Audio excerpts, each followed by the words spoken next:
Have you ever had a dream so strange? A beast so enormous it blocked the sun and darkened the sky?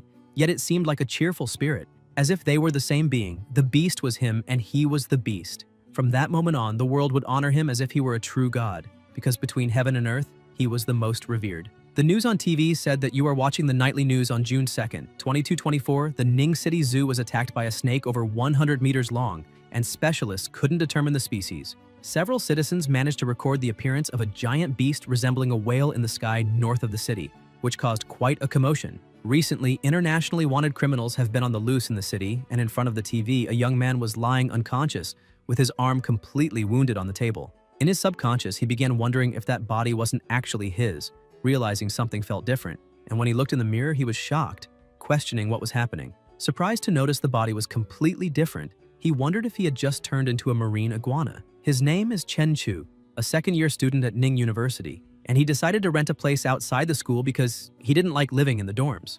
Chen Chu likes cold-blooded animals and is fascinated by vibrant colors, and the pet shop had received a new batch of exotic species that day, which immediately drew him to that marine iguana, an amphibious creature. Marine iguanas are usually docile, but an accident happened the moment it was released. It broke the protective glass, jumped onto his arm, and bit him. It bit him while staring straight at him, and with his phone he hit the iguana's head, making it let go, but it counterattacked by hitting his face with its tail. Back in the present, he started waking up and noticed the iguana staring at him again. He moved and the iguana raised its arms as if imitating him. Still confused, he asked what was going on and whether he could really control the lizard's body, because the sensation was the same as moving one of his own arms. With a smile on his face, he wondered if this was the so-called gold finger and if his hero's journey had finally begun. Chen Chu kept watching the lizard lying belly up, wondering what that iguana could do. Maybe he could live stream showing how intelligent his lizard was, or even sell freshly collected abalones or sea cucumbers. He held the lizard a bit discouraged, saying that maybe he wasn't born to be the main character of a story because when other people get advantages, they become powerful villains chosen by fate, or turn into a tree that grows and becomes the god of the universe while he is stuck with a small lizard. Suddenly, both their stomachs growled at the same time, showing they were both hungry. In the middle of the night, he looked out the window saying he was starving since he didn't realize he had been passed out the whole day. But he didn't really know what a marine iguana ate, and when he looked at it, he thought that since it was a lizard, it would probably be fine eating just meat. He grabbed his pack of delicious steak and prepared a quick meal, and while the iguana was eating, he felt relieved and thought that was obvious, since marine iguanas and lizards can normally eat meat. Suddenly, he heard a strange sound and a screen appeared in front of him saying that after eating, his clone had received 5 evolution points, and its constitution had increased by 0.5. Chen Chu was confused, asking what that was, but the screen changed, showing his information. Name Chen Chu, level 0, constitution 8.5, spirit 12, talent mind control, traits beginner external aura, experience 0 of 1000, beginner IQ perception, experience 0 of 1000, skills beginner limb boxing, experience 48 of 100, cloud jump beginner, experience 66 of 100, leaping leg beginner, experience 39 of 100, marine iguana cloning, evolution 0 times, evolution points 5 of 200. He was surprised to see all those stats, wondering if that was really his cheat ability. He put his hand in front of the system screen and stared at it, remembering his past when he practiced, and his coach said that repeating the form without understanding the foundation was the same as learning nothing, because the root of strength starts in the feet, passes through the thighs, controls the abdomen, and takes shape through the bones of the fingers. With his body trembling and sweat rolling down his face, he looked at his father saying he was very tired and asked if he could take a break after standing on the stakes. But his father, extremely strict, said that would not happen because giving up halfway was cowardice. The young protagonist looks at himself and says he doesn't want to be a coward. He keeps pushing himself as hard as he can, running around the training ground while his father yells for him to run even faster until he trips on a rock, falls to the ground, and stays there breathing heavily, completely exhausted. His father approaches telling him to get up because no one will help him when he grows up. And sometime later, already inside the house, he gives him a box saying that inside it are all the savings he managed to gather, explaining that he needs to go on a very long journey and that the boy will have to walk the rest of the path alone. Chen Chu gets emotional, but his father places a hand on his shoulder telling him to never neglect martial arts practice because when he becomes strong enough, he will be able to see the other side of the world. Still shaken by the farewell, the protagonist asks how he will find him again, and the father replies that it will only happen when he becomes a grandmaster, but by then, he might not be around anymore. With those final words, he stands up, opens the door, and leaves, never to return. And looking at the photo of the two together from his childhood, the protagonist realizes an entire decade has passed. The marine iguana finishes its meal and starts wagging its tail excitedly, and he thinks that little creature eats really fast, but he notices something strange, and as he gets closer, he sees an unusual energy running through its body. He starts wondering if it's just his imagination, or if his new pet really grew a little. And the system screen appears again, showing that he now has 15 points after a single meal. He looks to the side and notices something different on his shirt, and when he lifts it, he's shocked to see defined abs, because his body had never been that strong before, and then he begins to understand that the points gained by the pet might directly affect his own body. That means the iguana can evolve for the first time if he gets more points. And maybe it could even become the behemoth of his dreams while he becomes a true grandmaster of martial arts. A little later at the market, the protagonist buys 4.5 kilos of boneless prime beef and 9 kilos of lean, boneless pork. The clerk says everything is packed and asks if he will pay with cash or QR code. He chooses QR code, and after paying, he goes to the car and stores all the groceries, saying that should be enough, then returns home preparing a beautiful meal. He takes a deep breath, thinking his pet needs to eat more, so it gets closer to becoming a true master of martial arts.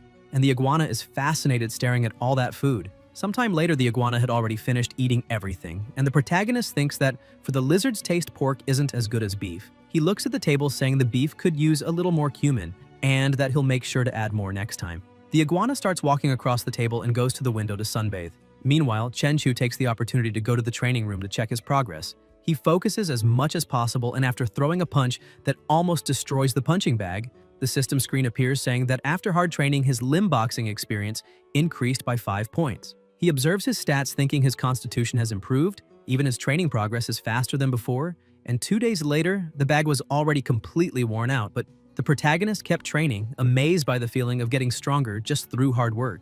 Excited, he kicks the punching bag, but his strength is already so great that he splits the bag in half and sends it flying, and when he looks at his stats, he sees that his constitution increased to 28 and his spirit to 16. Beginner external aura gained 10 experience points. IQ perception also increased by 10 points. Limb boxing is at 48 points, cloud jump at 66 points, and hopping kick at 39 points. He thinks that from the perspective of traditional martial arts, he is currently at the peak of the Ming realm. Chenchu remembers his father saying that the martial arts realms are divided into Ming, Dark, and Transformation. The peak of the Ming realm allows someone to become a high-level fighter capable of facing 10 opponents alone. The Dark realm makes someone a first-class expert able to fight 100 opponents at the same time, and usually these experts belong to legendary families, while the Transformation realm allows someone to face 1,000, with grandmasters recorded in history and extremely rare in modern times. The Transformation realm represents an unbreakable body described only in ancient texts. And excited about all of this, the protagonist asks his father which realm he is in. His father lowers his gaze, saying that once he briefly reached the Shadow realm, and after that, Chenchu interrupts, impressed, saying he's really incredible and asking if he's also part of one of those legendary families. But when he hears the word families, the father seems a bit shocked and, taking a deep breath, says he is Luotuan. At the end of the day, Chenchu returns to the apartment and is surprised by the size of the pet, since it's already much bigger than before. And with a smile, he says that one more meal and it will be ready to evolve, hoping he won't be disappointed. The pet keeps eating while the protagonist watches.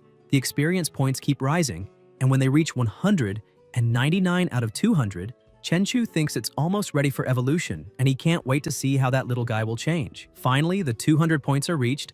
The system appears saying that the marine iguana clone has met the evolution requirements and that the evolution will begin immediately. Suddenly, sparks start appearing on the pet's arm, making it feel something strange. The same pain on the same arm begins to pass to Chenchu, and the two start screaming. The iguana's body begins to completely change, and spikes start emerging from its back. Its size and face also begin transforming. The pet loses control over its body and dashes at high speed, destroying everything in the apartment. Shortly after, the evolution seems to have come to an end. Still on the floor, Chenchu takes a deep breath, saying he didn't expect evolution to hurt that much. He looks to the side and with difficulty goes to the other room to see the iguana. And as soon as he gets there, he finds everything broken and the iguana standing still without moving. Excited, he says he wants to see how strong his little buddy has become after evolving and orders it to attack the punching bag. But the strike is so strong, it creates a very loud noise throughout the apartment. The protagonist is shocked, saying that after the evolution, the iguana gained extraordinary power. The system screen appears again. Name Chenchu,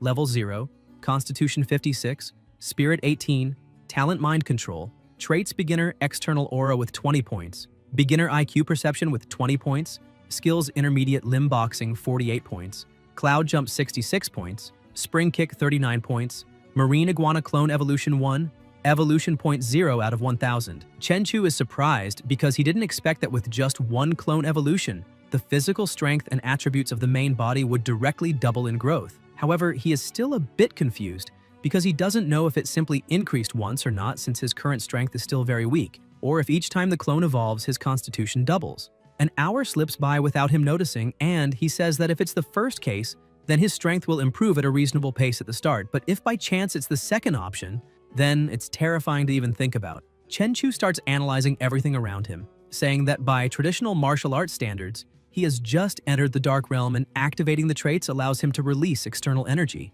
He starts wondering if he is now officially a martial arts expert. However, even with his training, without daily experience points for his skills, this is the limit. He looks at the pet that is destroying everything around, thinking that since this improvement is sudden, to increase his body even more, he needs to rely on the marine iguana. But he notices that even the iguana can release external energy. While he contemplates the evolution, someone begins knocking very hard on the door. The protagonist goes there, and on the other side, a very irritated muscular man is waiting. As soon as the door opens and he asks what the man wants, the guy becomes completely terrified.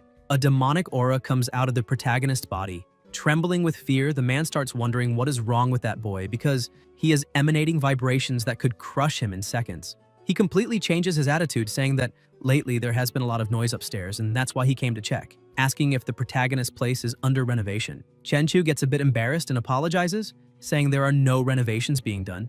He was just training the last few days and didn't realize how much noise he was making. The man asks what kind of training sounds like an earthquake, and when he looks inside the apartment, he's shocked by the destruction, which scares him even more. He slowly begins stepping away, saying it's all good and there's no problem, only asking the protagonist to change his training methods to something a bit quieter. The man runs to the elevator and the protagonist says there's no problem and apologizes again for everything, saying he will adjust his methods from now on. The man thanks him for understanding, and as soon as the elevator door closes, Chenchu and the pet watch. Chenchu closes the door and keeps looking at the pet and the apartment while thinking that the marine iguana clone is way too big now and it's no longer appropriate to keep it indoors. So it's time to set it free. He grabs his car and drives to the shore, saying everything is ready. He opens the door and it runs out while he just watches, and without hesitation his pet dives. He activates energy sense, and with his current level he can cover a 10-meter radius around him. As the iguana swims, the protagonist can feel and see everything it sees, becoming surprised when he notices a five-eyed fish. So he decides to make it his prey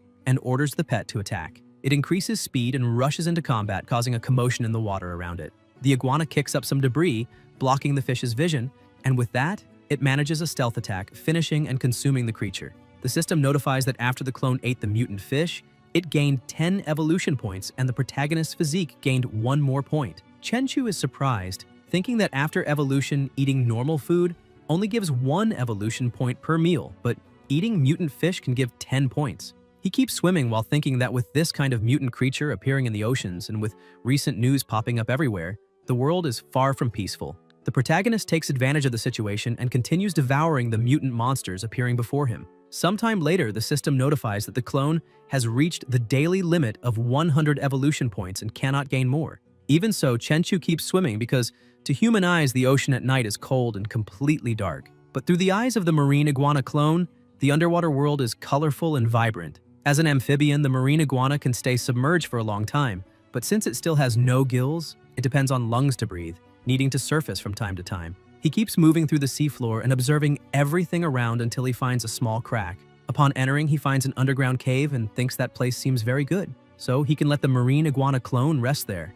After cutting the mental connection, he takes a deep breath, saying that now the clone is already settled and it's time to go home. While driving down the roads, he notices something strange. An apparently abandoned house has a car parked in front. The protagonist becomes curious, wondering if someone is actually living there, but then he hears a cry for help from inside the house. He thinks he needs to control his abilities and act at the right moment. The thugs inside begin to worry, asking if the car has already left, but one of them, eating chips, says yes. They calm down, saying that's great, while another yells at the girl, covering her mouth and telling her to keep quiet.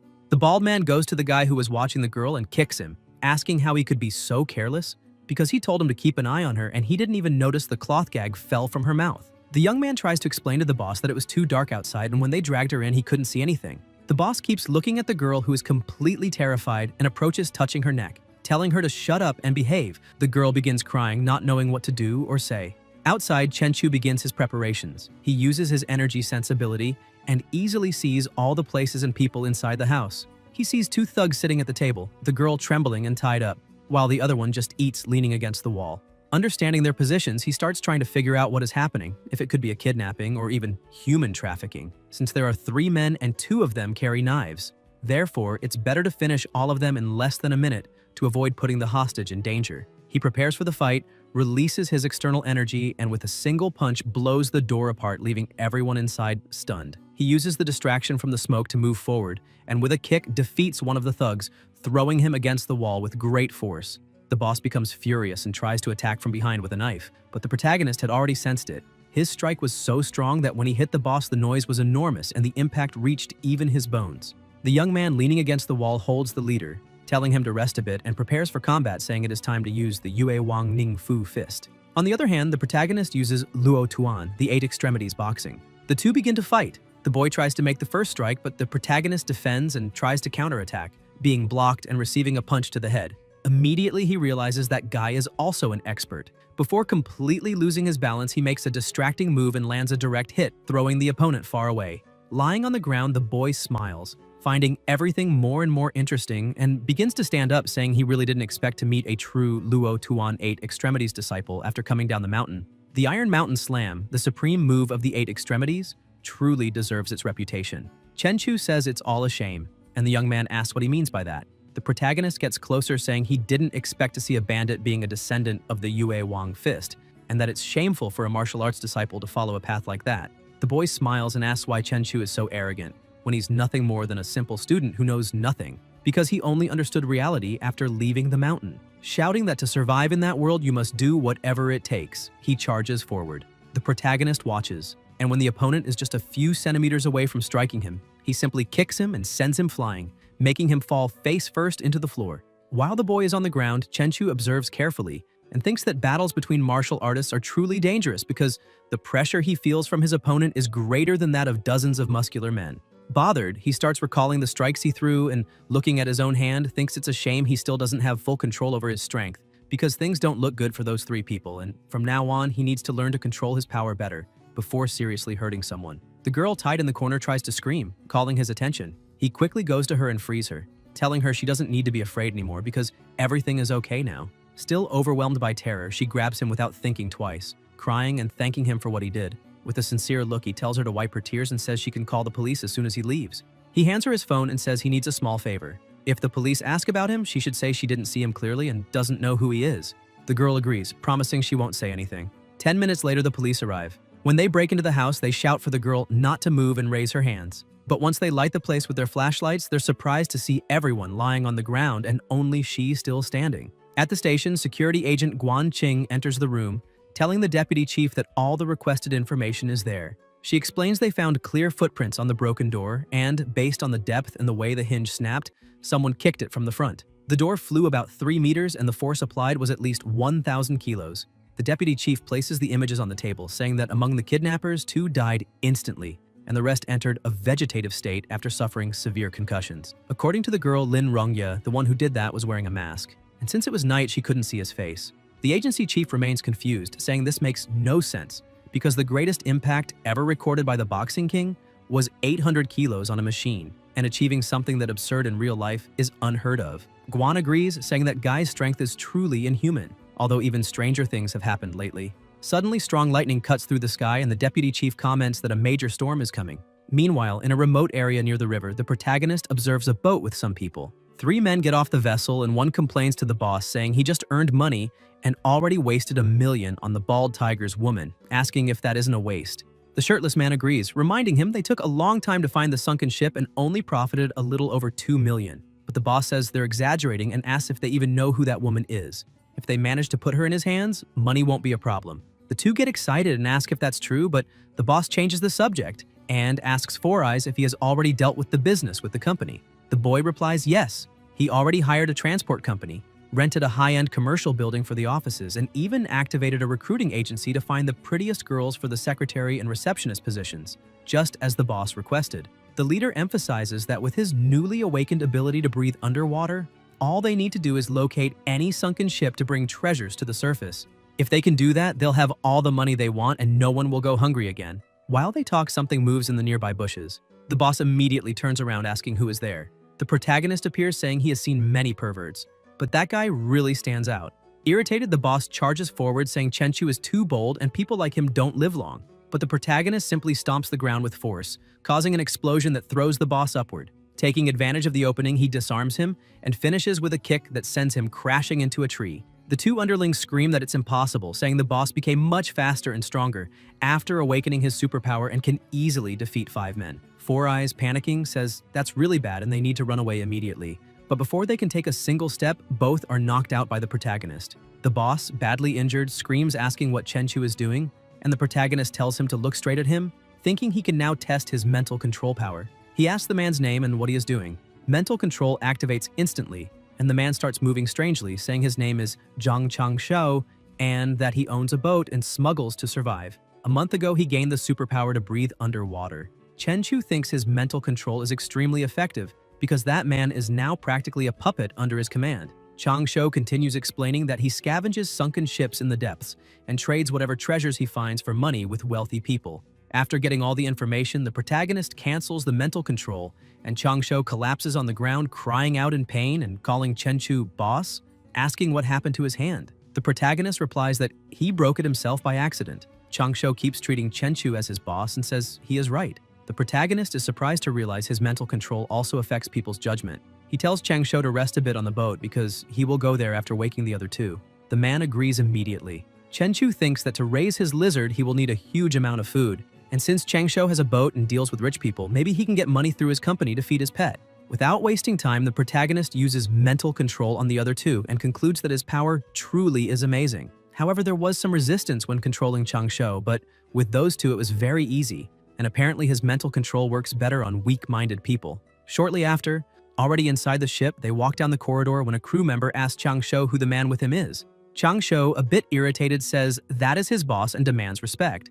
The crew member immediately greets the new boss and Chang Shou orders him to prepare the transfer contract because that ship now belongs to his boss. The contract is quickly prepared and handed to the protagonist. Chenchu tells the man in glasses to meet him at the office the next day and calls boss Chang Shou to go with him to the hospital since he is injured. The next day, the iguana was at the bottom of the sea eating again, and the protagonist thinks the ocean is a paradise of infinite food. While his pet eats, he continues training at the gym. The system keeps notifying him that evolution points are rising, plus 5 points, and constitution increases another 0.5. He thinks he can't depend only on the marine iguana to increase his power, and must train as much as possible. And after his 2 fights, he realizes his control over his own strength has improved a lot. In the mountain cave, the iguana is also excited, and the system says the energy absorbed was digested during training, giving it 6 more evolution points. In the city center, in front of a building, the protagonist watches his subordinate saying goodbye and asking him to take care. He thinks the transfer process is complete and that even without leaving home for an entire day, he gained over 90 evolution points and his body grew 20 centimeters. Tomorrow, he must make the lizard's journey into the depths of the sea because he's not the only person with superpowers in that world and therefore needs to become even stronger, especially because there are unknown creatures in the deep ocean. In the middle of the sea, the 2 subordinates were on board a ship. The shirtless man says there have been far fewer fish in recent days and they aren't catching anything. Four Eyes comments that maybe there is a school of big fish down there, maybe even sharks, because they move in groups and even orcas need to be careful with them. Indeed, some sharks were below the water hunting everything that came near. Suddenly, the protagonist lizard begins approaching one of them and lunges to bite. The iguana dodges the attack and starts eating the shark. The system notifies that it gained 10 evolution points, and the protagonist thinks that great white shark meat is quite tender. After the iguana finishes feeding on the shark, the system informs that the clone has met the evolution requirements and asks if they want to evolve. Chenchu is surprised to see he can choose even from a distance, and without hesitation confirms, triggering both evolutions immediately. After going through the pain of evolution, the status screen appears again saying, Name Chenchu, Level 1. Constitution, 130. Spirit, 38. Talent, Mental Control. Traits, External Aura, Beginner. Experience 280 of 1000. Chi Perception, Beginner. Experience 280 of 1000. Skills, 8 Extremities Boxing. Intermediate, experience 370 of 1000. Cloud Step Leap. Intermediate, experience 290 of 1000. Tan Leg Technique. Intermediate, experience 390 of 1000. Clone, Armored Scale Spiny Lizard. a newborn beast attempting to evolve into a fierce Lord-class beast. Evolution, twice. Evolution points, 0 of 5,000. Skill, water affinity. Lying on the floor, he looks at his stats, saying he finally made a breakthrough, and that his constitution is 13 times that of a normal person. Also, he has reached a level equivalent to a grand achievement in the dark realm of ancient martial arts. He also notices that his constitution didn't double this time after evolving, which makes sense because last time it doubled only because his base attribute was extremely low. He keeps checking the new updates, and when looking more closely at his pet's attributes, he sees it has the water affinity skill and wonders what that means. When he connects to his clone, he's shocked to see that his pet became extremely large, its bone density several times higher than before, and its weight reaching 4 or 5 tons. On top of that, its power has doubled. Its claws look like steel and are far more explosive than before. The protagonist also notices it can now swim up to 70 kilometers per hour faster than a large ship, and it makes less noise and feels less resistance while swimming, probably thanks to the water affinity. Inside the apartment, Chen-Chu calls his team asking if anyone requested treasures recently, but his employees say no. The protagonist says that's not a problem because they'll find them themselves, and asks how the research is going. The man replies they were able to locate some points with sunken ships, but without Changsho, who can breathe underwater, they can't advance. Chen-Chu tells him not to worry because he'll handle it.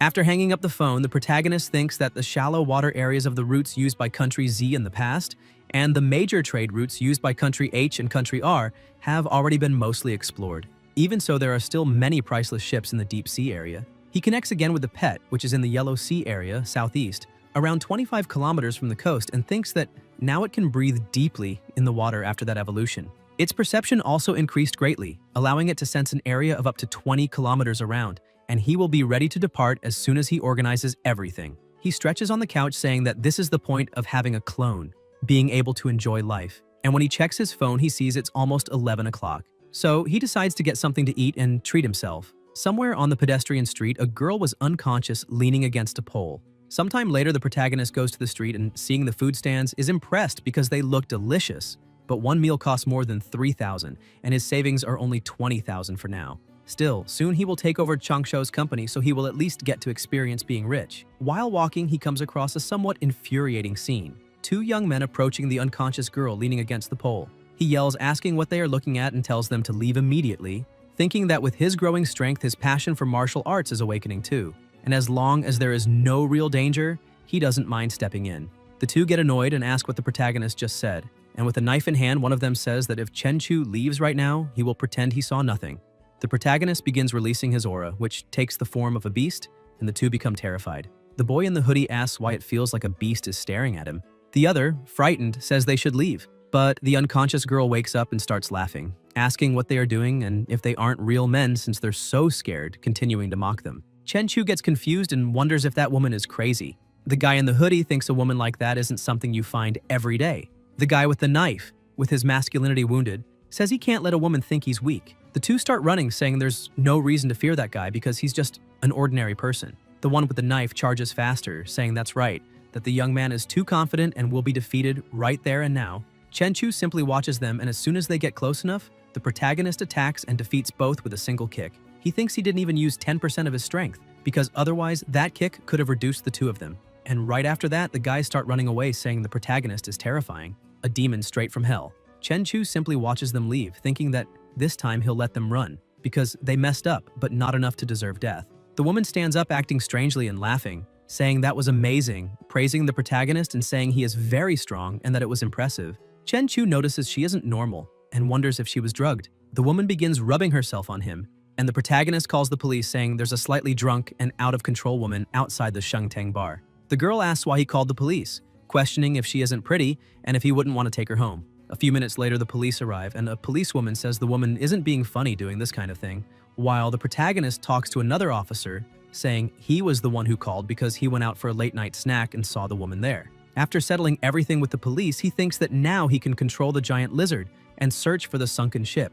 And when he uses the probe to sense the surroundings, he realizes that Four Eyes was right, because online information confirmed that there is indeed a sunken ship there. At the moment, his energy sense reaches only about 20 meters, so he needs to keep searching. Shortly after, he finally finds what he had been looking for and says that it seems he won the lottery because the bars are solid gold. Immediately, he contacts Four Eyes and tells him to guide the ship 3 kilometers east and drop a container. The guy from before calls the crew member Black Ghost and wonders if anyone besides Changsho can breathe underwater, but Black Ghost just tells him to stop asking questions and not interfere with the new boss's secrets. Underwater, the pet had already placed numerous gold bars inside the container, and the protagonist says they can start retrieving the site. The container is closed and lifted to the surface. While it's being taken up, the protagonist decides to take one last look around and suddenly finds something strange that looks like a piece of metal. Black Ghost says the cargo is already aboard and everyone can return. Chenchu uses the lizard to try identifying what it is, but when he tries to scratch it, he notices it's extremely tough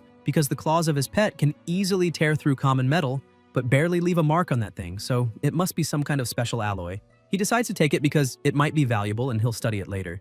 As the lizard returns, something suddenly rushes at it and bites by surprise. Chenchu asks what that thing is because a monster is trying to ambush him. He wonders what that monster thinks it is because even if it's bigger than his pet, when it comes to strength, attack, and defense, unfortunately the two can't compare. In just a few minutes, only the monster's bones remain at the bottom of the sea. The lizard begins moving away and the protagonist thinks that sashimi tastes really good. A few hours later, the protagonist is on the shore thinking that the reefs have been eroded by water for years, making them incredibly hard. The deserted night beach is the perfect place for him to test his strength. That strength works both ways, but his bone density is almost 20 times greater than that of an average human. And with the inner shield absorbing most of the impact, he barely feels pain in his hands, even when punching the rock with force. And even the little pain he does feel is eliminated almost instantly thanks to his body's recovery ability. He keeps training on the rock with light punches while thinking that, after all this evolution, his physique surpassed 200 points, and even without testing his punch should weigh at least 3,000 pounds, which is 1.5 tons. And with the increase in external energy and the 8 extremities boxing technique, he could easily pierce through a person with a single punch. He decides to test his strength a bit more and throws a powerful punch at the rock, breaking it with ease. After training for a long time, he throws himself on the ground a bit tired, thinking that the punching bag he has at home isn't strong enough. Besides, he can't train in the park because with all the modern technology, if someone recorded it and posted it online, it would be a huge problem, since if people discovered he was extraordinarily strong, he would only attract more trouble. That's why he can only train on that empty beach. Looking at his hands, he comments that this is great because his incredible regenerative ability managed to heal the injuries in less than a minute. Suddenly, his pet emerges from the sea carrying that strange thing, and the protagonist starts examining it, thinking that the irregular black ore shines with a metallic gleam, but doesn't look especially remarkable at first glance. He tries to lift that stone but realizes that piece of metal weighs at least 90 kilos, and besides being heavy, it's extremely tough, to the point that even the giant lizard's claws have trouble scratching it.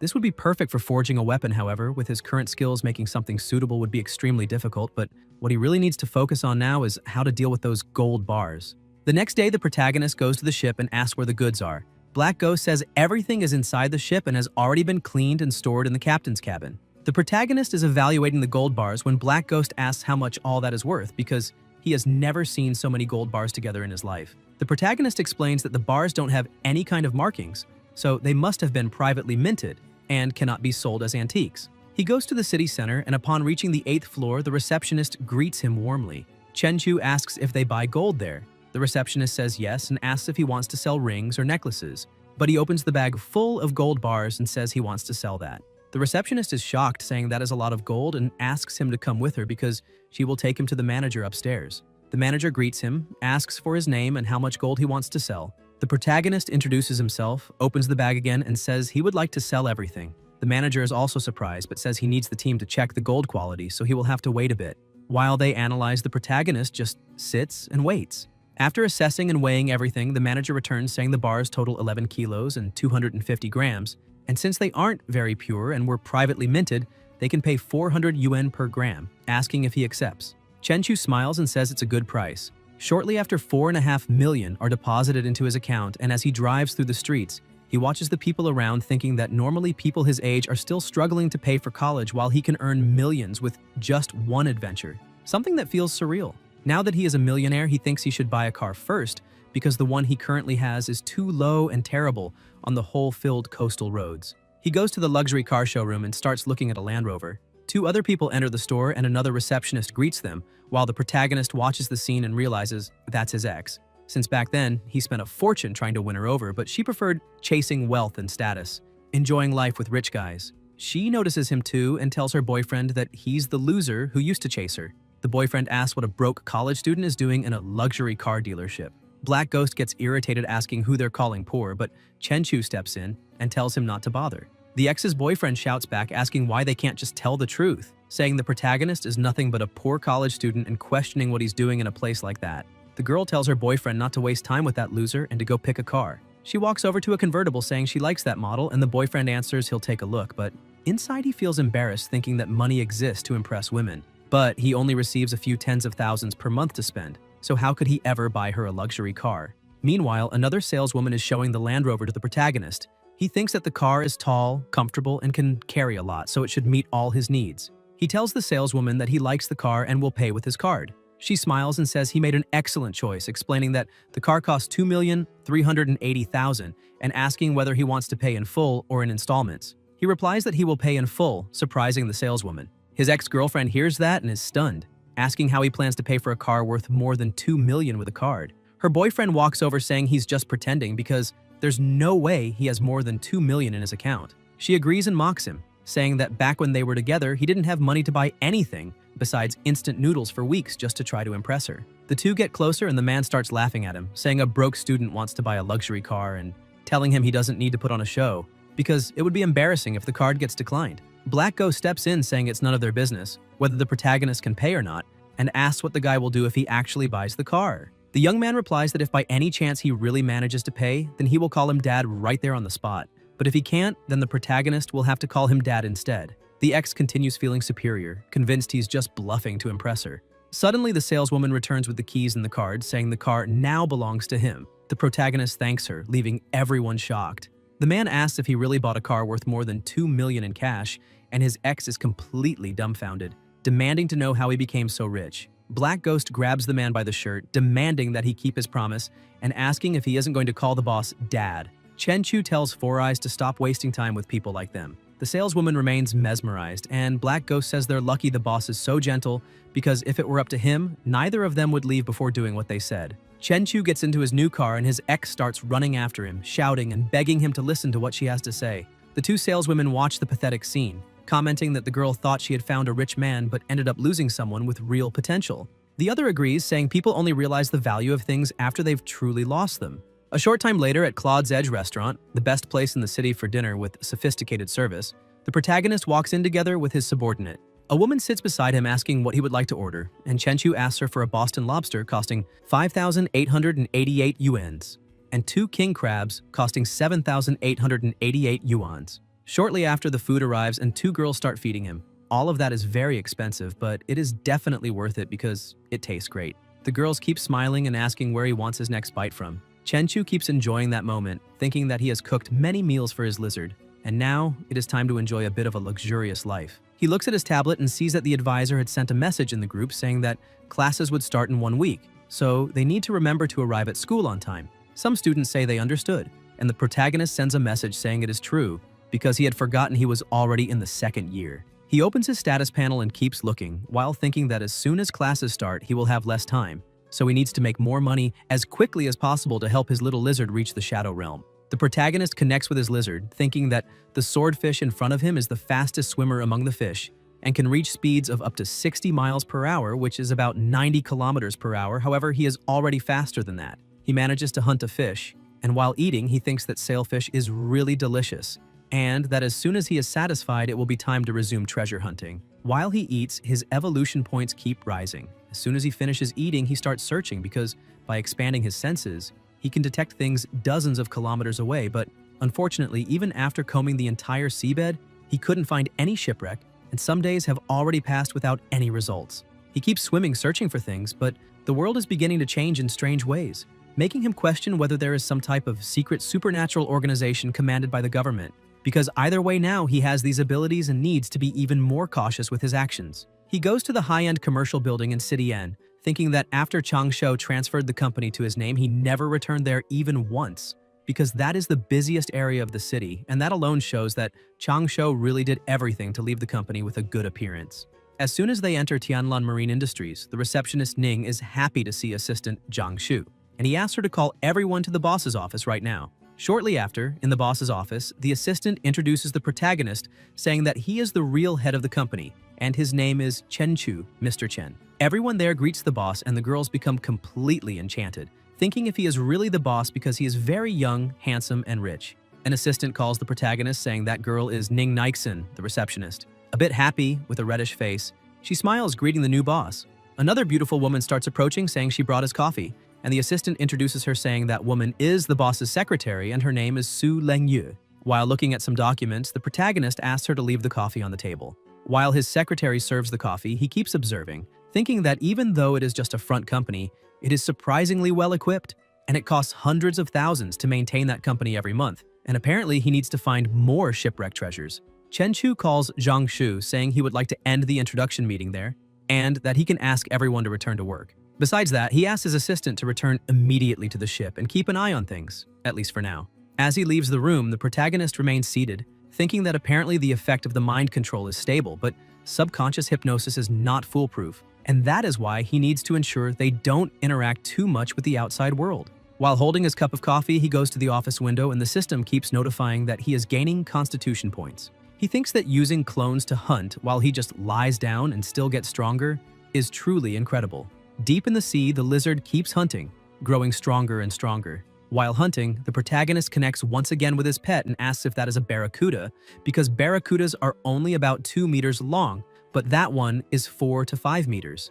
Its speed is also incredible, and its teeth are harder than steel, and if it weren't for his external force field, he might have gotten hurt, which only shows that the number of mutant and aggressive fish in the ocean is increasing even more. While the lizard tries to eat that monster, the protagonist notices that the meat is clearly different, as it provides much more energy. The system notifies that his clone devours it with effort and gains 90 evolution points and 9 constitution points. He notices something different and thinks something is wrong, because that fish definitely has something in common, since right now his muscles and bones are strengthening, and the increase is 10 times greater than it used to be. After finishing eating, the lizard keeps swimming, while the protagonist thinks it really is a shame because in such a vast ocean that mutant fish seems to be the only one of its kind. Meanwhile, at the Tianlan Marine Industry office, Ning asks Leng Yue if she thinks the boss has someone special. She sits on the desk asking why, and if she's thinking of hitting on him. The other woman behind looks at the receptionist saying she's blushing again. Suddenly, someone arrives asking if they still haven't finished work hours, and everyone is surprised to see that it is Chen Chu. Secretary Leng Yue walks up to him saying they still have some things to finish. The protagonist starts getting ready, thinking that with his hearing, he can hear their conversation from inside the elevator. But to avoid embarrassment, he will pretend he didn't hear anything. He says that it seems they are all working very hard, and because of that, dinner will be on him. They all get excited and thank the boss for that. A short time later, they arrive at the Above the Clouds restaurant.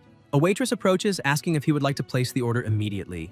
The girls were watching all of that, and Ning thinks that her boss's car is a luxury vehicle worth more than 2 million, which is impressive. The other girl thinks that this restaurant is very extravagant.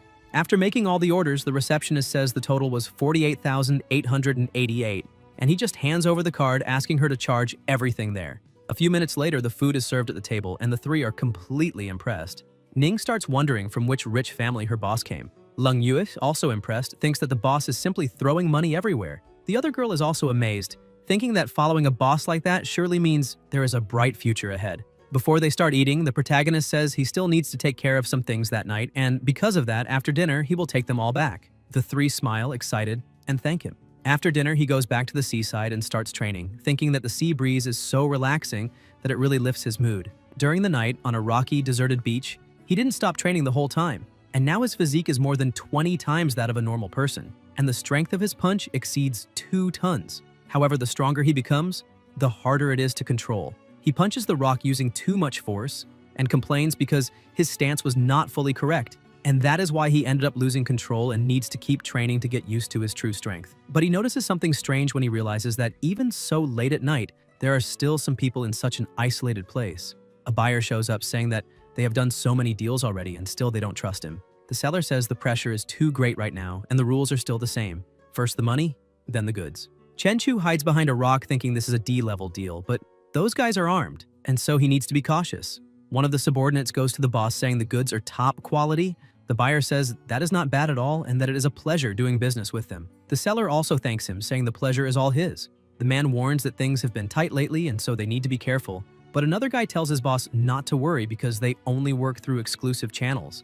And even if something goes wrong with the goods, it won't be traceable. Suddenly, the protagonist jumps toward them and quickly takes down the two guys. The buyer gets scared and steps back, pulling out his gun. but the protagonist's speed is so great that before he could aim, Chenchu had already gotten close enough to end it.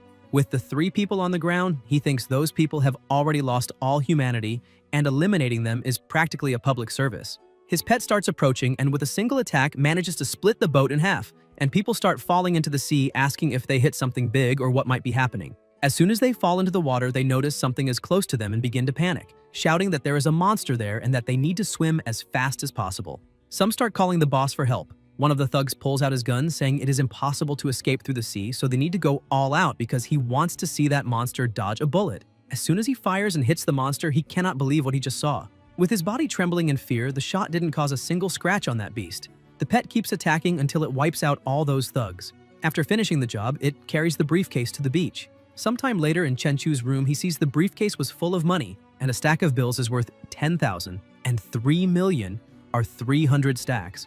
He thinks that money spread right in front of him feels much more real than just numbers on a bank card. The next morning at a cafe, Lung Yue arrives with some documents in hand, heading toward the protagonist, and the men sitting at the table keep looking at her, saying she is a stunning woman because she gives off a cold, untouchable vibe. When she reaches the table, she asks her boss to sign them, and the 2 young men at the next table are impressed, wondering if that really is that woman's boss because he looks so young. After signing the contracts, the protagonist stands up, asking Lung Yue to inform everyone that it is time for a meeting. The 2 men keep observing, thinking that even though he is young, he seems unshakable like a mountain, and his presence is completely intimidating. Sometime later in the meeting room, the protagonist asks them to take good care of every little detail, and if they do so, they will be the heroes of the company. Because if performance keeps rising like this, at the end of the year, everyone will receive a big bonus.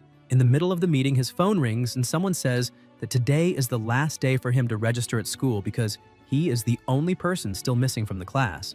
He apologizes, saying he will go there right now, and Lung Yue brings his coat. The protagonist says he needs to go register at school and that there is not much left for them to do there today, so everyone can leave work early. Furthermore, while he is not there, Su Leng Yue will be responsible for taking care of all company matters.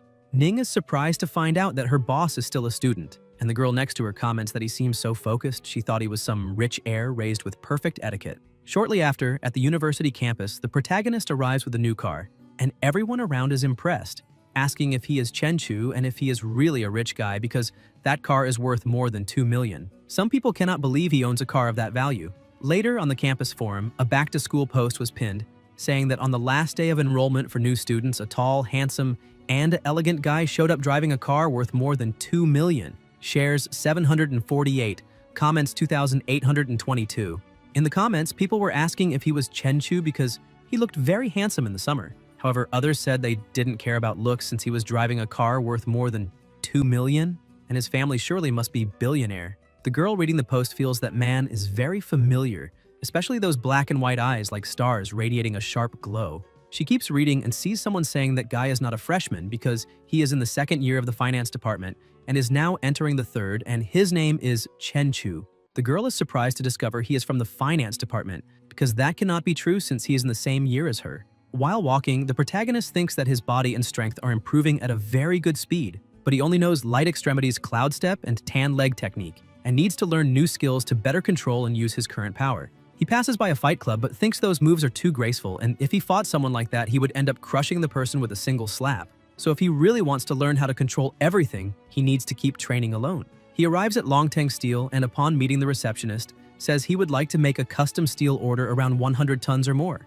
The woman agrees and takes him to the VIP room to call the sales manager. Once inside, the manager asks what type of steel he wants to order, and Chenchu explains that he wants a steel pillar with 2 meters in diameter and 5 meters in height, as well as some steel blocks weighing 1, 5, 10, and 20 tons each. After the simulation, the manager informs that the total weight is around 200 tons and the estimated cost is about 700,000, but the final price depends on the product finishing. The protagonist says it's all good and asks to sign the contract the next morning. At Changshou's improvised dock, assistant Zhang Shu informs the boss that the entire area is his warehouse. The protagonist thinks it's great and asks him to leave because he wants to take a look by himself. The system notifies that the clone gained 8 evolution points through directed feeding, and that constitution increased by 0.8. He thinks about all the stages: brightness, darkness, transformation, and beyond transformation. But he hasn't even reached the transformation stage yet, so he still has a long way to go.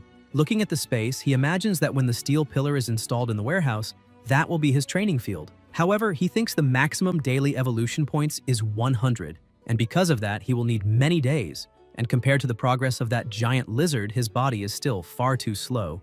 At the site of the last fight, Guan Qing and the deputy security chief were analyzing everything together with the police. She starts reading the report, saying that Luo Hao, known as Big Boss Luo in the underworld, owns a bar and commands more than a dozen henchmen. His right hand was almost torn off by a heavy weapon, used with unbelievable force, hanging only by a piece of flesh.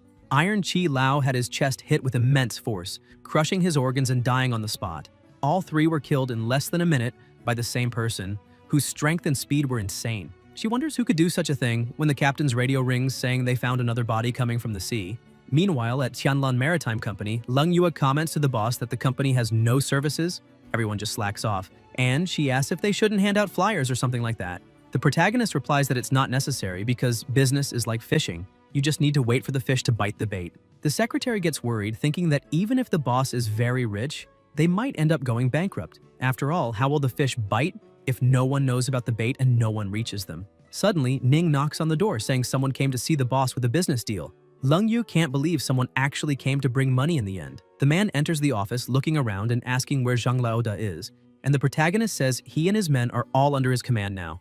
The man finds it impressive that he actually sidelined that guy and introduces himself as Wang Tianhua. The protagonist is impressed, saying he finally met Boss Wang and that they should sit down to talk more calmly. Leng Yue says she will prepare tea for everyone. Tianhua explains that there is a centuries-old shipwreck worth at least tens of millions and asks if the protagonist can make it happen. Chen Chu asks how Tianhua intends to split things once the items are recovered, and he answers that he will provide the map and keep 70%, while Chen Chu would get 30%, because even international teams work at that rate. Chen Chu says that if that's the case, he should look for an international team. Tianhua asks what his suggestion would be, and Chen Chu replies that he would like a 50-50 deal.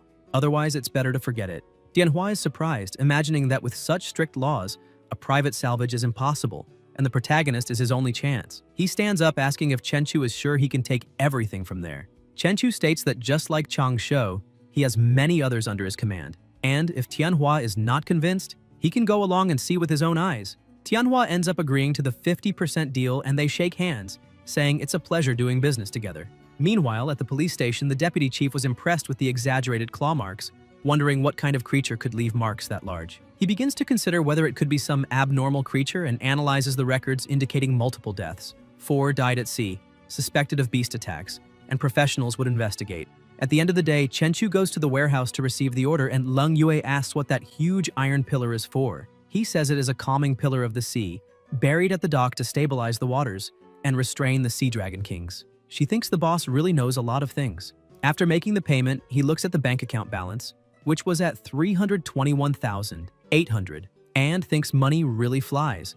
And now, only that is left in the Bixi Garden complex. Chen Chu drops off the secretary and she follows him, apologizing for bothering him again and asking if he would like to go up for a glass of water, but he refuses, saying he still needs to take care of other things. She says it is fine, and as he walks away, she keeps watching and wonders how she managed to be bold enough to say something like that to him, especially knowing that even her underwear must be lying around there. While driving, he thinks that during dinner earlier, he accidentally broke the chopsticks, so he still needs to train his control over his own strength. That is the key point. During the night, he goes back to training on the rocks, thinking he needs to reach full mastery to completely use his powers. He focuses and notices that his aura shield now covers an area of up to 30 meters, allowing him to feel every movement of the wind and the grass around him. 3 days later, the pet was still fiercely feeding in the sea, and the system reports that evolution points are at 210 and constitution points at 21. He notices that the red-eyed fish are the same as the ones he saw that day and realizes that Tianhua's ship is slowing down,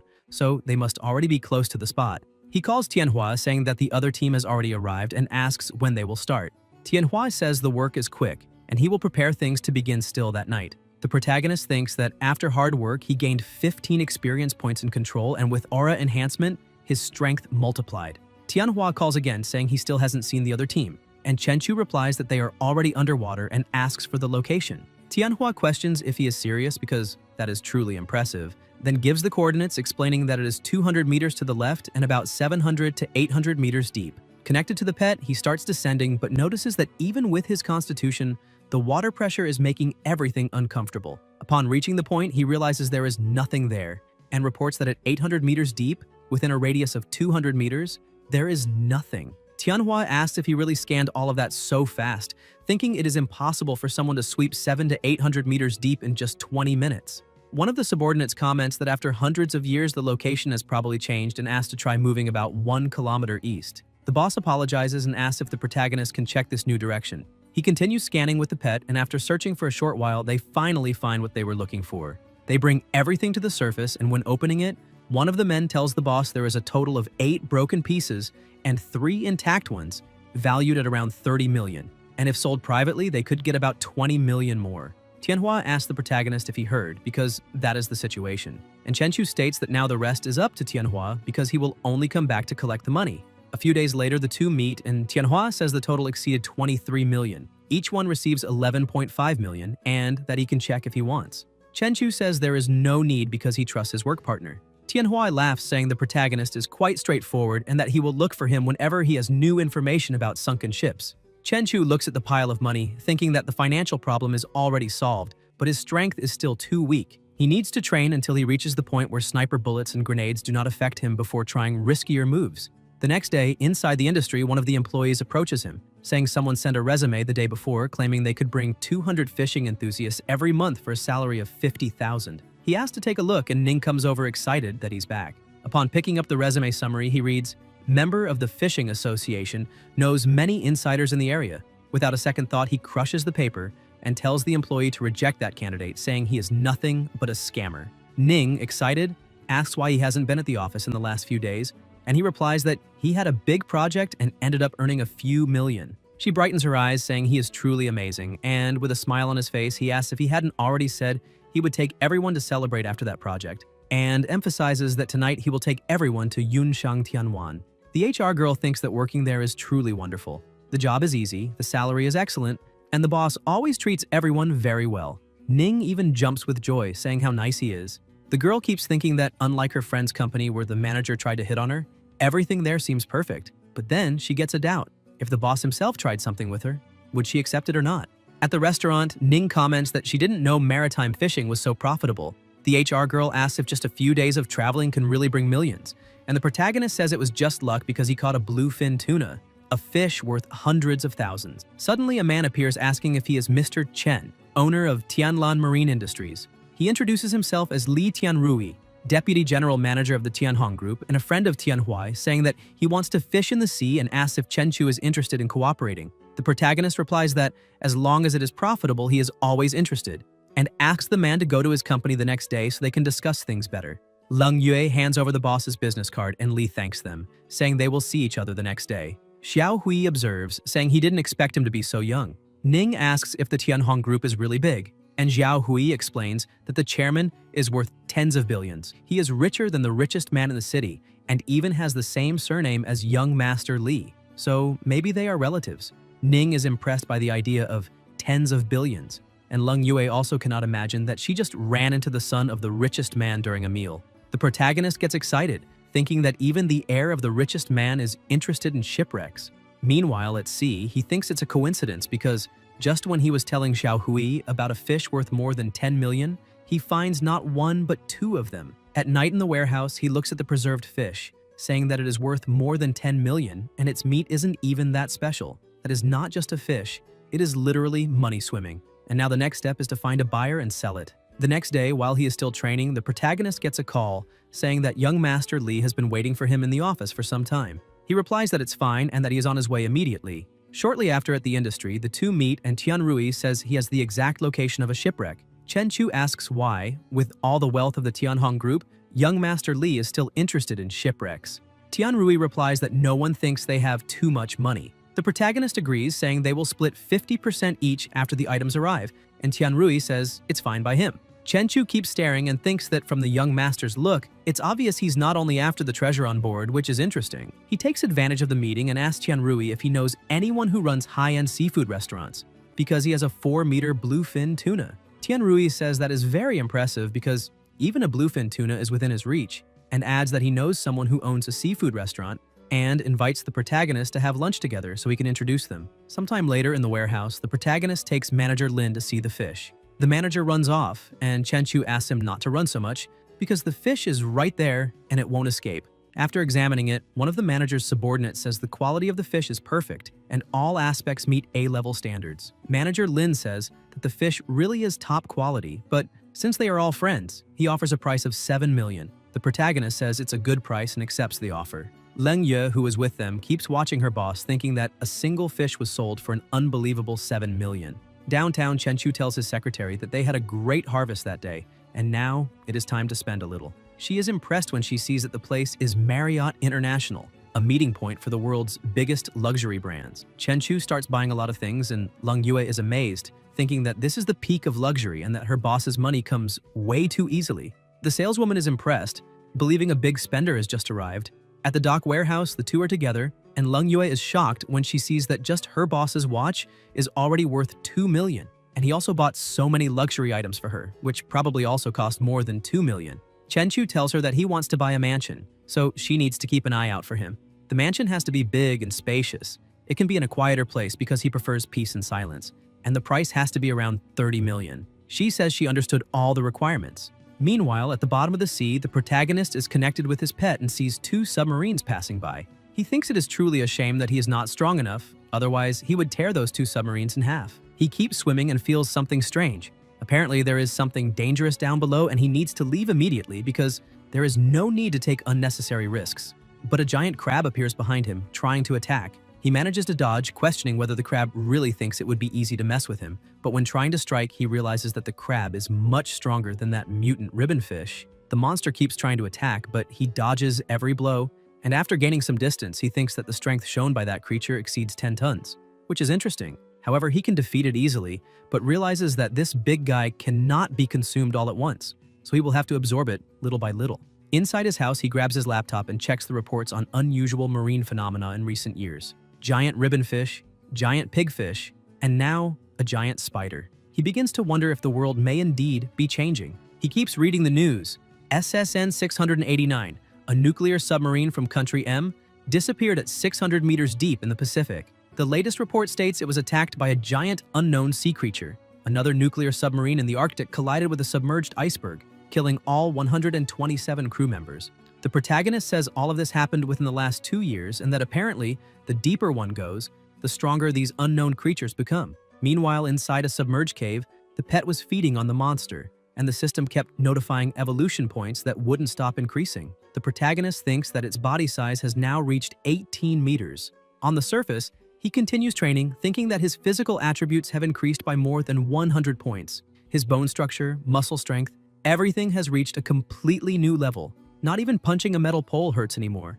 And now a handgun would at most leave a scratch on his skin. With his natural armor and reaction speed, common bullets won't even leave marks on his body. At Xinhua bookstore, the protagonist is reading a book and thinks that the world is not as simple as he once believed, and that learning and reading are always the right choices. The women in the bookstore start commenting that the guy is very handsome. One of them tells her friend to go ask for his contact, but she gets embarrassed and refuses. After picking up some books, he states that only through continuous learning can a person keep improving. He returns to his training room in the warehouse, saying that Bajiquan and Xingyiquan may seem simple, but mastering them is not an easy task. He then gets a call from Tianrui saying that they have already arrived. The protagonist asks for the location because his team will be underwater at noon. Sometime later, the protagonist says they managed to find gold and some porcelain fragments, and Boss Lee asks if he managed to find any special box because as long as he finds that box, everything else in the wreck will be his. He thinks that just the gold is worth more than 20 million, and that in that special box there is only a bunch of black mud. He has no idea what that guy wants with it. Once everything is recovered, the special box is handed over to Boss Lee, but as soon as he opens it, he almost has a heart attack, saying this cannot have happened to his elixirs. Meanwhile, the deputy chief is investigating another case. His subordinate says that just like the people who died before, all of their blood vanished and their muscles dried up like jerky. However, the time of death is only 10 hours ago. The deputy chief says it is better to wait for the superiors to arrive to investigate. He thinks that all the victims were thugs without family ties, but physically strong, and asks his subordinate Xiao Zhang to write a report later and shut down all entertainment venues in the city. Later that night, another person is attacked. The information reaches the deputy chief, and completely irritated, he asks how this is happening, because everything was shut down. So how did 4 more people just die? While all of this is happening, the protagonist keeps training and after a few days manages to make great progress in both Bajiquan and Xingyiquan. The system appears, notifying that he has understood a new martial arts technique and asks him to give it a name. Chenchu thinks about it and decides to call it Explosive Fist, because it combines the posture of the 8 extremes of Bajiquan and the half-step Bengquan of Xingyiquan. 1 step, 1 explosion. Punches like cannonballs. In the middle of the sea, a fisherman is excited, saying he finally managed to catch the fish after chasing the shoal for so long. However, he must remain cautious because this time, the investment was huge. Just 1 fishing net costs millions, and he cannot afford any mistakes. Suddenly, the alert inside the cabin goes off. One of the fishermen rushes to the captain, saying there is a hole in the middle of the net and the fish are escaping. The captain tells him to pull the net as fast as possible. Tom Chan-yun says the detector shows nothing. However, the net does not move. Underwater, the protagonist's pet had already reached an enormous size, and he thinks that with a single bite it takes dozens at once, so that free banquet was very satisfying. With its affinity with water, sonar detectors cannot detect it at all, and now it is time to go home because it is already satisfied. When they finally manage to pull the net up, the boat captain starts to panic, questioning why all his fishing nets are torn and why the fish have disappeared. He wonders what kind of monster or divine being could be behind that. Meanwhile, at his dock like a king, the protagonist was relaxing when he received a call from young Master Li, saying he was returning to the city and, to show his gratitude, he would take the protagonist to an amazing place that night. Chenchu says that if it is an invitation from the young master, then he must check it out. Night arrives and they go to the elegant Mengluo Pavilion. A beautiful girl comes to the door to welcome them.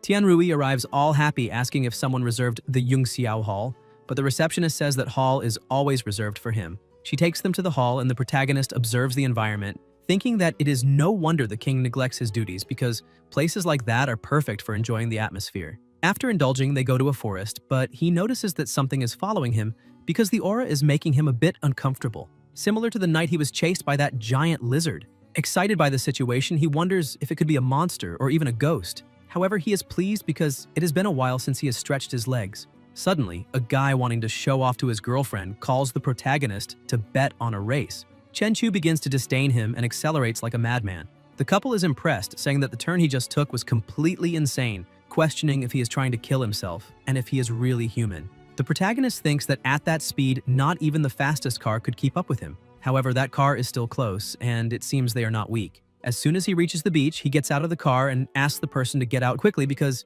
he is not a bad guy. A naked woman hiding behind a palm tree says that is a funny way to speak, pointing out that she was bathing at the beach and someone took her clothes, asking if he could give her something to wear. Chenchu starts running toward her, asking if she really wanted clothes, because if that is the case, then he can get some for her. As he approaches, he throws a punch toward her, causing a huge impact, but is surprised as a mist covers the place.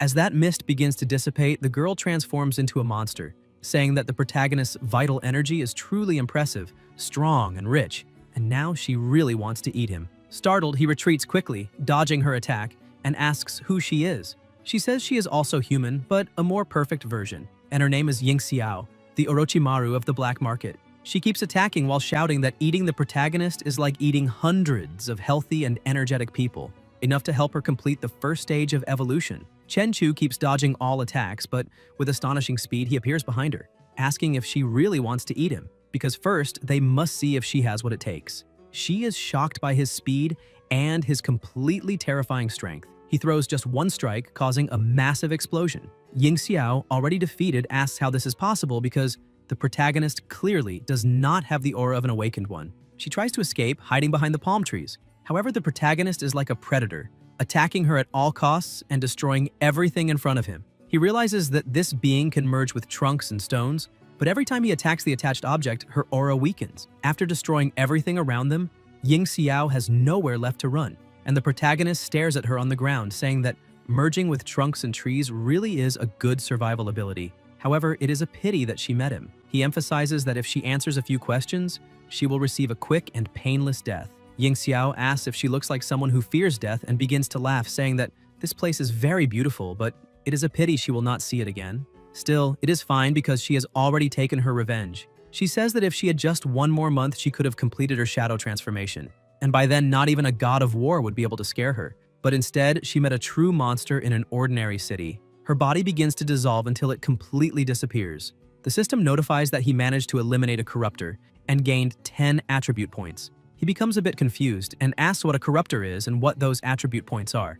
The system explains that they can enhance abilities, strengthen weapons, and improve the body itself in addition to unlocking special abilities such as lightning, ice, fire, and others. He looks at the system, thinking that he already has extraordinary powers and that soon the giant lizard will have them too. He starts smiling, imagining that with those powers he could create a real-life Godzilla.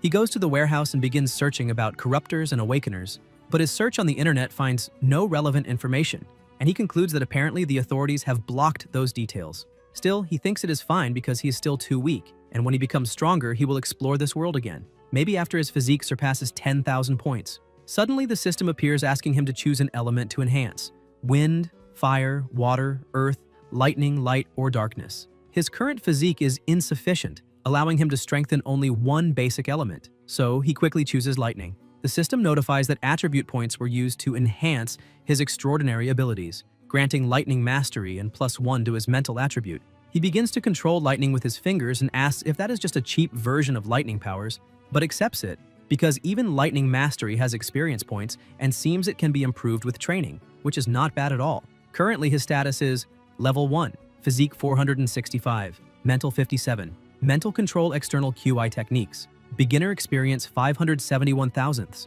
QI Sense Beginner Experience 481 thousandths. Abilities: Collapsing Punch, Beginner Experience 26 500ths, Sky Step Intermediate Experience 517 1,000ths, Spring Kick Intermediate Experience 412 1,000ths. Powers: Lightning Mastery, Beginner Experience 10 10,000ths, Attribute Points 0. Clone: Spiked Scaled Lizard evolved twice, already a mature beast, goal to become a Beast Lord. Evolution value 3,195 thousandths. Clone abilities: Observation Hockey, Armament Hockey. Talents: Affinity with water and lightning mastery. At the bottom of the sea, the lizard was already using its lightning power to eliminate its prey. The protagonist thinks it is another mutant sea beast as terrifying as the giant spider from last time.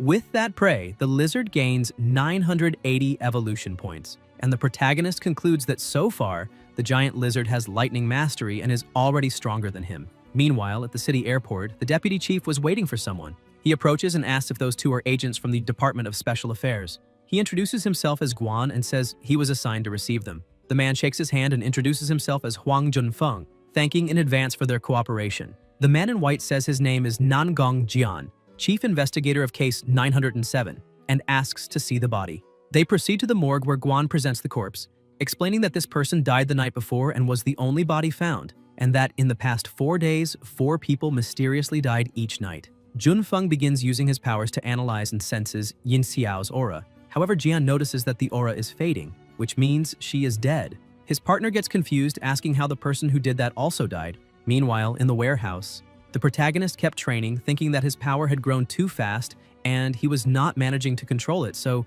he does not dare visit Ning's house because he fears breaking her couch just by sitting. He remembers giving her a ride when she invited him for tea, but he said he couldn't because he had other plans for that afternoon. Furthermore, he thinks he cannot get too close to her since he might accidentally crush her bones.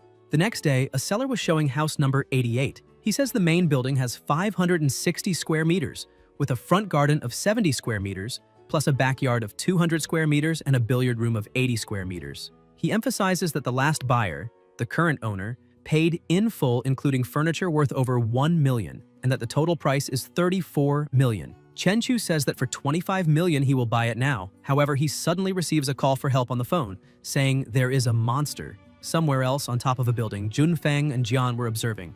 Junfeng comments that no unusual activity has occurred since last night, and that it shows the corruptor is really dead, but he finds everything very strange, because that being was in a semi-ethereal state, and a being like that is not something normal people can handle. He asks the captain if they should stay and investigate, since they could take the opportunity to get to know a bit of the city's commotion. Jian tells him to use his free time to train, otherwise when the apocalypse comes, he will just become cannon fodder. Junfeng doesn't believe the apocalypse is close. The captain says the professor predicts the next spatial fluctuation will be 10 times stronger than 20 years ago, and that the most urgent matter is to increase their capabilities in every aspect in anticipation of that day, because only then will they be able to repay the country for having raised them. Over time, at the bottom of the sea, the lizard was searching again. The protagonist sees more gold and stops, realizing he finally found something valuable, but moving too much sand ended up breaking a lot of porcelain, and that is his fault. He starts checking the value and realizes he struck gold, because a single piece from that dynasty is worth at least a few million, maybe tens of millions. He takes a deep breath, saying it's a shame that his careless agitation destroyed so many things, since it could have been worth more than 100 million. Suddenly he hears shouting. The waitress was asking what that guy tried to take, but the man yells back asking what she's talking about, questioning what she thinks she saw and saying she can't accuse him like that. He declares that since he's being accused of taking something, then he might as well actually take something. Another customer at the table asks how he can be so shameless since he clearly saw everything. The waitress begins to back away, afraid of the situation. The man shouts back at the customer saying it doesn't matter whether he saw anything or not because if he doesn't like it, he should try to do something about it. The protagonist stands up saying this is interesting because he has never met someone as arrogant as that guy. The man keeps acting arrogantly, saying he has just met him, and if he isn't happy with the outcome, then he should try to hit him. Chenchu starts walking toward him, and the man keeps acting arrogant, asking if he's really going to try something, since he is just another bloodthirsty youngster who only knows how to talk. The protagonist asks the shopkeeper if there are surveillance cameras there. She understands exactly what he meant and goes to the outlet pulling the plug and saying that, unfortunately, the cameras are broken. The protagonist smiles and, with a single slap, knocks the man out, commenting that nowadays someone actually enjoying getting beaten is ridiculous.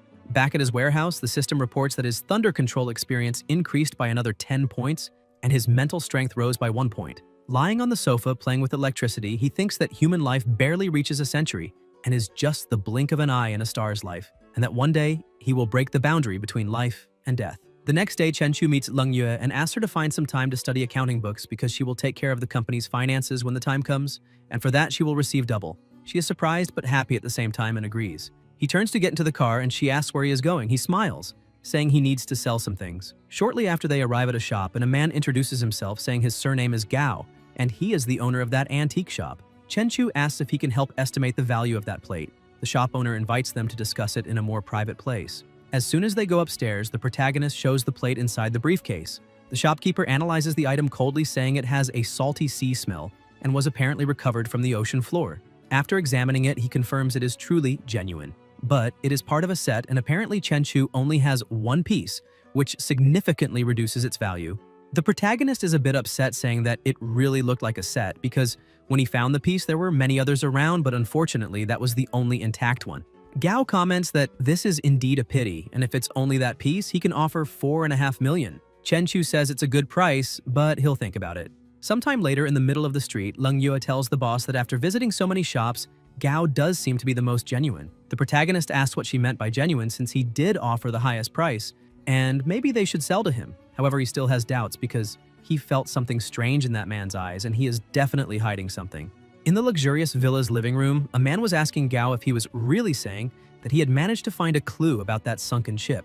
Gao shows the plate he bought from the protagonist, saying that this porcelain has the official seal they had been looking for, and emphasizes that it was sold to him by a young man, clearly someone who must know something more. His boss tells Gao to send all the information to Fox because within half an hour at most, he wants to know everything about that person. A few minutes later, they receive the information, and Gao says that the protagonist is just an ordinary college student who suddenly spent almost 3 million to buy a luxury car and even traveled abroad together with Li Tianrui. He asks his boss if they should keep doing business with those people who are supporting this kid, and Du Hong starts smiling, wondering what Gao is even talking about. Lying in his bed, Chenchu remembers that Gao had asked him to fill out that form because they needed his information for future transfers or auctions. He thinks that the negotiation that day went really well. However, he still can't shake the feeling that Boss Gao is hiding something, but he hopes nothing strange happens. The next day, inside the elevator, the protagonist keeps feeling weird. He thinks last night was actually peaceful, and maybe he's just overthinking it, so it's probably better to forget about it and head straight to school to check things out. After absorbing that sea python, his strength, muscle density, and everything else had reached 50 to 60 times that of a normal person, and maybe now he could even withstand bullets. As soon as the elevator arrives on the floor, a man was outside. Chenchu steps out of the elevator and is immediately intercepted. The man places a gun against his back, telling him not to move or make a sound. He must just follow along. The protagonist simply obeys, and inside a van he pretends to be completely terrified, asking where those thugs are taking him since he doesn't remember having done anything to offend them. The driver says they're taking him to meet someone, so he shouldn't try anything. Shortly after, they arrive at a hideout. One of the lackeys tells his boss they managed to bring the boy. The boss, with a scratch on his face and irritated, says he'd like to see what kind of person made him wait all night. The protagonist smiles and asks if it's just them. The people who had kidnapped him start to get scared because that kid was completely terrified before and suddenly became calm. And what was even stranger was that his calmness was unsettling. The boss realizes something is wrong and shouts for everyone to grab their guns immediately. Chenchu uses his speed and with one strike knocks out the thug who was armed beside him. He grabs the gun in his hand and their boss tells the protagonist to lower the gun. One of the ones pointing a gun asks if he's not listening since he was already told to lower it. The boss starts to smile, even though a bit nervous, and tells Chenchu that he only has one gun while he has two. And besides, the gun the protagonist is holding only has one bullet, so he has no choice because he's surrounded. Chenchu looks at them and questions if they still haven't understood, saying that he's not the one trapped with them, they're the ones trapped with him. He tells the boss to say who's behind all this, because if they're honest, he'll end this quickly. The thugs still think it's just a bluff, but the protagonist, without hesitation, shoots the boss right in the middle of the forehead. The thugs scream, saying that now he's out of bullets and they need to catch him. They start shooting. Chenchu throws the gun away and starts releasing his aura, catching the bullet with his hand. The thugs begin to tremble in fear, asking what that thing is, because that guy was truly a monster. And the protagonist keeps laughing and asking if now they think he's strong, because not long ago things were quite different. The sound of the punches echoed throughout the hideout. After wiping out almost all of them and leaving only one of the thugs, the protagonist approaches and tells him to say at once who sent them there. Trembling with fear, the man says it was the director of the Longhua group, named Du Hong. He is also the owner of that store on Guan Street and lives at Guanshan Villa number 3. The protagonist takes the boss's phone and calls Hong, saying his name is Chenchu and that they will see each other tonight. He hangs up the phone. Gao gets irritated, asking if the protagonist really asked for 20 million, because that's too greedy. The boss tells him to get ready because that amount is worth dozens of lives, and he would like to see if the protagonist can really take it for himself. At night, a car was driving down the road while right beside it the protagonist was running like a lightning bolt. He thinks his speed has reached 120 meters per second, which totals 432 kilometers per hour. Meanwhile, inside Du Hong's mansion, armed guards were scattered everywhere and the entire house was lit up. Inside the office, along with a bunch of other guards, were Hong and Gao. Gao asks his boss if he thinks that kid got scared because he single-handedly defeated 7 armed men and clearly has something more than what he appears to. Hong keeps acting superior and says that he has about a dozen gunmen and several dozen loyal subordinates, and that this is the time to put them to work. Suddenly, all the lights in the house go out, leaving the gunmen alarmed. The guards say they activated the backup power, however the security camera at the front gate is broken, and the front door was also forced open. This only proves how fast the intruder is. Hong starts getting scared and punches the table, saying they need to shoot at anyone who steps in there, no matter who it is. Meanwhile, outside the door, the protagonist had already taken down countless gunmen. He knocks on the door and everyone keeps aiming. The moment he opens it, the boss shouts for them to shoot. But before they could even pull the trigger, the protagonist had already taken down the 2 closest ones and stops right in front of the boss. Hong realizes this is not normal, and it seems the protagonist has awakened. He stands up in total panic, saying he would give 500 million if he lets the 2 of them leave alive. Still irritated by the situation, Chenchu says that it really is tempting, but he can't let them live after dealing with everyone else in there. Though he would like to talk a bit about those who have awakened, because he'll make sure the 2 of them at least have some fun. Hong starts to panic but sees no other choice. So he begins telling a story saying that back in '99 they were fighting over territory with about a dozen other brothers. In Tiger Mountain City, a person covered in flames descended from the sky and the whole city turned into a sea of fire in the blink of an eye. The next day, that place was nothing but a huge lake, and the authorities called it the Sunken Lake. The protagonist is surprised to realize how powerful awakened people are, and he feels relieved that he wasn't causing trouble at that time. Hong takes advantage of him lowering his guard and shoots, screaming for him to die. However, as expected, the protagonist easily dodges the bullet and in mere milliseconds takes down both of them, thinking that it doesn't matter who it is. If they're within his reach, then they're already dead, and that guy is so rich that to him he's nothing but a simple insect. Sometime later in the mansion that had been reduced to rubble, Guan and Guanqing start analyzing the situation. She says that 31 bodies were found in total, one of them being the director of the Longhua group. The deputy chief says his guess is that this was caused by Chenchu and that he is probably responsible for the deaths in the Red Forest as well. He starts to think that there are unusual movements in the land there and that the next attack is imminent. Even though he had been planning to give the protagonist a chance, he is being too cruel in abandoning the straight and narrow path. Back in the warehouse at the port, the protagonist looks at the tray on the table, saying that the chicken he stored rose up and there are oil marks everywhere. And apparently whatever came there last night is extraordinary. Meanwhile, at the bottom of the sea, his pet kept eating non-stop. The system notifies that it obtained 67 evolution points and physical attributes increased by 6.7. He thinks there's more further down, so he decides to take a look. 1,200 meters below the surface, he finds an active volcano, but realizes that the pressure is becoming a bit hard to withstand. Still in the warehouse, Chenchu notices someone walking around carrying a bag of chicken. He thinks that person can't run, so he decides to attack, causing a huge explosion. But as the dust begins to settle, he realizes there's nothing there, and that the person simply vanished. He starts wondering what kind of power that is. Could it be a dimensional rift? A pathway to another world?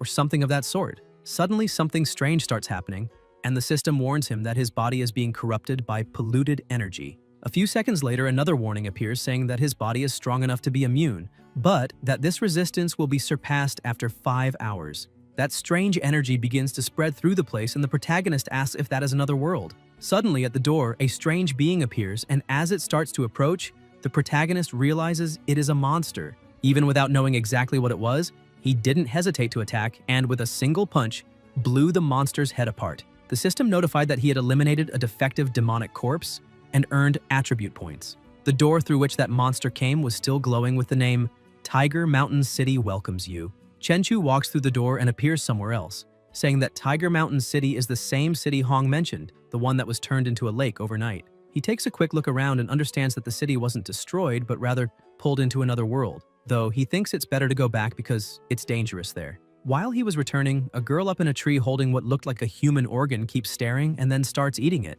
He tells the system that he wants to use those points to quickly strengthen his electric powers. The system notifies that the attribute points were used to enhance his electrical control abilities, experience plus 20, spirit plus 2. He starts researching this incident, discovering that Tiger Mountain City sank, 600 people are missing, and 30,000 were displaced. Chenchu is shocked to see that more than 30,000 people disappeared along with the city, and if all of them turned into monsters, then there's an absurd amount of status points in that place. He calls Tianrui, asking if he could help verify where the displaced people from Tiger Mountain City are. Tianrui says he'll look into it tomorrow. The next day, the protagonist goes to the iron shop to talk to the owner. He says he wants him to make a small steel house and a big knife as decoration. The knife must be 2 meters long and thick, durable and sharp. The shop owner becomes a bit concerned and tells the protagonist that this might be difficult to make because there are regulations regarding the production of knives. Chenchu asks if he really thinks someone would carry a 60-kilo knife around the city causing chaos. With nothing else to say, the owner just starts laughing. Chenchu begins to think that demonic corpses are strange beings, and he might end up infected by them. Besides a knife and a metal house, he could also use some armor. At the Hyacian Hotel, the information received says that there are many conflicting reports about the survivors of Tiger Mountain City. The authorities claim the matter is resolved, and even after investigating, they couldn't find anything. Inside his car, the protagonist says this was already expected. More than 30,000 people were also buried at the bottom of the sea. He sees that it wasn't a bad day of work, since he managed to collect more than 40 of them that day, and he only needs 300 more evolution points to evolve for the 3rd time. Later that day, in another house, the agent introduces a woman saying that she is the owner of the house, Miss Lin Chinj. She says that apparently Chenchu has a great eye. The protagonist says that all the money is right there, and they can start after she checks if everything is in order. Chinj is impressed when she sees that he brought 20 million in cash. Deep under the sea, the pet kept eating non-stop. The system notifies that it gained 29 evolution points and reached the maximum score possible for this phase, asking if it wants to evolve. The lizard was 1,400 meters below the surface, and he says yes. Both begin evolving at the same time, and he thinks he can hear ants moving food 100 meters away. 300 meters away, a security guard on patrol complaining about life. His strength and speed doubled, and he remains just as agile as ever. Now he has reached Earth level, his constitution has hit 1,000, and his spirit 200. The system notifies that he has gained water affinity talent and electric fire spit, along with electrical control. He thinks he gained the electric fire spit ability because he ate all those mutant tiger-headed fish. He thinks that now his pet is a total of 40 meters long, and at this point, it's not just a giant lizard, but Godzilla itself. It fires its electric fire, and he thinks that even though it's reasonably strong, it is still weak internally, and its electric fire has only average power. For now, nothing changes, until he notices another huge monster a bit deeper. The monster tries to attack, but he manages to defend himself, thinking it's quite strong and that when he eats that monster, he'll probably be able to bite a warship in half. Using only the strength of his limbs, he rips open the opponent's mouth, thinking it's just too strong. After eating the entire monster, he thinks that tiger-headed fish gave him over 2,000 evolution points and a lot of burning energy. He keeps swimming around the place because that cave must have been the territory of that enormous tiger-headed fish. While looking around the place, he sees something terrifying. An iron bar was lodged into a monster's skull, and he thinks it's horrifying, giving off a feeling of fear he can't even describe.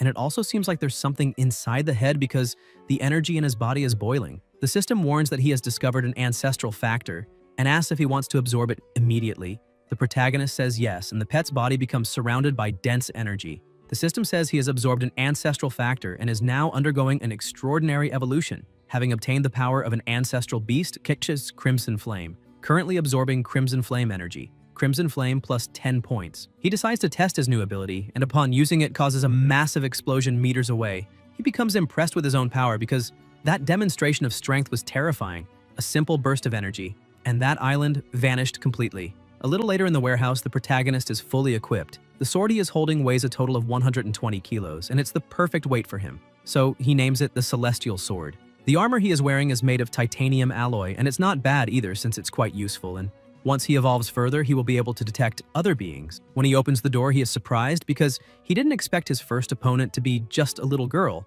He starts questioning if she is one of the Tiger Mountain City survivors with special powers, because if so, she is also a monster. He goes in and notices there are many other monsters, and apparently the city gets livelier at night. Without hesitation, he begins his attacks.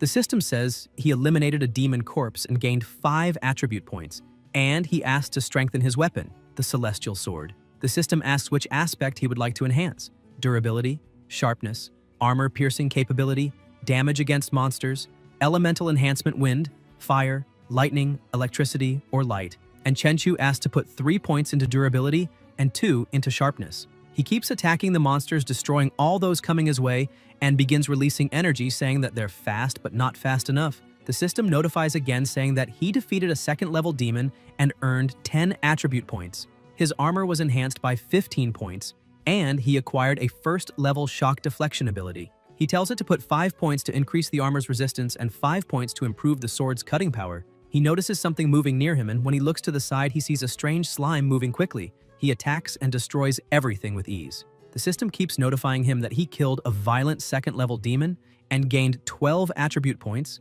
eliminated a 4-armed second-level demon and gained 10 attribute points, and killed a snake-like second-level demon and gained 10 attribute points. Suddenly, an even bigger and stronger monster appears beside him preparing an attack. He thinks this is important. There's no way he earned all those points for nothing. The monster attacks, causing a huge impact in the area, and the protagonist dodges at the very last second. He thinks that monster is basically as strong as he is, but it's far too slow and that fight won't even be fun.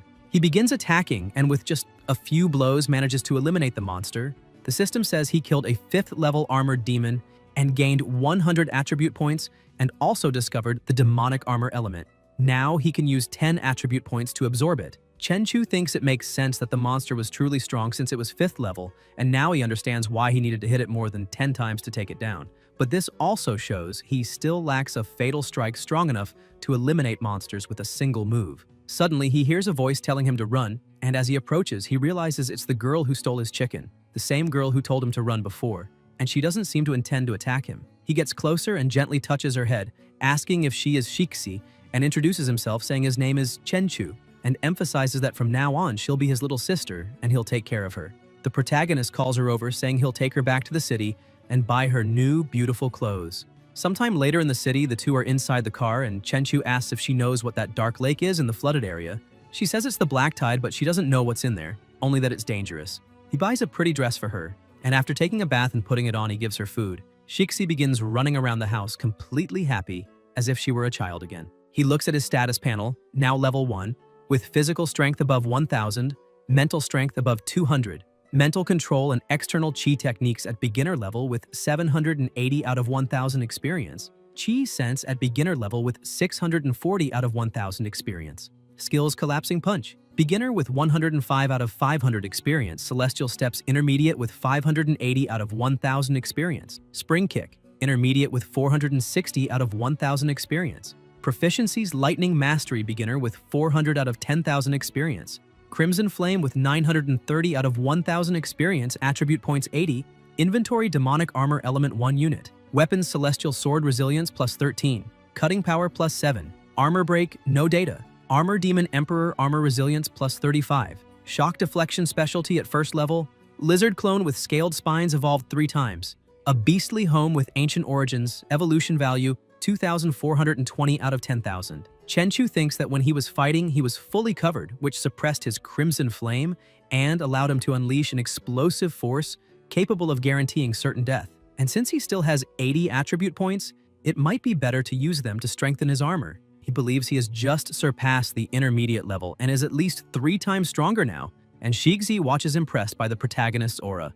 Meanwhile, at the university, a group of people were sitting. And one of the students says the place they are training in seems to be at least lieutenant level. The blonde asks if he's referring to a second lieutenant, and the girl questions if he means they ended up attracting the attention of some secret department. Suddenly, someone else walks into the room saying, "That's exactly it.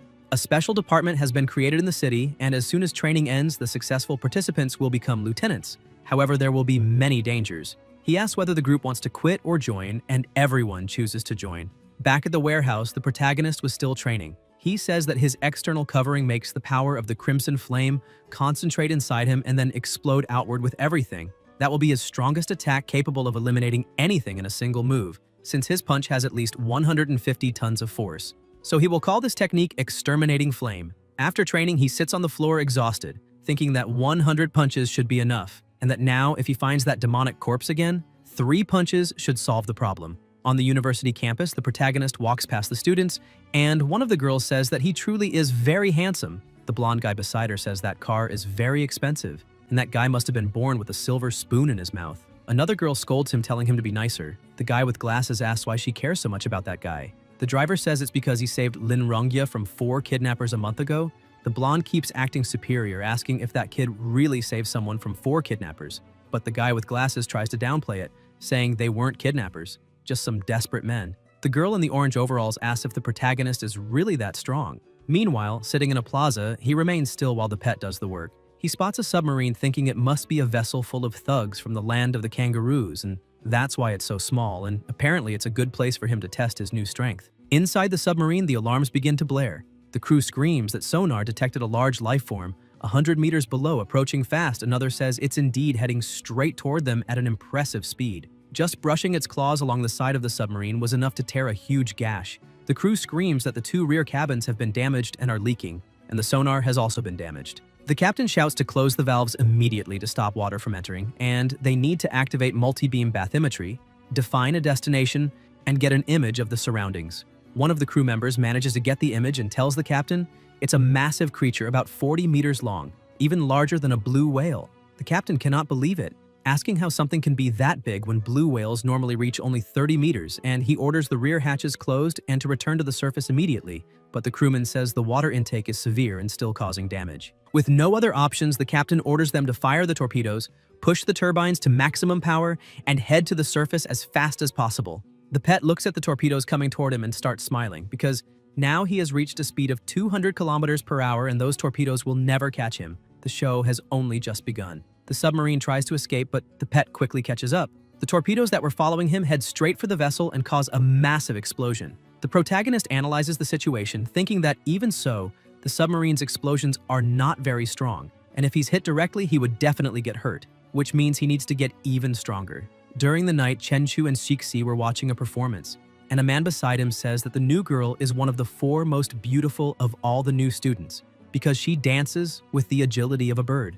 The protagonist becomes a bit surprised, asking if she is that girl, while his new little sister is stunned by her beauty. That woman performing is the same one who had been altered and leaning against a pole earlier, and as soon as she finishes performing, another person arrives, a man holding a bouquet of roses, and confesses that he fell in love with her at first sight, asking Chinkin to be his girlfriend. The crowd watching the show starts shouting, asking what that guy is talking about, saying that the woman is free and needs to leave the stage, that doing that is outdated and he should stop embarrassing himself. Chin Chin apologizes to the president, but says that the audience will not allow her to say yes, and besides, she doesn't like him anyway.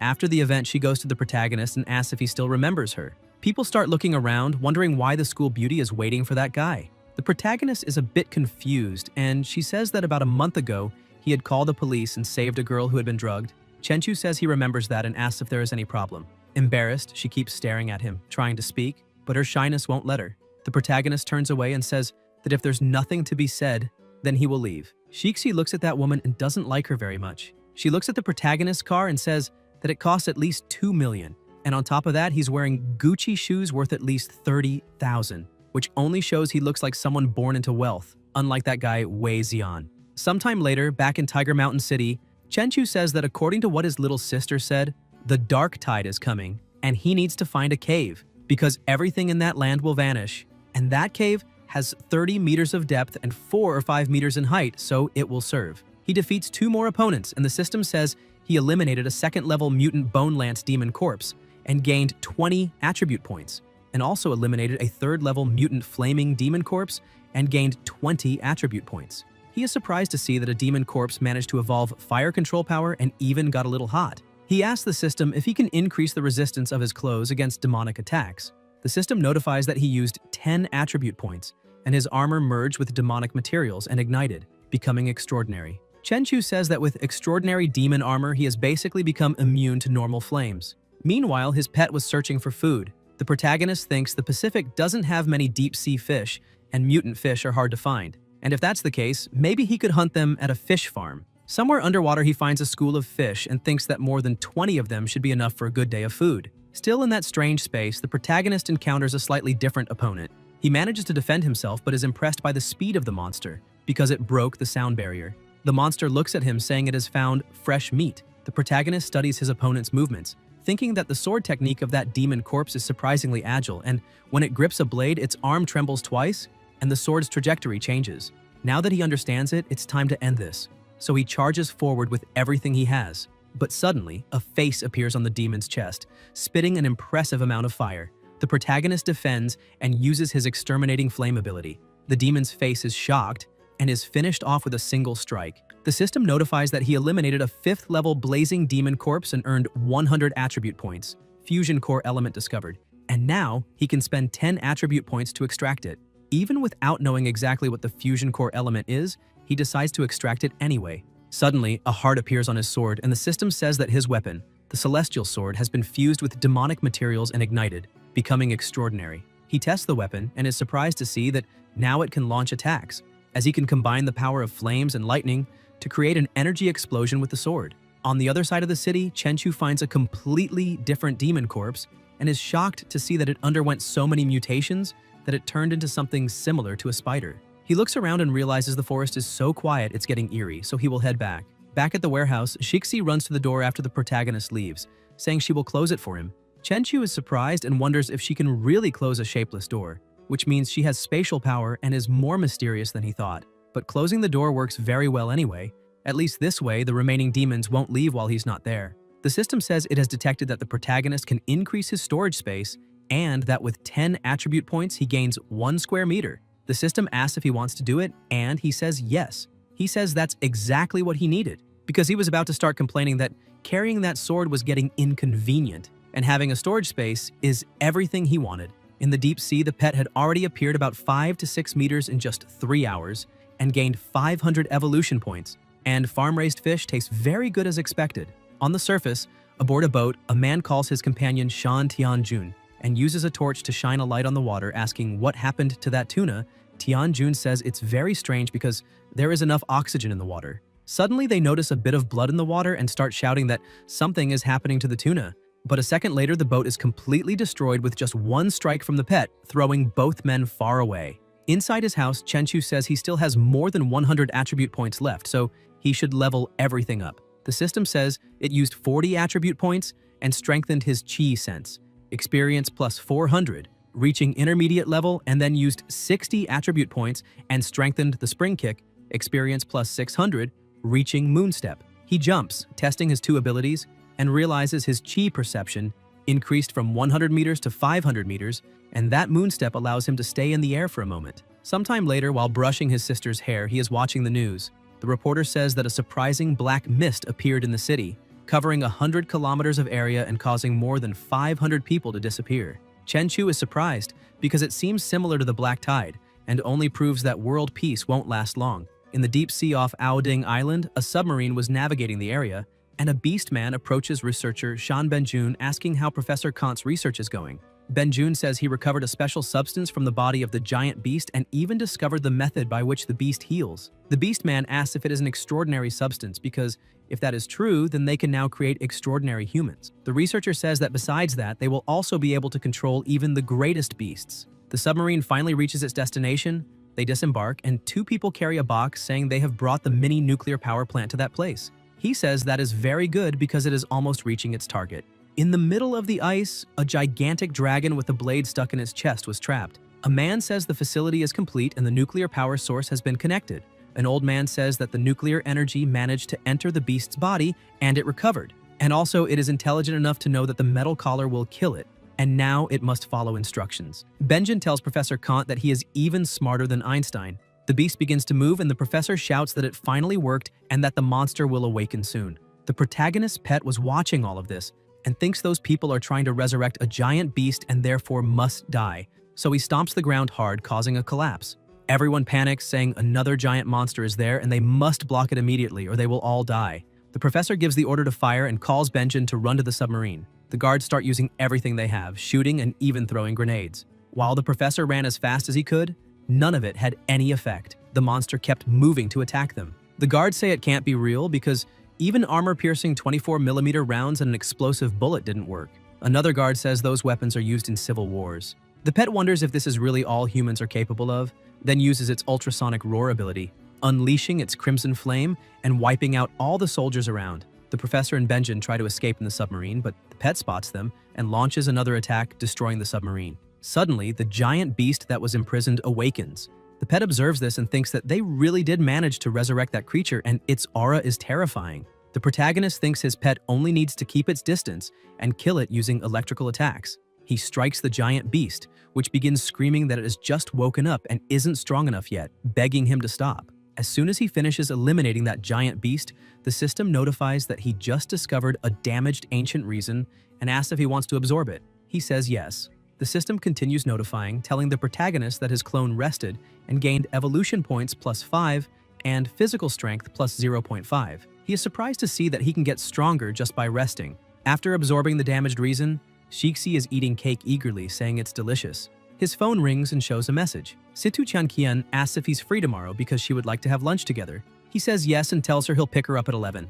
Inside the teleportation gate, the protagonist is fighting another monster, and while dodging its attacks, he thinks it's incredible. Those blows could probably destroy a tank. Yet again, he wins with just one strike. The system says he eliminated a 4th-level demonic creature and gained 50 attribute points. He's a bit disappointed because he thought it would at least be a 5th-level one. He continues advancing quickly through the area using his probe, finds another nearby monster, and goes straight to attack. When the battle starts, the monster identifies his extraordinary level armor, and he immediately spends the 50 attribute points to strengthen himself. He launches forward and leaps, breaking the ground on his way to the opponent, but when he tries to strike, he cannot reach it, because a protective barrier rises between them. He realizes that energy wall is protecting the enemy, and that he needs a bit more force to break it. Using his exterminating flames ability, he manages to pierce the barrier and eliminate the monster. The system says he eliminated a 6th-level demonic creature and earned 200 attribute points. He allocates 100 points to strengthen his external chi and 100 points to enhance Crimson Flame.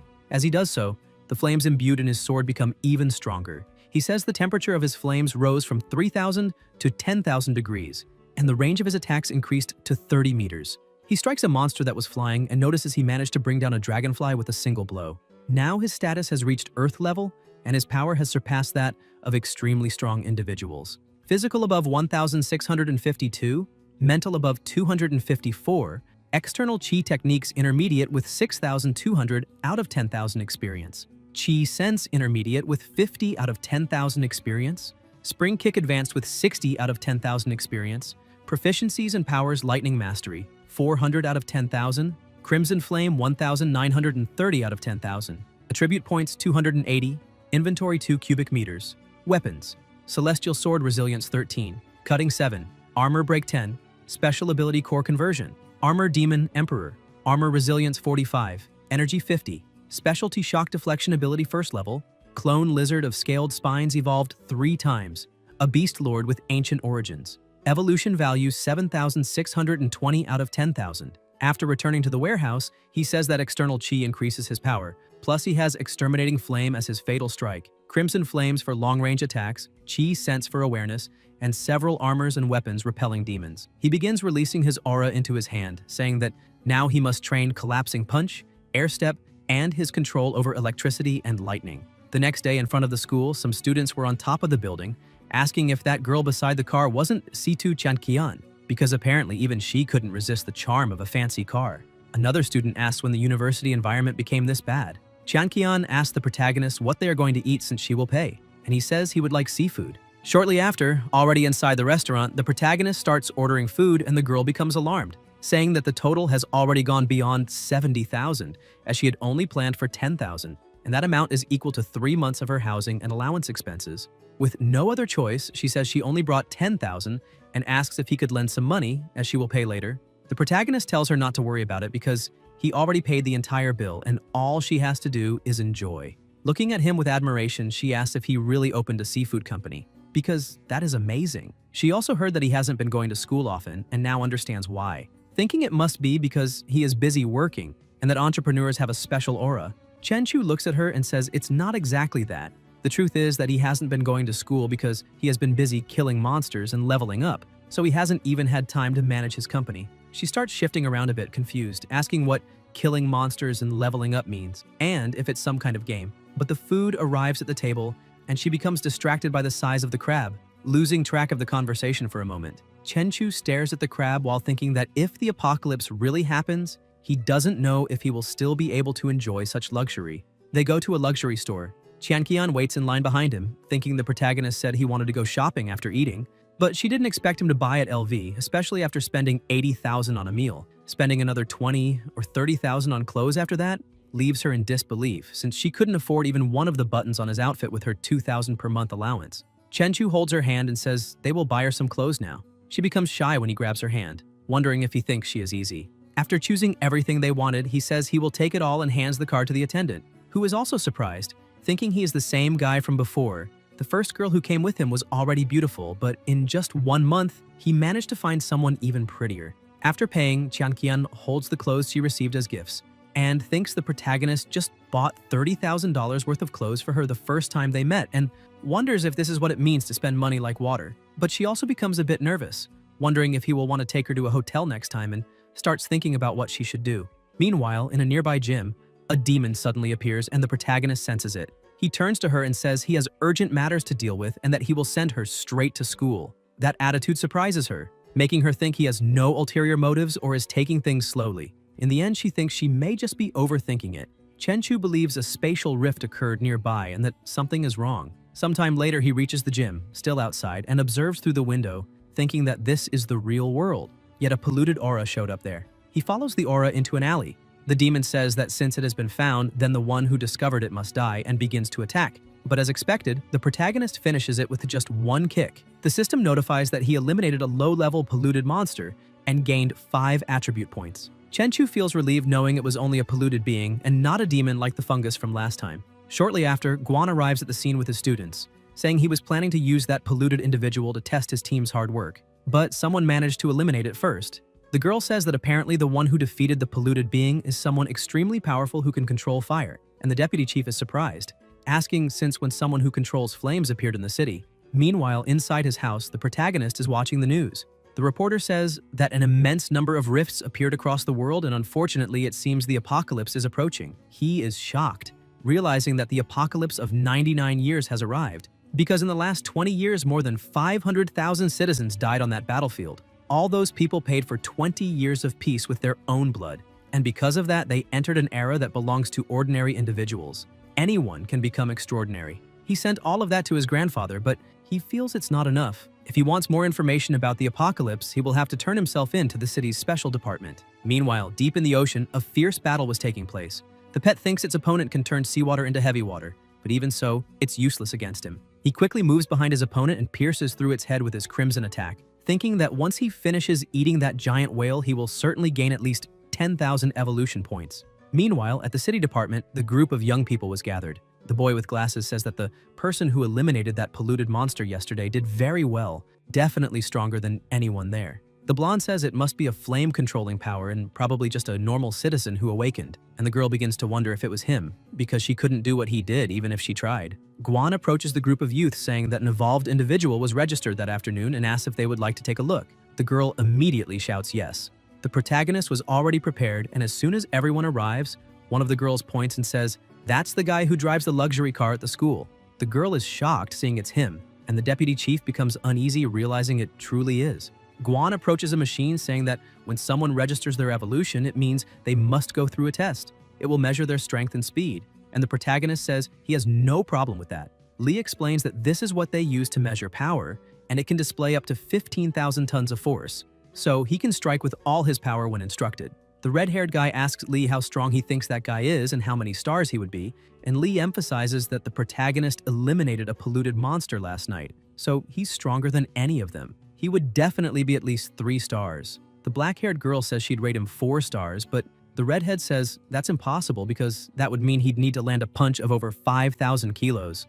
Lee says the protagonist is showing so much confidence that it looks like he's going to break the testing equipment, and another guy says they must be joking because their captain is an evolved 5-star individual and he only has 10,000 kilos of strength. As soon as the signal is given, the protagonist throws a punch that causes a deafening sound, and the machine registers more than 12 tons. People can't believe it, saying that not only is he 5 stars, he is a strong 5-star. Chenchu thinks he tried to control himself, but maybe overdid it a bit.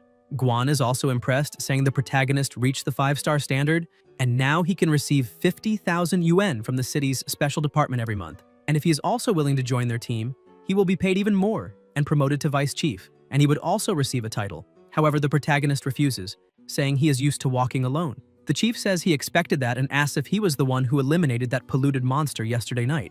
The protagonist says yes, and Guan asks if he also has the power of flames because his power is truly strong, as good as the awakened individuals he has seen before. And with that talent, he could be accepted by the god of battle Jiang as a disciple if he joined the department. Chenchu thinks that this god of battle is considered the limit of human potential, but he believes he cannot accept this because his giant lizard must remain secret and he has other ways to become strong. He thanks the chief but declines the offer. The department makes an official city announcement, congratulating the first officially registered evolved individual, Chenchu, male, 21 years old, evolution level 5, extraordinary strength, blood-colored flame, currently ranked first among all evolved civilians. People begin commenting on the post amazed, asking if there is really a 5-star evolved, saying it's too overpowered. In other places, the maximum is 3 stars, and that's why City N is the best. Some people are even calling him a god and study at the same school as he does. As soon as Tianrui sees the post, he calls the protagonist asking if he's really a 5-star individual and still ranked first, telling him to take care of him in the future, and the protagonist just laughs. After hanging up, he throws the phone on the table, saying that even classmates he hadn't spoken to in years called to congratulate him, and that he received calls from even more people. He starts laughing, thinking this must be what it feels like to be a god living among humans. Meanwhile, after finishing eating that giant whale, his pet has reached 90 meters in length, and his physical strength increased by 1,800 points, and his power rose from 29 tons to 70 tons. He keeps smiling because with his external covering, he could even withstand a piercing bullet. And compared to another evolved individual, he is at least level 7 or 8. Chenchu believes that the 7-star rank should be the highest limit any awakened individual can reach.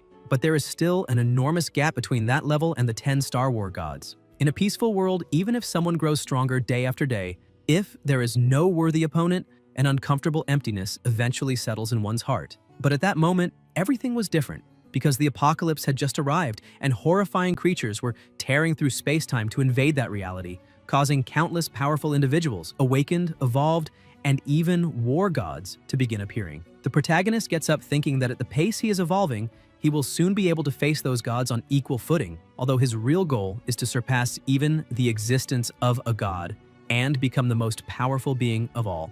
Suddenly his phone rings. His secretary Leng Yue sends a message telling the receptionist that he is an evolved individual. Little Ning says at the front desk that the boss surpassed the awakened stage long ago and is now a 5-star individual, one of the best, while Hui Hui from the IT team praises how incredible he is. But the secretary gets jealous and tells everyone to show some respect. Chenchu replies saying it is not a big deal since they will all get there eventually, he's just a few days ahead. Ning gets excited and asks if he is serious, because she dreams of awakening like him. Determined, she comments that it would be wonderful to evolve into an angel and gain beautiful wings. Leng Yue, jealous, says she cannot choose the form she evolves into and might very well turn into a frog, which irritates Ning, who tells her to shut up. Chenchu laughs while reading the messages and tells the 3 of them to stop slacking off, and they respond saying they will return to work. Sometime later, back at the warehouse, the protagonist gets ready to enter the subspace again. He smiles and asks his sister to open the door, and she obeys immediately, saying it is already open and he can go in. He tells her to stay there without moving because he is going to check the place first.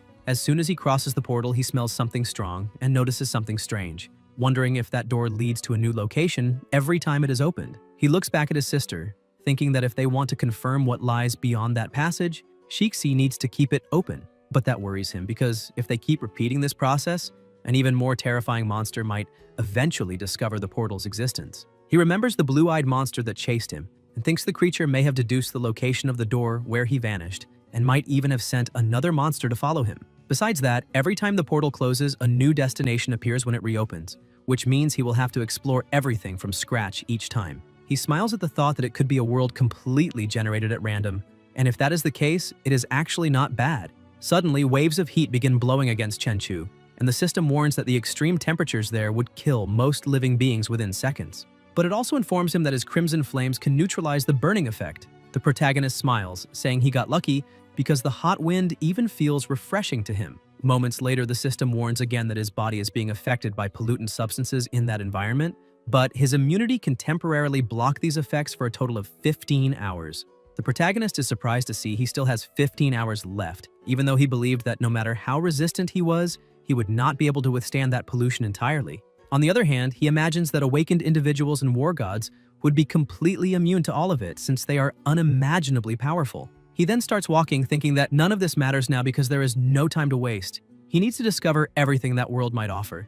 Chenchu begins using his detection abilities, but does not find any trace of life, whether monsters or humans, since that place is utterly deserted. He keeps analyzing the surroundings and comments that it is no surprise, because such an infernal environment would not support life under any circumstances, which is why he needs his sister to open the door again. Suddenly, he notices something rising behind him and, thanks to his reflexes, he quickly turns and attacks the monster. His strike slices it in half, but the creature simply regenerates. The system informs him that it is a poisonous smoke monster of difficulty 3, making Chenchu smile since he had not even noticed its presence, which proves that this world truly has something different. The creature lunges forward trying to injure him, but it is blocked by the protagonist's protective barrier. He then understands that his senses did not fail because that monster is not alive, and being a filthy entity, it needs to be dispersed with thunder that repels evil spirits. Chenchu gathers energy in his hand and prepares to strike just as the monster stops right in front of him, creating the perfect opening. Lightning hits it directly, making the creature scream in pain. The skull falls to the ground and the system reports that he has eliminated a strange third-level monster and received 20 attribute points. The protagonist, however, wonders if that was truly a third-level monster, since it seems much stronger and has the special ability to make physical attacks useless. Besides that, his blows cause no damage at all, perhaps because the creature was born in lava, which also nullified fire attacks. He feels relieved for having been lucky enough to possess talents capable of countering all those abilities. Otherwise, that fight would have been extremely difficult. Suddenly, he hears footsteps behind him, and when he looks, he notices that it is his sister. He points out that he had asked her to wait outside the door because it was dangerous in there. With a shy look, she says that she came exactly because the place was dangerous and she was worried. The protagonist smiles and sighs in relief, thinking that it hardly matters since outside might not be much safer anyway. He then approaches her and tells her to stay behind him and not get close no matter what. But suddenly she smiles in agreement and begins to disappear, leaving him startled. He tries using detection but senses nothing at first, only a faint fluctuation of energy in front of him. He stomps the ground, destroying everything around, and with incredible speed starts leaping through the area toward that fluctuation. As he approaches, he notices that the environment changes completely. Observing it, he comments that it could be called a building, but it looked more like a seal or a prison capable of completely hiding the aura of a colossal monster. A dragon was chained there. Chenchu approaches, saying that the true treasure of that world had been the dragon all along. It was the burning wings of Vandenfeld, a genuine dragon. The protagonist recognizes how strong it is, not even wanting to imagine the attributes it possesses. Suddenly, the dragon rises, irritated, saying that humans are fools for challenging him while caring nothing for their own lives, calling it ridiculous. He claims that this is his world and calls the protagonist an intruder, but says that since the human is standing before him, he will be merciful and give him two choices. The true dragon stares at Chenchu and says that the first option is that he will be buried there with not even ashes left to mourn. As for the second, the dragon says he would be delighted to gain a new servant, as long as Chenchu kneels and acknowledges the power of Vandenfeld. The protagonist smiles, saying he wants nothing from that dragon, but admits he is a bit interested in its bones. Hearing this, the dragon becomes furious and summons several poisonous mist monsters. Chenchu keeps smiling, commenting that he once thought those monsters were impressive, but now sees they are just nonsense, and even asks if turning into those creatures is the fate of anyone who accepts becoming a servant. The dragon orders the monsters to eliminate the intruder and drag his body to the river of lava. Chenchu remains still watching, and as soon as they approach, unleashes his elemental power, destroying them all in the blink of an eye. The dragon asks what happened and whether it is true that his servants vanished instantly. The protagonist laughs and says that on second thought, having a black dragon as a pet sounds interesting. asking the dragon what he thinks about becoming his servant instead. The dragon is deeply offended and charges. Chenchu draws his sword and counterattacks fast enough to wound the creature's neck, making it even angrier. Furious, the dragon yells that he will send him straight to hell and fires a blast of fire that the protagonist blocks with ease, mocking it by asking if that is all. The dragon roars that he will burn him down to nothing and releases another, even denser beam. A hot mist fills the area as he declares that no one in that world has ever endured even a second of his infernal flames. However, in the middle of the haze, Chenchu comments that for a moment he actually thought the dragon was powerful, but now it just seems like a giant hairdryer. Consumed by rage, the dragon prepares to attack again, but the protagonist charges first and kicks it straight in the mouth, causing a colossal explosion. He states that he possesses extraordinary power over fire and still has the protection of a monster emperor's armor, so no one could be better protected than he is against flames, which means he can simply ignore any fire thrown at his body. The black dragon approaches, asking if he is truly immune to fire, finding it curious, and suddenly lunges, trying to bite him while questioning whether he would also be immune to its fangs. However, the dragon cannot hit him. Chenchu jumps, reaches the creature's neck, and as he drives his sword in, activates his lightning and cuts the dragon from end to end until reaching one of the bones. Noticing that he could damage it, he quickly pulls away. Chenchu comments that it is no surprise that the dragon is called Burning Wings, since it can shift into a red form, but he points out that all those charges were useless. He then unleashes the power of his armament, making the aura of a dragon manifest around him as flames wrap his body, explaining that this is a new technique he has just learned called Fire Wings Bloodburst. The true dragon keeps advancing, demanding to know how the protagonist dares to use or steal its powers, but once again fails to land a blow.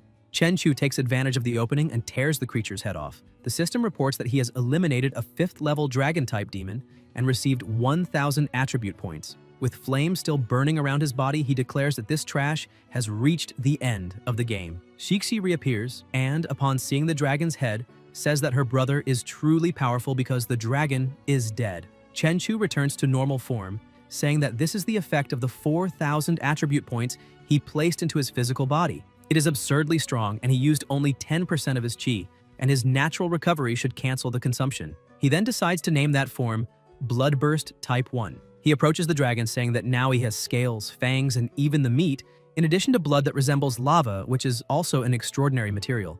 Just that head alone would be worth at least 100 million to the government. But he realizes a problem. How would he explain where a 5th-level dragon head came from? If he said he defeated it alone, he would reveal that he is strong enough to qualify as 6th or even 7th level. He lifts his sister off the creature's head, thinking that he should store it first since maybe it tastes good. He then decides to exchange 200 attribute points for storage space, managing to store the dragon's head easily.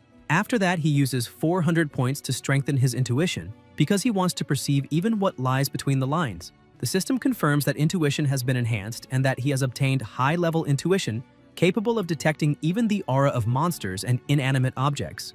Then he uses another 400 points to amplify the intimidation of his armor. The system reports that the enhancement succeeded, and suddenly, a power begins radiating from his body, changing the pressure around him and cracking the ground beneath his feet. Now he has awakened the king's intimidation, able to make a person tremble in fear since even the slightest eye contact can leave someone powerless before him. He takes a deep breath, saying that this should be useful for clearing out the fish in an offshore fishing boat. Meanwhile, some fishermen celebrate, saying that something is on the hook, but when they pull it up, they see that almost no fish came. One of them asks why, while another says it does not matter as long as they stay alive. Suddenly, a man examining the fish is startled when he sees something in the water. The ocean begins behaving strangely, and right after, an explosion of lightning occurs, throwing several fish upward.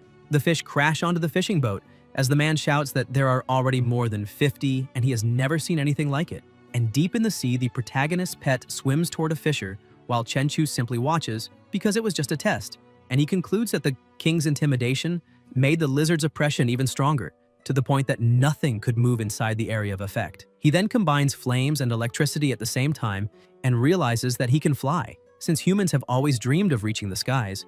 So he climbs higher and faster, thinking that as long as he maintains these two powers together, he can completely ignore gravity. During the test of his new ability, he notices something on the horizon, guided by intuition, insisting that there are still countless unexplored places in that world. And as he approaches, he thinks that there might be a being there, so unknown that even the ruling dragon of that world did not know of it. After all, the black dragon was just a magical creature imprisoned, and clearly some superior power had to be behind it. Determined, he continues heading there, and soon he is walking through the ruins of the giant kingdom, observing drawings on the ancient walls and understanding that a civilization of giant dragons once existed there. Although he still cannot identify whether they worshipped a dragon god or even a true god, suddenly a colossal stone door produces a strange sound, and even sensing immense danger behind it, Chenchu remembers that there is no catching a tiger without entering its lair. So he advances without hesitation and finds a path lined with enormous statues of giant dragons, until finally concluding that the black dragon had been like the little brother of those creatures. The system begins repeatedly warning that the pollution in the area is rising, but the protagonist remains temporarily immune thanks to his extreme physique, although he has only 3 hours before his body weakens and becomes affected. He confirms that something truly abnormal exists inside that temple, a being that has not even revealed its real form, yet already produces terrifying levels of pollution. So he shouts for the creature to stop hiding because he knows it is there. A brutal pressure floods the temple and startles Chenchu. He feels something rushing toward him and dodges at the last instant, before a beam of light strikes the exact spot where he had been standing. He demands to know who that being is, but the 4-armed humanoid simply declares that the Venerable has awakened. They stare at each other for a few seconds until the creature raises a hand, wrapped in a shadowy aura, and says, "Eternity." Chenchu slams his sword into the ground and lifts his shield to block the attack, enduring an impact so violent that he wonders if the enemy might be 6th level, although he quickly realizes that the power goes far beyond that and concludes he's facing a 7th level demon. The creature shifts the nature of its abilities and says devotion and surrender. The pressure increases so much that the ground sinks beneath the protagonist's feet. He understands the true purpose of the attack and erupts in fury, asking if that being really wants him to kneel, which means it is begging to die. He unleashes his power and surrounds the entire place with flames, completely erasing the oppression. He smiles and says that such arrogance means the monster will die along with the ruins that remain. The creature forms countless projectiles around its body and announces the first form blood explosion, launching everything at once. Chenchu destroys each projectile with ease, blocks the shock, and charges forward at absurd speed. He cuts 2 arms and 1 leg from the enemy, but the creature dissolves into an illusion and reappears holding his head while calling him a disgusting ant. A colossal explosion takes over the area and covers everything in mist.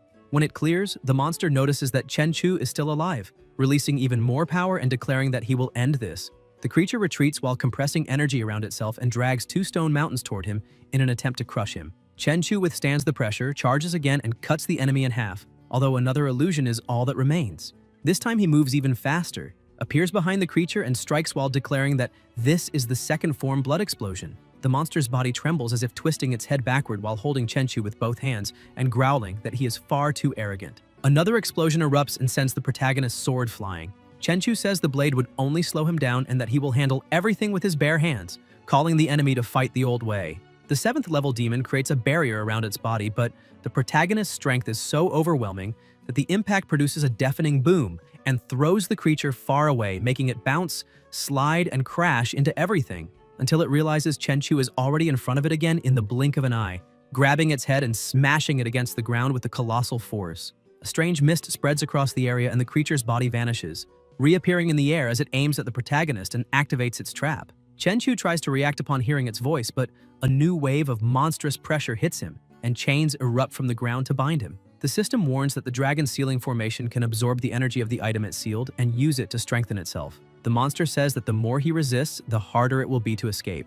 Chenchu asks if that is how it sealed the ancient dragons, and begins forcing the chains until they crack. He says it is a shame the opponent is not competent enough to seal him, since he is nothing like those idiotic dragons. Using brute strength alone, he breaks every link and frees himself with ease, ordering the creature to listen carefully to his name, Chenchu. The monster watches in terror as the protagonist activates even more of his blood abilities, cracking the ground with each step until he vanishes and reappears behind the enemy to strike it from behind, throwing it downward and then reappearing in front of it again to launch it skyward. He comments that he watched Naruto and will now open the gates and show how Rock Lee should have handled Gaara. The sequence of blows becomes so violent that the monster cannot react, being hurled across the area again until Chenchu slams it against the ground with brutality, pierces its chest, and rips out its heart. Laughing like a beast, he holds the heart in his palm and declares that this power now belongs to him. Chenchu begins to lose strength when the system notifies him that the Crimson Flame has evolved into glass. Crimson Flame, the lightning has awakened and become Agile Thunderstorm, and that he has also obtained the Dragon Sealing Talisman, capable of sealing beings below 6th level, but the final warning confirms that he has overexerted himself and has been contaminated by 99% of the strange pollution. Shixi rushes to him warning about the danger while he, barely able to move, admits that he fought for too long and the pollution worsened, so he cannot stay there. He gathers the last of his strength and flies as fast as he can, while the world of the giant dragons begins to collapse without the Exalted protecting it. But as soon as he crosses the exit, he falls to the ground. His sister quickly shuts the door and calls him in desperation, but the protagonist can only say that, once closed, the door loses its connection to the other world and no one knows where it will appear again. Shixi runs to him and Chenchu says he is fine because all power comes with a price. He thinks that blood explosion seems to be nothing but condensed raw power, and that only someone with insane physical strength could withstand it, since an ordinary person would have their blood vaporized using even type 1 and end up as nothing but a dried corpse. He tries to stand despite the pain and concludes that to reach type 3 he will need to strengthen his body even more. He holds his sister's hand and says that the teleportation door is closed and they need to find a place to rest. Meanwhile, among the ruins of the palace in the land of giants, the fallen monster begins to move its hand, awakening as it sees blood dripping from its chest and releasing a furious roar. At the same time, elsewhere, a man calls for reinforcements and reports that at 35 degrees north and 2,200 meters away, a group of 5th-level polluted monsters has emerged from a fissure. And somewhere, in city, K-humans use all available artillery to contain the horde. The agents on the front line receive word that 6 minutes remain before the second volley of shots. Seth tells everyone to hold the line so the monsters cannot escape. The bald man tells him to relax because the creatures are devouring their own dead and have not moved. When Seth asks for the pollution level, Mark checks the system and reports about 15.5%, concluding that they can last another 8 hours. Seth comments that this is already enough to complete their objective. The bald man prepares for battle, saying that the bodies of 7 5th-level monsters will bring in a good amount of money because even incomplete, they are worth a lot. Mark reminds them that they need this money to increase their firepower and that if a third is left over, he will be satisfied.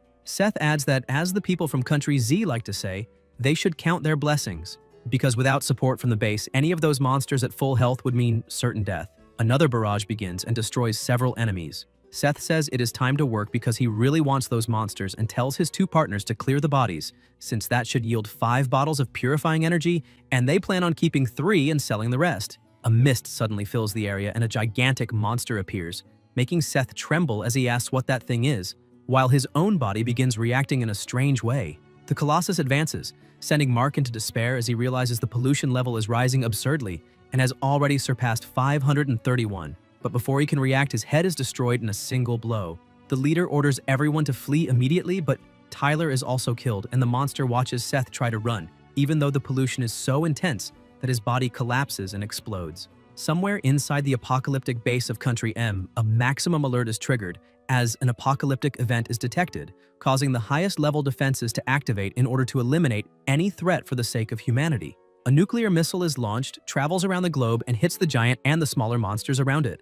All of this unfolds while the protagonist sleeps peacefully at home. Sometime later, he wakes up, goes to his sister's room, and tells her that it is time for breakfast. She gets up sleepily calling for him, and he hugs her tightly while asking what she wants to do, making Shixi feel so safe and comfortable that she falls asleep on his shoulder. Chenchu carries her in his arms and walks until he hears a noise outside, where a woman in a delivery uniform printed with fast takeout food stands at the door bringing their meal. She calls Chenchu saying the food has arrived and he introduces herself as Huangfu Ziyan. The protagonist opens the door quickly and she greets him while handing over the order, making Chenchu notice, surprised, that it is the first time he has seen a woman delivering food at dawn while riding a $100,000 motorcycle. Ziyan looks at him and at Shixi and comments that she has also never seen someone live in such an expensive mansion and still order takeout every day, especially with a daughter, which makes the protagonist smile and say that she knows him far too well. Suddenly, a crushing pressure leaks from his body, leaving Ziyan so terrified that she drops the food on the ground, trembling from head to toe and stuttering,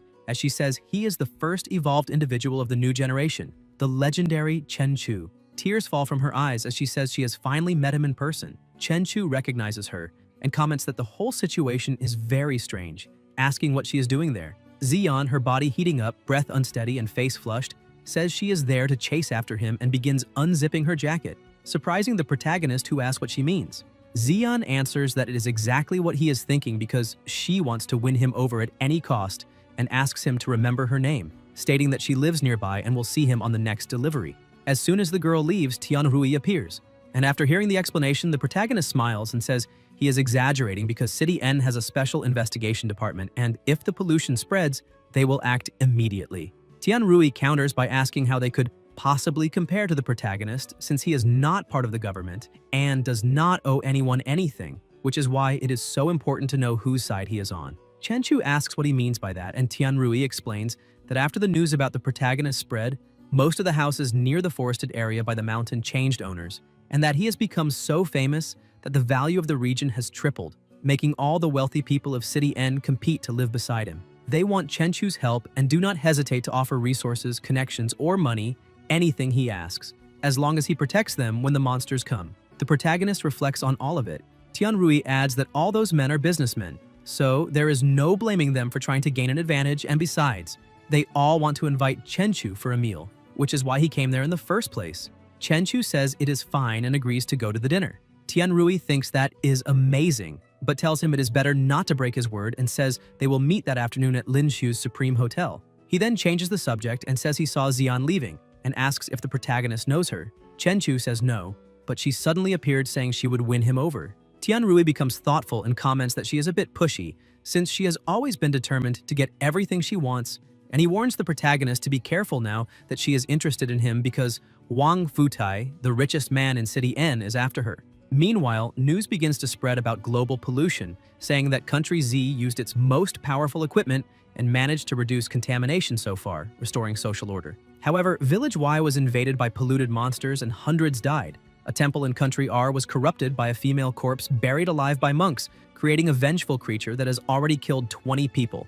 And Country Z announces that 20 years ago it created a perfect defense system and a massive resource reserve to handle a possible apocalypse, making it the safest city in the world. Even so, tensions rise and many wealthy people have flooded into Country Z, several were affected at the borders, and a black market of contracts to avoid calamities has appeared. Meanwhile, at the university, Qian reads a book when her friend calls her, saying the apocalypse is coming, and asks why they still waste energy studying, since Qian wants to work in a multinational or become a translator after graduating. But the situation is so bad that this is no longer the point because no one even knows if they will be alive by then. So she could just find a powerful man and marry him. Qian takes off her headphones and starts thinking about the protagonist, a 5-star awakened individual with extraordinary fire control, someone so famous online that he surpasses celebrities and generates enough discussion to fill thousands of threads.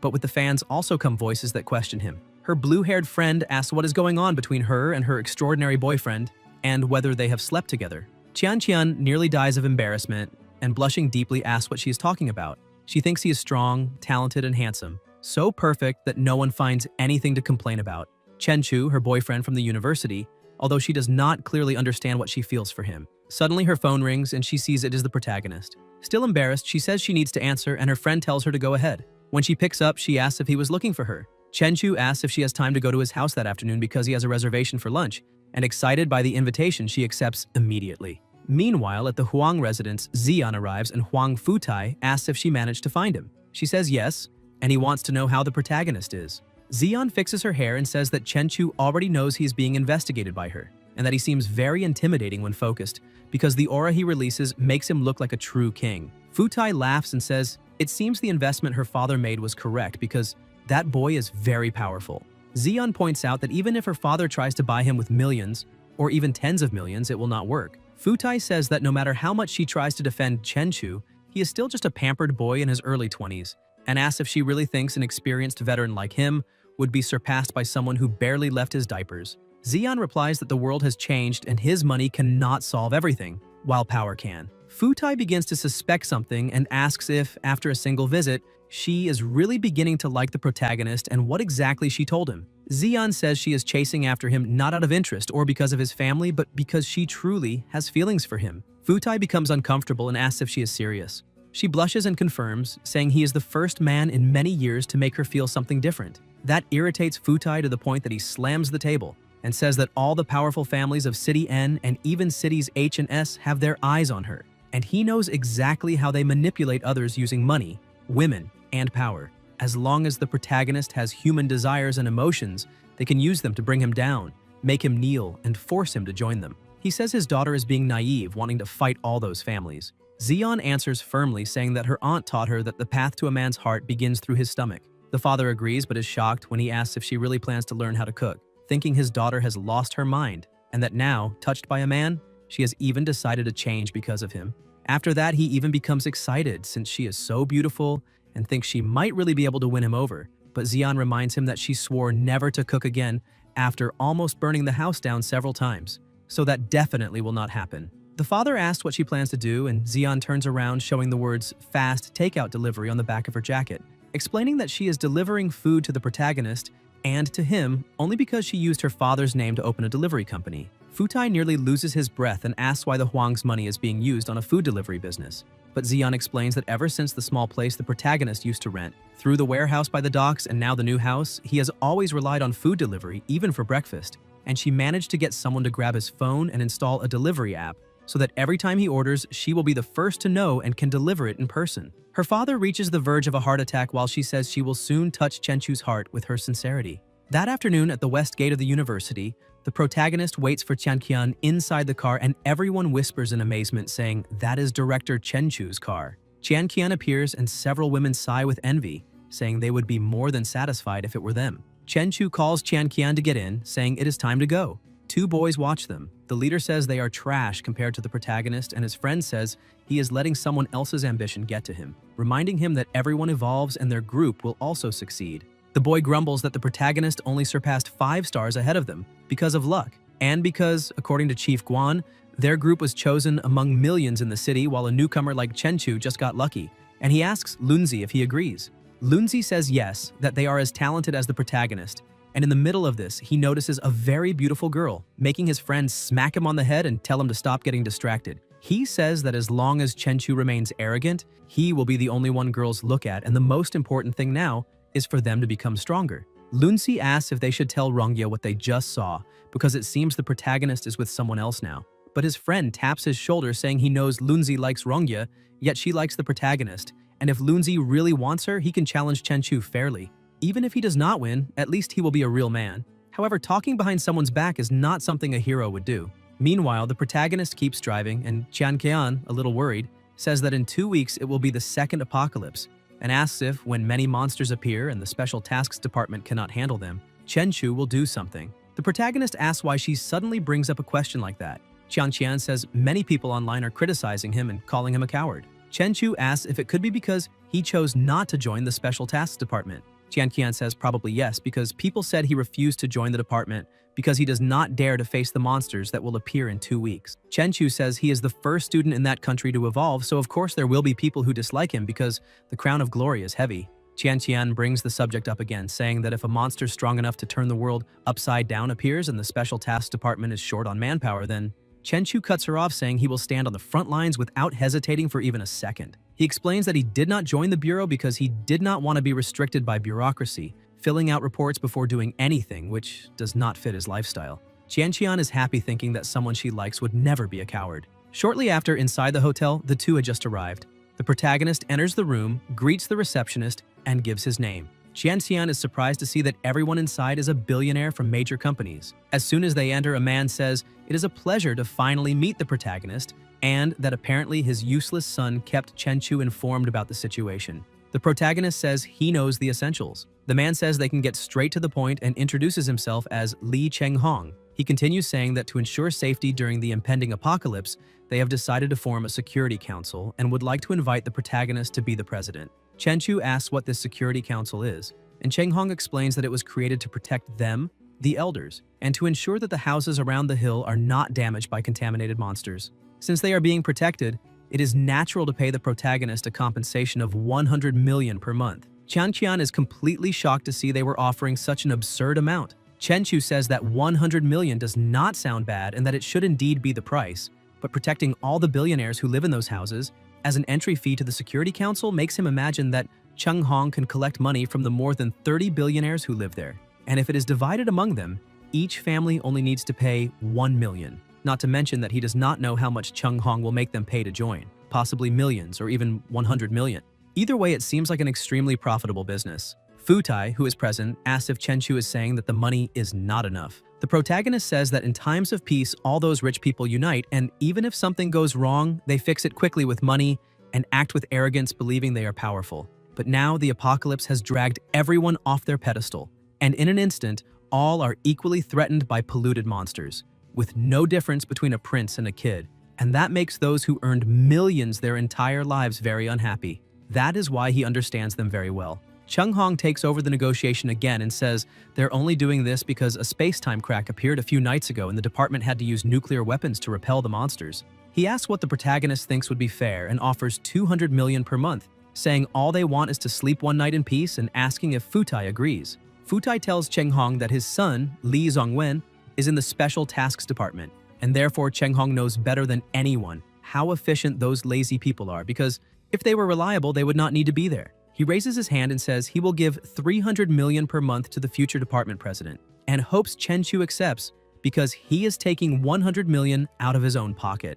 Chen Chu pulls a bill from his pocket and says money becomes useless paper after a few attacks, then burns the bill saying that all the money they have will become nothing but fire starters. Qian Qian is shocked again when she sees him burn the money, frightening everyone, and the billionaires stand up asking if the protagonist is really saying that after the second attack in 2 weeks, money will become useless. Cheng Hong starts checking the news saying that cannot be true because the authorities said the approaching apocalypse was only a normal level threat. The protagonist asks if he really still cannot see the truth because in the media reports only normal individuals and evolved people are being sent to deal with the attacks. Cheng Hong begins thinking about it and becomes even more confused. Chen Chu asks him to try guessing why even the Special Tasks Department cannot locate a 4-star awakened individual, since they are busy trying to maintain the 5 apocalypse gates, and reminds him that those gates are not the true battlefield because the officials cannot even take care of themselves, so how do they think they can help anyone? Futai slams the table asking what the protagonist wants them to offer.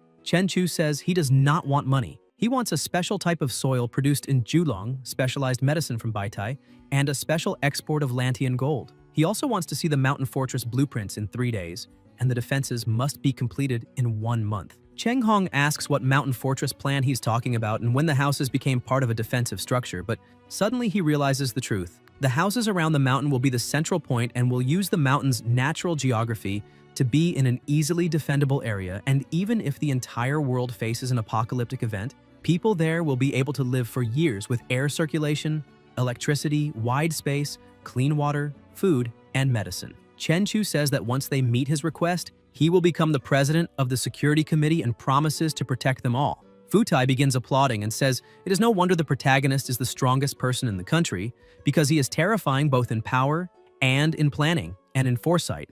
The others begin applauding as well, and Qian Qian looks at him with admiration. As soon as the meeting ends, the businessmen start leaving. Tian Rui, who was waiting for the protagonist, says he was truly incredible because he managed to handle all those people. Chen Chu says that everyone will benefit from this, and Tian Rui holds a golden card saying that his father owns shares in that hotel, so they can enjoy themselves. He hands the card to the protagonist and says he will not interfere. Chen Chu takes the card, looks at Qian Qian, and says he would like to talk with her because they cannot waste Tian Rui's kindness. She becomes embarrassed but agrees. They go up to an exclusive luxury suite, and the protagonist notices that the room blocks all noise and is shielded so signals cannot leave or be intercepted. He removes his suit and looks at Qian Qian. Even though she wants it, she becomes shy and says it might be too fast. But the protagonist approaches, holds her by the waist, and asks her to be his girlfriend. She gives in to the moment, and the protagonist begins gathering energy at his fingertip, thinking that she is only a normal person. So when he controls the energy inside her body, he must be extremely careful, because he is an extraordinary human with a physical stat of 4,000 to 5,000 points. He touches her chest and begins channeling his energy. She immediately feels intense discomfort, and the energy is so overwhelming that her clothes begin to tear. The protagonist has to be as careful as possible, thinking that a single moment of carelessness could rip her entire body apart. When he finishes, Qian Qian is unconscious and without clothes, so Chen Chu places her on the bed and covers her with a sheet. He thinks everything went well and that her body is merging with that energy and slowly changing. There are no signs of pollution or mutation, so he simply needs to wait until tomorrow to see the result. As he pours himself some wine, he thinks about using the dragon seal to take a portion of the monster energy he absorbed and turn it into seeds that, once planted in a normal person, will make them evolve. Even though it is dangerous, he needs to make Qian Qian evolve as well. 1 hour earlier, they had been lying on the bed, and Chen Chu had said that each apocalypse wave would only grow stronger, and that in an atmosphere like this, she would not be able to finish college. Qian Qian became worried and asked what she should do if she could not study, since her only option would be to run from the monsters. The protagonist tells her to look within herself for answers and asks if she wants to become an evolved individual. Qian Qian is shocked and asks if he is truly saying that she can evolve because that has always been her greatest dream. Chenchu explains that he can use the dragon seal to crystallize a portion of monster power, and that once her body absorbs the crystal energy, she will become as powerful as an evolved person. But as with all great power, there are great risks. If she cannot control this power, she will fail to evolve and become a monster instead. He looks at her and asks if she is truly willing to take that risk. Qian reflects and, with her head lowered, says that if he is the one doing it, she has no fear, and she also wants to be independent so she can protect her mother and fight by his side, not becoming a burden. Chenchu smiles and says that is an excellent answer, and asks her not to move because it is his first time doing this, and he might place it in the wrong spot. Embarrassed, she admits it is also her first time. When the dust settles, a superhero will rise on stage. He is the embodiment of strength, the fearless protector of this city, the 4-star evolved Tianlong. With his shining metal body, he will tear through the darkness and destroy all threats. Every strike a step toward freedom, every appearance planting fear in evil's heart. A true man never looks back at the explosion behind him because he knows his real battle lies ahead. Cheer for him, applaud him, because every voice gives him strength to advance. And let us witness the legend of Tianlong. The woman says that is the short video they filmed for the city's special task department, and that the profile already has hundreds of thousands of followers on the app. The other one is the 5-star captain of Jinghai City's department. She asks if he does not think it is amazing because those videos went viral and can make millions effortlessly, besides being easy to produce. The protagonist asks if those videos were made with special effects. The woman says not entirely, but emphasizes that the app can activate filters with a single tap, making the movements automatically look even more powerful because all those apps need to help evolved individuals promote themselves so they can gain public trust, which is why they recently signed contracts with many special task offices and evolved individuals. She says the protagonist is a celebrity they would love to sign a contract with, since he is recognized by the world government as the first person of the new generation of evolved individuals. She emphasizes that all he needs to do is show his power, and they will handle the entire promotional package, which will make his popularity explode and ensure he never has trouble finding sponsors. She decides to show some sponsored videos. A nearly naked man sitting inside a cup of instant noodles, claiming that eating that brand would turn someone into a superhero ready to fight the apocalypse. Another video shows a boy running in special sneakers saying that with those shoes they could jump higher than rent prices after the apocalypse. There are even ads promoting supplements for male enhancement. After demonstrating the ads, she says that if the protagonist is willing to start live streaming on that app and become a famous streamer with thousands of fans, they are ready to fulfill any desire he has. Chenchu stands up saying he is not a celebrity and asks who exactly are the fans she keeps talking about. The woman asks if he truly does not know how popular he is. She says that with a face as perfectly handsome as his, millions of female fans would beg to follow him. She adds that if he shows his face in a fan group, he could have any woman he wants. The protagonist stays silent for a moment and apologizes, saying he's not interested, then asks Leng Yue to escort the woman out. The secretary begins pushing Miss Wang toward the exit, but on her way out, she continues shouting that she will pay 100 million per year for the protagonist to do just one advertisement. Wang keeps yelling that they need a true hero, and only the protagonist can fill that role. Chenchu tells her to wait a moment, and she takes the chance to show him a superhuman, the Hulk of City M, a man who can instantly transform into a 5-meter-tall green ape. Once transformed, he is essentially unstoppable and immune to weapons, can sprint 100 meters in a second, and can easily destroy tanks. To the people of that city, he is a god. She also mentions a superhuman in the army of Country Y named Yali Shanda, whose left hand can transform into a king's sword shaped like a curry stick. One of his videos has already surpassed 500 billion views, and he is known as the Human Blade, becoming the legendary general of that city. In City D, there is someone who can become flames, and another who can freeze the very air. One person there is a transformer, and in City J, someone can stretch like rubber and jump between buildings. They also have people who can become invisible. Wang says it is natural for ordinary people to feel fear and uncertainty in the face of the apocalypse, and these people need a true hero who can make them feel safe and give them hope. She emphasizes that those other superhumans have become symbols of their countries, and they need a symbol like that as well. The protagonist thinks that expanding his sphere of influence might not be a bad idea, especially now that people are criticizing him online. Chenchu tells Wang that he definitely will not do live streams, but he might reconsider recording videos. The woman becomes ecstatic and asks if he is serious. After he agrees, they begin recording that night. In the darkness, he becomes the light in despair, the hope. His blade strikes with precision and grace. He moves through the air in a deadly dance. A true hero who fights not for glory, but for every life on Earth. Chenchu, the first evolved individual of the new generation, a fearless, legendary, and benevolent protector. In the Special Tasks Department of City N, the entire group watches the video. One of them asks if it is some kind of apocalypse game evolved individuals are playing. The leader says there are so many special effects that it hardly looks real. Lunzi disagrees, saying there are no special effects, it is just a bit exaggerated. Guan analyzes the video and says the protagonist is definitely stronger than 5 stars because he surpassed the awakened stage and seems to be moving further away from that group. In another place, at a sanctuary, a group of people gathers. An old man begins worshipping the great Tengu. The creature emerges from a portal followed by a woman named Izanami. The old man becomes terrified upon seeing her and begins offering his respects as well. Izanami asks the old man if he is truly certain he found the offspring of that ancestral beast. Kneeling, he explains that the giant creature appeared near the maritime zone of City R, but City M discovered it first, and according to international law, the resources of such a creature should belong to all humanity, but the discoverer has priority, so in the end, they will only be allowed to obtain 30% of the resources. Izanami says that international law means nothing if they eliminate the creature first and take control of all its resources, because naturally they will have full authority over distribution. Deep in the ocean, several submarines were navigating while searching for something, and a team of divers from Country M was scanning the area. They find some footprints and realize they are enormous. Then they become shocked when they see that the monster whale's skull is 20 meters long. The radiation system begins showing that the radiation down there is 46 sieverts, and everything indicates that this is the fissure from which the radiation is leaking. Suddenly, one of the divers sees a shadow and asks his teammate if he also saw it, but the other says no. Then the radiation device starts blaring nonstop, and the diver tells everyone to wait because something must be wrong.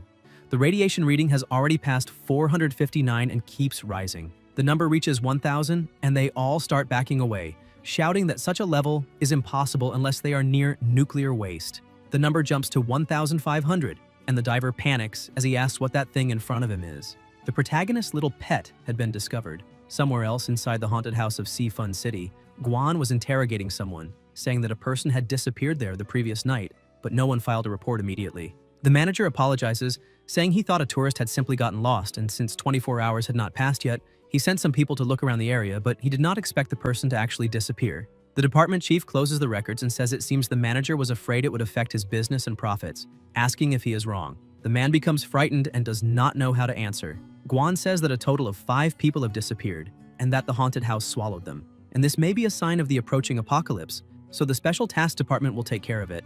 The group prepares for combat and pushes the manager away.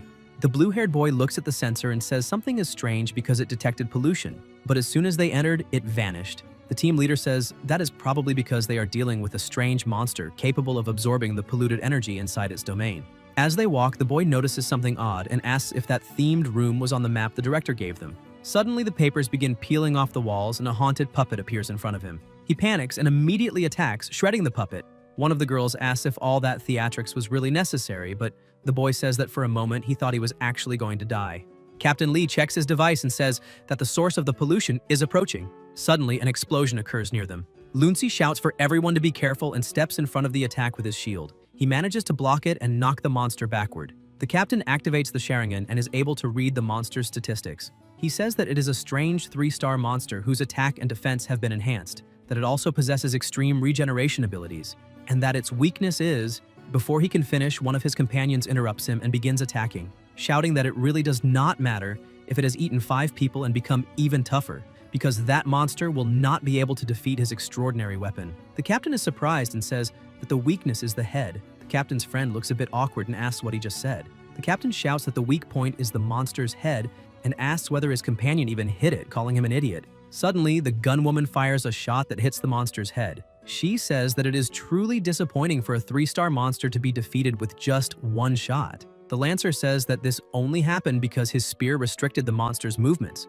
Otherwise, how would she have been able to land that shot? Captain Lee says that everyone there is a team, so they work together to defeat the monster and asks everyone to check the perimeter, because if there is no other source of pollution, they should inform the chief captain. As soon as they make contact, Chief Captain Guan watches them and says that there is a fatal flaw in the way they work together. He questions Pan Hao about why he acted without waiting for his leader's instructions and asks whether he really thinks he is smarter than Captain Lee Zongwen. Slightly embarrassed, Pan Hao lowers his gaze and says, no. Guan says that Zongwen is capable of handling planning and reconnaissance, yet he just sits and watches when danger arrives. The chief captain emphasizes that before being a leader, he is also a member of the team, and if he only watches from the sidelines, he will be sacrificing the lives of his teammates. Zongwen also realizes his mistake and apologizes, saying that he really should have acted actively in the fight. Guan looks at Lunzi and asks whom his shield is supposed to protect during battle. Surprised, Lunzi answers that it is his teammates. Guan asks whether the only teammate he has is Rongya. The chief emphasizes that in a fight, no one cares about personal opinions, and that he must protect all of his teammates, not just the one he judges to be more important. He then looks at the two girls and says that they are also not cooperating because one of them is so careless that she has no sense of danger, while the other fires without thinking when her teammate is engaged in close combat with a monster. He asks where all that courage came from and stresses that this is not a game because a small mistake can lead to death, and everyone there must take responsibility for their teammates so that everyone makes it out alive. He asks if everyone understands, and the group shouts back that they do. Guan says that he has finished his reprimand, however. For their second mission, they could be in even worse condition, and with the group's current strength, they are capable of dealing with ordinary 4-star monsters. He stresses that what he's about to say next is a military secret, so no one is allowed to leak it. He states that he truly believes each of them has enough power to face a 4-star monster, and that is why he will provide an ultra-secret piece of military information, but once again asks everyone to pay close attention, because they cannot share it with absolutely anyone. After he explains a bit, the group becomes frightened. Zongwen asks what an apocalyptic level is. Panhao adds that he has never heard of anything like that. The chief captain says that City M lost more than 17,000 evolved individuals in a single night, that the authorities had to use nuclear weapons and even so, barely managed to drive the monster away, and that as far as he knows, no corpse of the monster was found in the ruins. The official report merely stated that it seemed to have retreated. Zongwen cannot believe that nuclear bombs were used and still failed to kill the monsters.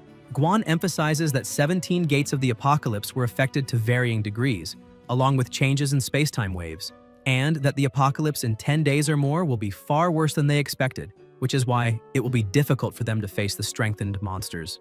Rongya begins to grow worried and asks her captain how they are supposed to become stronger and whether there will be any special training.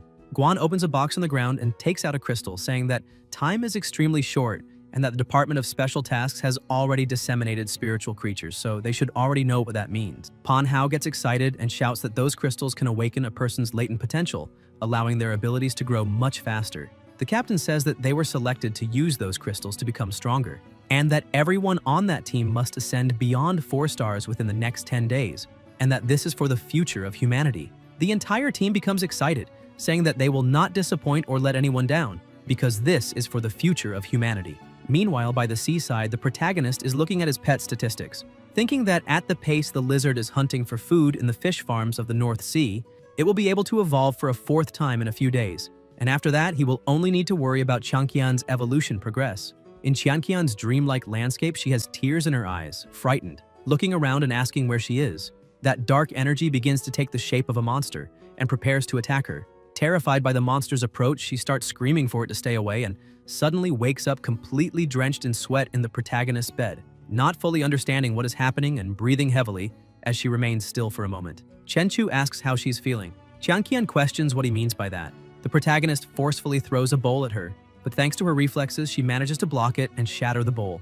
He asks what it feels like to be an evolved individual. Qianqian is still somewhat confused and asks what just happened. Chenchu says that 1-star evolved individuals can strike with 500 kilograms of force and move at 15 meters per second, and he congratulates her, saying that the evolution worked. Surprised by all this information, she starts to feel a bit excited, looking at her hand and saying that she really does feel stronger, asking whether she successfully evolved. Becoming an evolved individual has become the dream of countless people around the world. On the black market, a low-quality evolution inducer has become a coveted item, with its price skyrocketing to more than $50 million.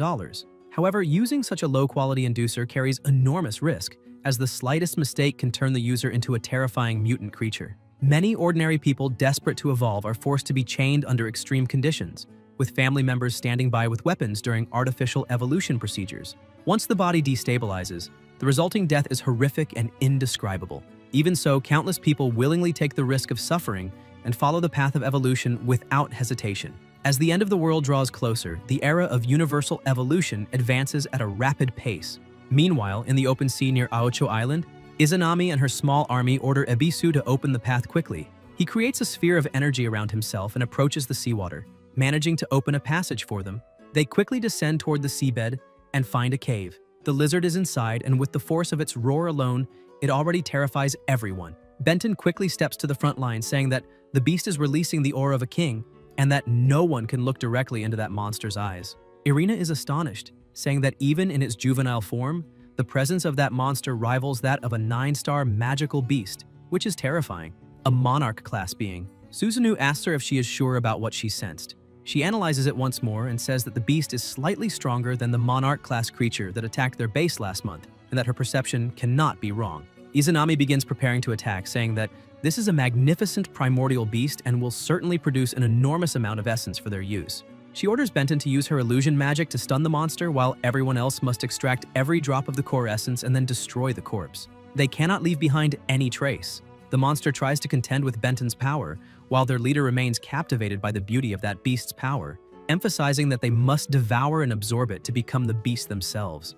Because darkness will devour everything, chaos will reign over all, and therefore, they must worship darkness and chaos, the infinite void, the intertwining of light and darkness, the cycle of life and death. Everything will return to nothingness, and they will become eternal gods. Their pursuit of transcendent power has never stopped. When the flames of destruction tore through the heavens, a mushroom-shaped cloud blossomed, a symbol of the end shrouded in death, and the furious shockwaves swept across the land like divine snow.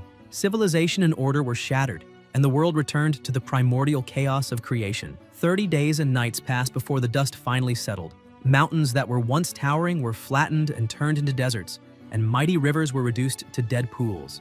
In the exposed fissures of the rocky earth, survivors gazed in horror at the remains of a colossal beast the size of a mountain, its bones gleaming with a strange metallic sheen, still maintaining a battle stance even after destruction, as if silently recounting the story of a lost era. Within its crystallized marrow, they discovered a mysterious substance that shone like the stars when light struck it, pulsing like a living being and refracting colors beyond the visible spectrum. After 700 days and nights of research, they finally uncovered its secret.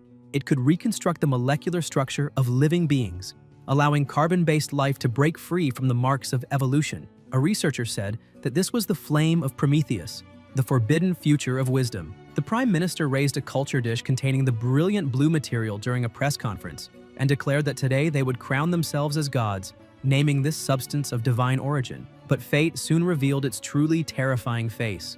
The first group of volunteers turned into crystal statues under the sacred blue light, their final expressions forever frozen in a mixture of agony and ecstasy, their mortal flesh like tissue paper trying to contain intense fire. Only then did they understand that it was not that the origin lacked power, but that the human body, made of mere clay, was unworthy and completely incompatible with the divine gift of the gods. Yet fate always has a plan. After the apocalypse, monsters began to roam the earth, and they were surprised to discover that survivors who had come into contact with the original substance, along with some humans, found that they could evolve by absorbing the corruption of monsters.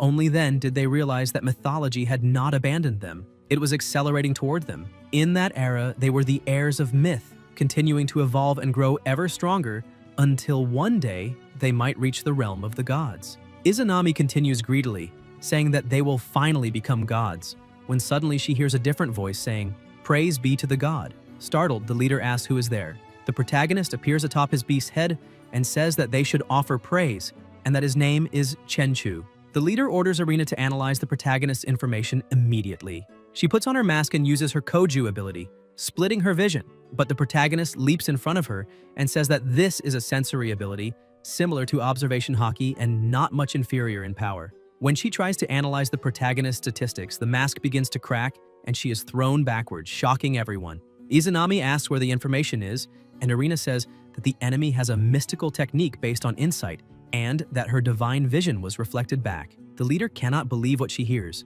Susanoo says that it does not matter what kind of sorcery it is, because he can crush that guy with a single punch, and he charges forward at full force, telling the protagonist to die. However, Chenchu dodges with extreme ease and asks how he dares to make the first move, landing a direct blow and smashing him hard into the ground, though his companion manages to cushion the fall. The protagonist remarks that this guy can manipulate gravity, which is actually interesting. Feeling belittled, Susanoo tells Daiko-kunten to stay out of the fight. He agrees and stops using his abilities, letting his companion fall to the ground, then prepares for battle, telling the protagonist that it is his turn to feel what it is like to be attacked. Several rocks begin to float, and the gravity pressing down on the protagonist increases drastically, followed by an explosion. Daiko-kunten is shocked to see that not even gravity could suppress the protagonist's strength as he rises with his aura. Irina starts to panic, saying that Chenchu is completely neutralizing the force. Daikokunten cannot believe what he is seeing and uses even more power, saying that the protagonist is surpassing divine power.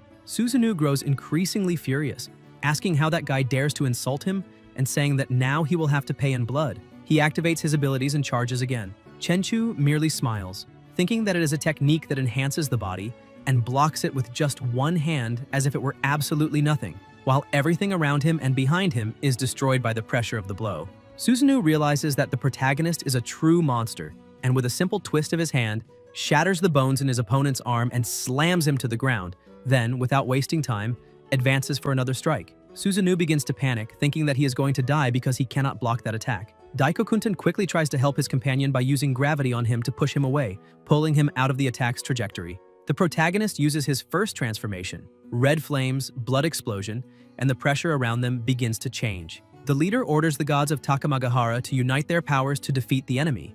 Ebisu starts controlling the ground, creating several hands, and laughs, thinking that he has finally managed to imprison his opponent. The protagonist merely watches as all those hands merge into a sphere, trapping Chenchu. Ebisu emphasizes that rocks reinforced by divine power are even tougher than iron, and that even if the protagonist has extraordinary abilities, he will suffocate to death inside the stone prison once the air runs out. Irina cannot believe it and shouts that the protagonist is melting the rocks with the intense heat pouring out of his body. Suddenly, the stone begins to change color and the protagonist manages to push his hand through it, opening a hole. Susanoo scoffs, saying that the stone shell is as soft as natto strings, and questioning whether Ebisu is really any good at this. Ebisu becomes irritated, saying that one layer is not enough, so he will add another, and using his abilities he creates stone pillars, imprisoning the protagonist again, but then shouts that even 2 layers are not sufficient, so he will add a third. As a wall rises and traps Chenchu once more, he collapses to the ground, saying that this triple binding has exhausted his divine power. Susanoo apologizes, saying that he did not need to use all his strongest abilities because he was just playing around. Another member of the group appears, saying that no one can survive Ebisu's celestial golden palace and that the battle is already over. Susanoo looks on, saying that he thought that guy might be someone extraordinary, but in the end, he was defeated with ease. The leader says that the obstacle has been removed, and now they need to eliminate that lizard and seize its original essence. However, Irina begins to tremble in complete terror. Izanami asks what is happening and what her divine spiritual vision saw. With a shaking voice, Irina states that the seal will not be able to hold him because the protagonist can counterattack metallic constructions, making the triple seal ineffective against him. Suddenly, a massive amount of energy begins to erupt from inside the seal. The ground starts to shake and the protagonist shouts that if they want to hunt his pet's offspring, then first they will have to step over his corpse. Otherwise, they cannot blame him for completely crushing their bodies. With just the release of his power, he completely destroys the seals that were trying to restrain him. Ebisu cannot believe it and screams that he had sealed the protagonist completely, but then a chunk of stone falls on top of him. Irina stands frozen in shock, unable to move. With his body completely covered in marks, Chenchu says that now it is time to have a little fun, because he will take the corpses one by one and grind everyone there into the ground. The Human Torch becomes enraged, shouting that Chenchu has just eliminated one of his companions, so there will be no more talk, because anyone who dares to block the path to divinity will meet death. He prepares to attack, saying that his flames are different from the flames the protagonist uses, because his divine power can create karmic purgatorial flames that burn non-stop for days, while the protagonist's flames are better suited for making tea. He gathers all his strength, forming a spear of flames, and attacks the protagonist, who simply blows, extinguishing all the fire. Susanoo becomes irritated, saying that they need to stop that nonsense, because he will attack from below while the other 2 attack from above, asking Daikokunten to provide support with his gravity. The 3 begin to attack, and the leader says that she cannot believe the protagonist will be able to face all 3 of them at the same time. Benton steps in front of her mistress to protect her, asking who else can help control that demon. Susanoo prepares for close combat, but with just a single slap, the protagonist smashes him into the ground. Once again, a flame attack is launched at him, but nothing happened. Irina realizes that something is wrong and warns Daikokunten to be careful, because beneath him lies the mark of the dragon seal. However, he is not fast enough to dodge and is imprisoned in an instant. Irina says that this is sorcery of a higher order than Ebisu's seal. The leader asks Benton what she plans to do, and she says that it is time for the psychic unit to enter the battlefield. She begins to transform, saying that even if that demon's physical body is extremely strong, he will not be able to withstand her psychic attack. The protagonist is squeezing the Human Torch's neck as if it were nothing. Benton slowly approaches, saying that this voice comes from Yomi, that he must listen and fall, because this is Yomi Kotodama.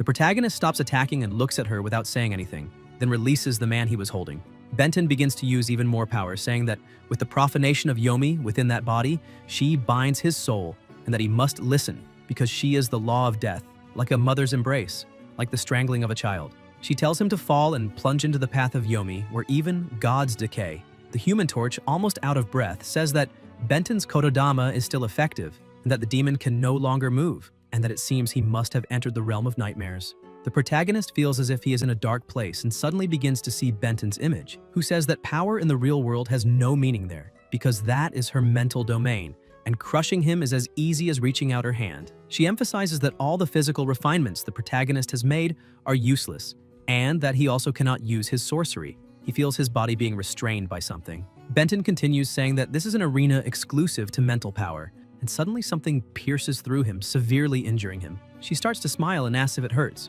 because in her domain the sensation of pain is amplified 100-fold. She prepares to attack again, saying that the best part is that the protagonist will not be able to pass out there, and that, in fact, he will become increasingly lucid, every nerve faithfully transmitting that agony, as the attacks begin to pierce through him again and again. However, Chenchu remains standing, saying that this is a mental domain, so that kind of imaginary damage cannot be fatal. She advances, saying that it is enough to make him wish he were dead, since her Kododama will force him to his knees, begging her to end him, and asks whether he does not imagine that suicide is the only way out. The protagonist starts laughing, saying that he expressed himself a bit poorly, because if he is not even able to feel pain, then this place is nothing more than noise. Benton begins to go mad with rage, saying that this is impossible, and attacks him once more, piercing his body. She smiles at him and asks whether he truly feels no pain. Chenchu tries to explain, saying that if the pain she is causing is worth 100 points, then when he activates the blood explosion of the Crimson Flame, the pain of his blood boiling is probably around 1,000,000 points. He slowly releases his power, saying that this imagination is certainly interesting. However, a genjutsu of that level does not work on him, and from that moment on, her soul will remember one thing forever. She was defeated. Back in the real world, she begins to fall, repeatedly muttering the words, "I am defeated." As she collapses to the ground, blood begins to flow from her eyes and mouth, shocking the leader. Chenchu looks at her and says, "Arise." Benton rises quickly, following the protagonist's command. Izanami begins to panic, asking whether Chenchu truly turned Benton into his puppet, and whether it is possible that the realm of nightmares turned back on her. Benton grips her sword, saying that they need to leave, because that place is terrifying. The leader starts shouting, saying that this is betrayal and that it seems Benton is truly willing to kill her own mistress. Chenchu starts to smile, saying that today's training ends there, and tells Izanami that she may take her disciple back because his conqueror's aura control will end in 3 days. However, he asks her not to draw hasty conclusions about him in the future. The leader asks whether the protagonist really thinks everything will end like this, saying that those who dare challenge the divine will pay with blood, and adds that Benton can die now. Tengu suddenly attacks and eliminates her with a single strike. Chenchu says that this is the first time he has seen someone so cruel, killing even their own allies. Irina cannot believe it and asks why, saying that Benton was clearly one of them. The leader replies that those who are useless have no right to become gods, because the shell of an unworthy vessel cannot contain a gift bestowed by the gods. The intertwining of light and darkness, the cycle of life and death, everything will return to nothingness, and they will become eternal gods. She rallies her remaining disciples, saying that this is the dance of death of Takamagahara. Chenchu begins to lose his patience and uses the level 3 Crimson Flame explosion, completely transforming his body. Izanami begins to grow frightened, saying that something is wrong because the essence of the protagonist's power and the origin of the lizard behind him are extremely similar, questioning what their exact relationship is. However, the protagonist simply ignores the question and charges forward with full force to attack. Izanami is so terrified that she cannot move, but Tengu uses his wings to defend, only for the impact to send both of them flying backward. The red-haired woman uses her ability, Shinsho Yokarin, a technique that simulates a sacred mirror symbolizing truth, one of the imperial relics, which releases divine light with overwhelming power. The light begins to strike the protagonist, making him feel intense discomfort and forcing him back as his body starts to crack. The leader says that this is Shinsho Yokarin, capable of piercing the defenses of a demonic beast, like a microwave destroying the body from the inside out. Even while suffering unbearable pain and having his body ravaged internally, Chenchu summons his sword and gathers even more power, creating a barrier in front of his body. At that moment, someone emerges from the shadows behind the protagonist and attacks him from behind, but the strike causes no damage. Shocked, he sees the Imperial demon armor covering the protagonist's body. With a single counterattack, Chenchu destroys the man who had approached him, Izanami, watching from afar, says that this is useless, because where there is light there is also shadow, and as long as shadows exist, Tsukuyomi is immortal. Tsukuyomi reappears from the shadows and tries to attack the protagonist again, but his strike does absolutely nothing. He realizes that this is an astonishingly powerful defensive ability. Tengu seizes the opening and attacks with all his strength, the blow cracking the armor and splitting the ground beneath it. The leader says that Tengu's attacks can destroy an enemy's defenses and that even the strongest shield would be shattered with a single strike. The protagonist remains silent, looking at them, and suddenly starts to smile, saying that they made a good attempt. He throws his sword, slicing off Tengu's nose. Tsukuyomi tries to attack him from behind, but the protagonist dodges and blocks the successive strikes, counterattacking and landing a fatal blow. Yet Tsukuyomi's body begins to turn into smoke once more. The protagonist says that this man truly cannot be killed as long as shadows exist, and therefore he will vaporize the shadows along with that trash. He begins to gather such an enormous amount of energy that it looks like a small sun forming around his body. Tsukuyomi's body returns to normal and he collapses to the ground, burned all over. Chenchu takes the opportunity to strike, plunging his sword into Tsukuyomi's body and killing him completely. He looks at the remaining enemies and asks who would dare take another step forward. The red-haired girl falls into despair, screaming for her little brother, but Tengu stops her from approaching. He watches, seeing that she is truly suffering. Izanami looks at the rest of her team and, furious, shouts at them, asking what they are standing around for and ordering them to attack together to defeat that monster. However, the two are too afraid to approach. The girl continues trembling with rage as she looks at her brother's corpse on the ground and starts screaming, asking why such a great sacrifice is necessary just to obtain the essence of origin, saying that all her brothers are being killed there. The leader approaches and says that all of them are candidates to become gods, and that if they can eliminate that demon, they will obtain enough origin essence to become even stronger. The girl keeps crying, saying that she does not want to become stronger. She only wants to be a normal person, a good older sister. Izanami grabs her by the neck, calling her a coward and saying that she betrayed the oath of the Yaki Congress, declaring that this is a capital crime. She emphasizes that they are the heirs of myth, that they have continuously evolved, growing stronger and stronger, until one day they can touch divine power. The red-haired girl tells QNMD to act. The leader orders Tengu to eliminate that traitor, saying that her heart has already failed and that she is therefore unworthy of being a divine vessel. He merely turns his head away, ignoring her order, and the other two also pretend not to hear. The protagonist finally plants his sword into the ground and detonates it, saying that he truly had no intention of fighting them to the death, and that if she renounces hostility, she may leave now. Suddenly, the leader begins to act strangely, asking whether the protagonist truly wants her to surrender, because that is absolutely impossible. Her body starts to transform and her hair turns into serpents. She kills the red-haired girl and one of the snakes begins to devour her body. She says that every drop of origin essence will be her nourishment, and that all power will belong to her. The snakes begin to swallow the corpses lying on the ground. Irina says that the leader is fusing with the abilities of their Yaki Kong, and that this means she only ever saw them as... Izanami says that is exactly right and asks what Irina meant by Yaki Kong, calling it ridiculous, because they are nothing more than vessels used to cultivate the essence of origin, and that only she is worthy of becoming a goddess. The protagonist remarks that this is an unexpected turn of events, since they have a problem in their own backyard. Susanoo tells the protagonist that he truly cannot stand him, but that this is an internal matter of the Yaki Congress, and if he does not want to die, he should leave immediately. He picks up a stone and throws it at the former leader, saying that this is a fight for survival. However, one of her serpents effortlessly shatters the stone. She asks whether this means Susanoo is just another dog willing to kill its own master. The stones around her freeze in midair. Daiko-kunten uses his gravitational power while praying for the orphans, test subjects, and disaster survivors. Izanami had taken orphaned children after the catastrophe and implanted crystals in them, claiming that by becoming gods they could escape the suffering of mortals. However, most of the children could not endure it. She laughed, saying that those who survived from that day onward were the Yaki Kong. He says that they gathered there and became the Yaki Kong for a single reason from the very beginning, and that reason was survival. He attacks her with all the surrounding stones, but the surge of energy she releases is so immense that it destroys them all, causing a blinding flash that leaves him unable to see ahead. With astonishing speed, she appears behind him, saying that she has already obtained the powers of light and darkness, so he is no longer qualified to challenge her. Using the power of darkness, she creates serpents that bind his body, and even on the brink of death, he shouts that he will never submit. However, his former leader simply crushes his body and starts laughing. As the protagonist watches, she uses gravitational power to lift all the stones and the remaining disciples, pulling them directly toward herself because they must surrender their power. Chenchu grabs Irina by the leg and she asks what he is doing. The Human Torch charges forward, releasing his flames and declaring that he will fight her to the death. Susanoo agrees, saying that even if it means they die, they will not let her win. Izanami laughs and casually counterattacks with her serpents, slicing Susanoo in half with ease. The last survivor releases all of his power, declaring that even if he cannot fight back, he will take her down with him. A serpent simply opens its mouth and swallows his body. An explosion occurs, but she remains completely unharmed. She remarks that apparently that piece of trash preferred to self-destruct rather than let her devour him. Even so, one of her serpents moves to the body and retrieves the crystal lying on the ground. She points out that this changes nothing, because he was merely a vessel for the essence of origin, and even if he destroys himself, the essence living within him will not dissipate. She consumes the essence of fire and begins to control all the powers of her former followers.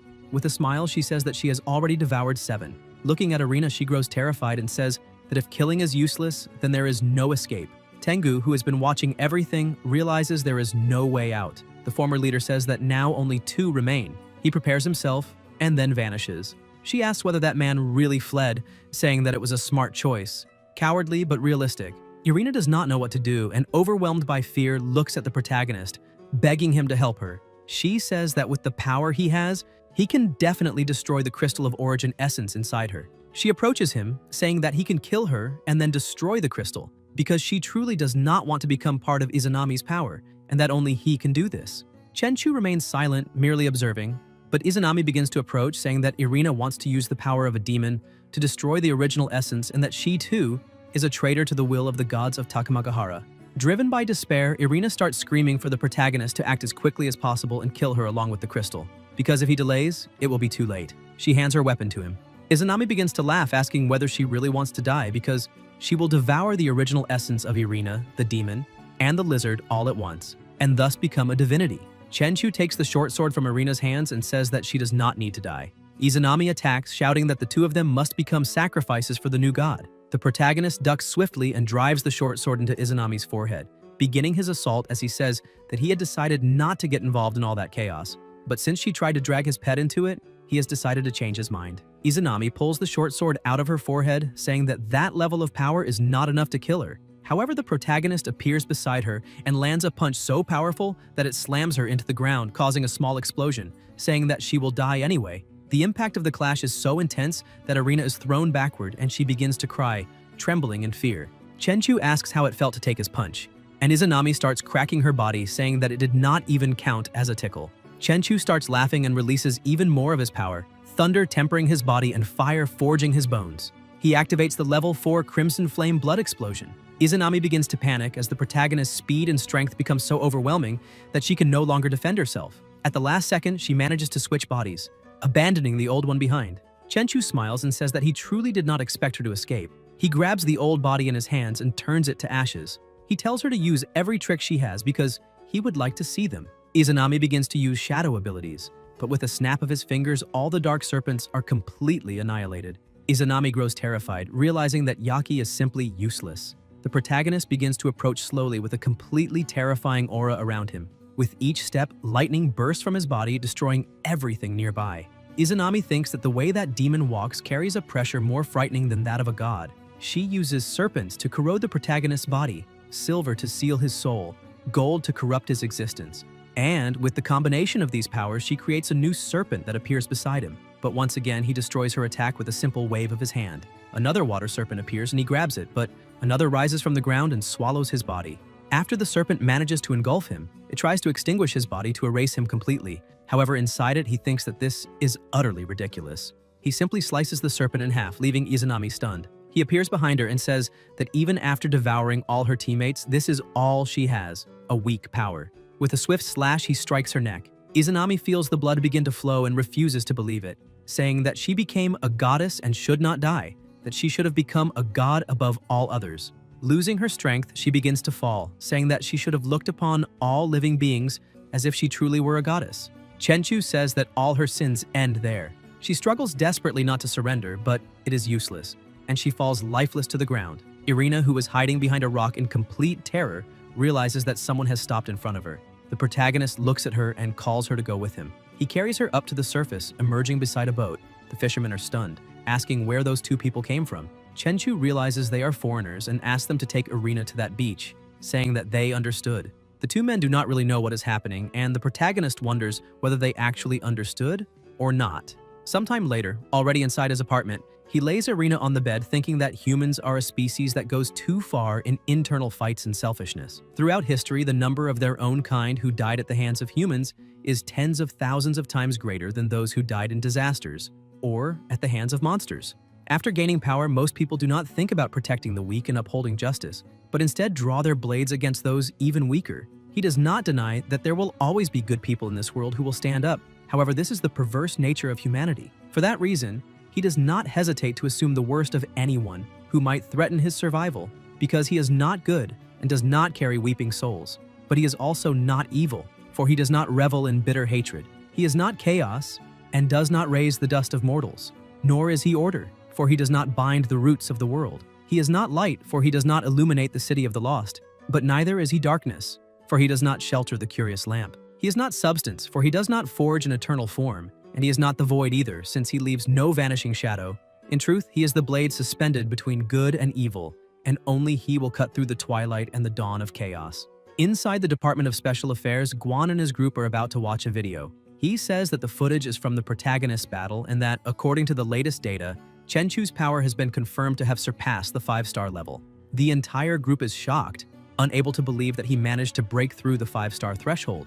Guan begins playing the video, explaining that what they are seeing is a high-quality concrete pillar with a diameter of 100 centimeters destroyed with a single blow, and that calculations estimate the impact force of that punch at around 1,500 tons. Pan Hao almost faints when he sees it and asks whether the protagonist is really human. Lunsi also becomes completely agitated, saying that the maximum force of his own punch is 1.5 tons, and that this proves the protagonist's strength is 1,000 times greater than his. Zongwen adds that according to global evolver classifications, the base impact force for 5 stars is 100 tons, and that 1,500 tons should correspond to a 6 to 7 star classification. He tries to continue explaining, but Guan interrupts him, saying that once an individual surpasses the 5-star limit, power metrics are no longer the standard used to measure strength, and are instead replaced by something called transcendent power. Pan Hao asks what transcendent power is and whether he also possesses it. Guan explains that, from what he has heard, evolvers in every nation have their own evolutionary systems, and the ultimate goal of evolution is to awaken this transcendent power. Things like controlling gravity, releasing hellfire from one's body, mental control, that kind of ability. People will do anything to evolve beyond 5 stars as early as possible. As far as he knows, the neighboring R country even tried to use technology to accelerate the evolution of awakeners. He takes a deep breath and says that everyone present is just a bunch of rookies who have not even reached 4 stars yet, so they need to stop daydreaming. Everyone agrees, even if they feel a bit disappointed. Inside his home, lying on the couch, the protagonist looks at the crystal.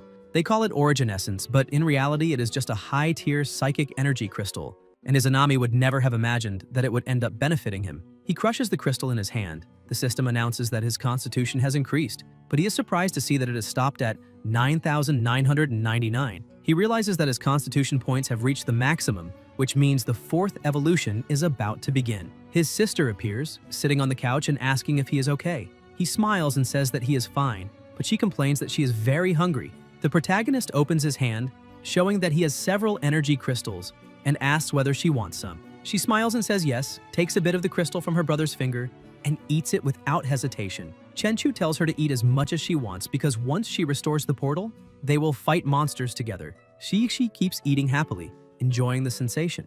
Elsewhere, inside a base, alarms begin to blare, warning that abnormal levels of global pollution have been detected, and that all nearby bases must immediately initiate Level 1 defense protocols. The system continues issuing alerts, stating that pollution energy has exceeded the critical threshold by 20 times. Energy fluctuations are continuing to accelerate. All personnel must remain on maximum alert with immediate effect, and all evolvers below 4 stars are forbidden from leaving the purification field, as exposure to the pollution zone will result in irreversible mutation. A small army is quickly assembled and commands are issued stating that all combat personnel must take their positions because the first wave of the pollution tide is expected to hit the defensive line in no more than 72 hours. Back at Chenchu's house, he suddenly feels something and wakes up in shock, clutching his head in pain. He thinks that this sensation means a large-scale disaster is about to occur. Outside, Xian stops her motorcycle while the protagonist looks out the window. She waits outside until he opens the door. He tells her not to wake him so early and even gets her name wrong. Xian becomes slightly irritated and introduces herself again, saying that his takeout food has just arrived. The protagonist grows suspicious and says that he has not ordered anything in the past few days. So where did that takeout come from? Xian starts picking up the food, saying that since he had not ordered anything for 2 consecutive days, she got worried that he might starve to death alone in his room. Holding up the 2 bags, she explains that all the food is there, with stewed chicken on the left, which he orders 3 times a week, and malatang on the right, which he likes to order late at night, extra numbing and extra spicy. Chenchu is stunned and asks what is wrong with her, questioning whether she is some kind of stalker. Xian stares at him and says that she already warned him she is going to win him over, so she will keep an eye on his every move. Chenchu takes the food without saying anything. She starts to leave, telling him to hurry up and eat while it is still hot because she has to go, then winks at him. He remains silent, watching her leave, thinking that whether he eats or not is none of her business, but his stomach starts growling with hunger. He thinks that that girl definitely planned all of this. Shixi comes out of the house calling for her brother. He notices that she looks a bit anxious and asks what that means. Shixi says that she managed to sense a new gate. The protagonist says that this is great and adds that they will set out as soon as they finish breakfast. Somewhere else, among abandoned and unfinished buildings, the two arrive at the edge of a portal. She says that it is exactly that gate and that it has just begun to open, telling her brother to be careful. Chenchu simply smiles as his armor is constructed around his body. The system notifies that the Imperial Demon armor has increased resistance to polluted energy. He says that it is time to begin, and his sister starts using her abilities on the portal. However, as soon as he approaches, he realizes that the pollution level is insane, and even with the increased resistance of the Imperial Demon armor, it is not enough to block it completely. Suddenly, he is transported to a completely dark place and realizes that he cannot see anything. He uses the aura of radiant absorption and senses a rock falling rapidly toward him, managing to cut it in half. He climbs onto the rubble and asks why they are starting a fight just 1 second after meeting, but for him that is fine. As the dust begins to settle, the silhouette of a monster starts to appear. The system announces that a 4-armed demon ape has been discovered. Suddenly, it vanishes from in front of the protagonist and reappears above him, trying to attack. Chenchu manages to defend himself, but the system warns that the pollution level is increasing. The monster continues attacking while the protagonist only defends, wondering whether it is possible to defeat a monster with a single attack if he pushes his power to the absolute limit. He begins to accumulate energy at multiple points in his body, frightening the monster. The pressure is so intense that even the volcano behind them begins to erupt. With a single movement, he sends the monster flying several meters into the air and quickly leaps after it, thinking that he needs to finish this as fast as possible. He lands a punch on the monster that instantly disintegrates half of its body, splitting it in 2. He says that the impact of that punch must have been close to 500 tons, and that no matter how tough a body is, it could not withstand that kind of explosive force. The monster's body begins to collapse and a core appears. The protagonist thinks that the concentration of energy is immense and very similar to Izanami's Origin Essence Crystal, only much smaller. He crushes the core, absorbing all the energy. The system announces that he has just gained 1,000 evolution value points. This shows that it is a pure energy crystal, and that he can obtain evolution value simply by absorbing one. Looking at his status panel, he realizes that he still needs 10,000 evolution value points to evolve. He truly did not expect to discover a way to evolve so quickly. He continues advancing through that world, eventually reaching a forest. After moving through the forest for a while, he arrives at the top of a cliff with a breathtaking view of the area.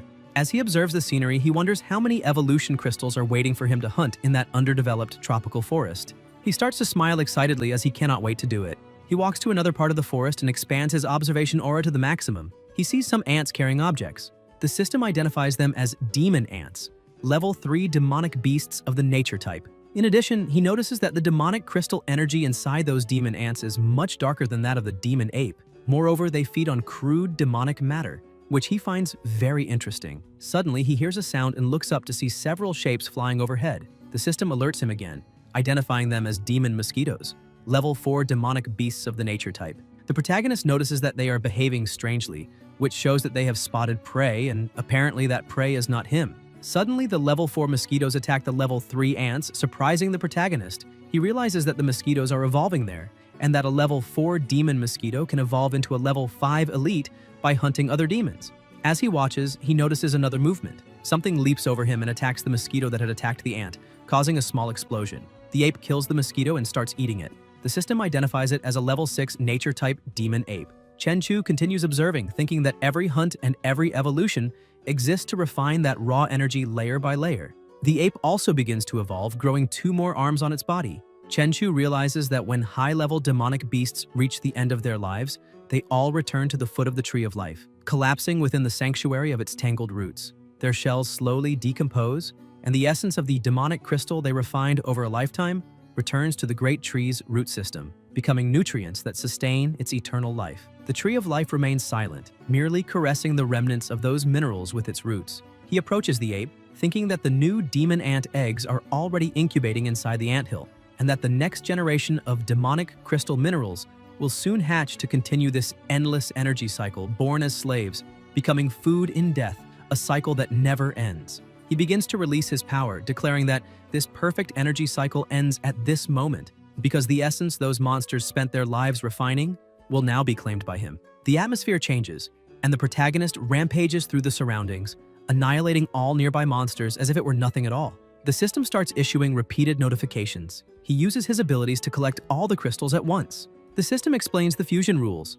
8 low-level crimson demonic crystals equal 1 mid-level crimson demonic crystal, and 8 mid-level crimson demonic crystals equal 1 high-level crimson demonic crystal. The protagonist continues fusing them. The system alerts again that the power of evolution has condensed into a crystal. A high-level crimson demonic crystal not only provides a massive amount of evolution value, but also has a 1% chance to trigger a super random demonic evolution. A successful activation will unlock power far beyond any conventional evolution. The protagonist is astonished and wonders whether something like that truly exists. However, he thinks that a 1% chance is simply too small. If this evolution does not trigger the super evolution, then that precious high-quality crimson demonic crystal would be a complete waste. He turns to look at the monsters around him, saying that there must be something above a crimson demonic crystal, so he decides to go for a second round, once again exterminating all the surrounding monsters.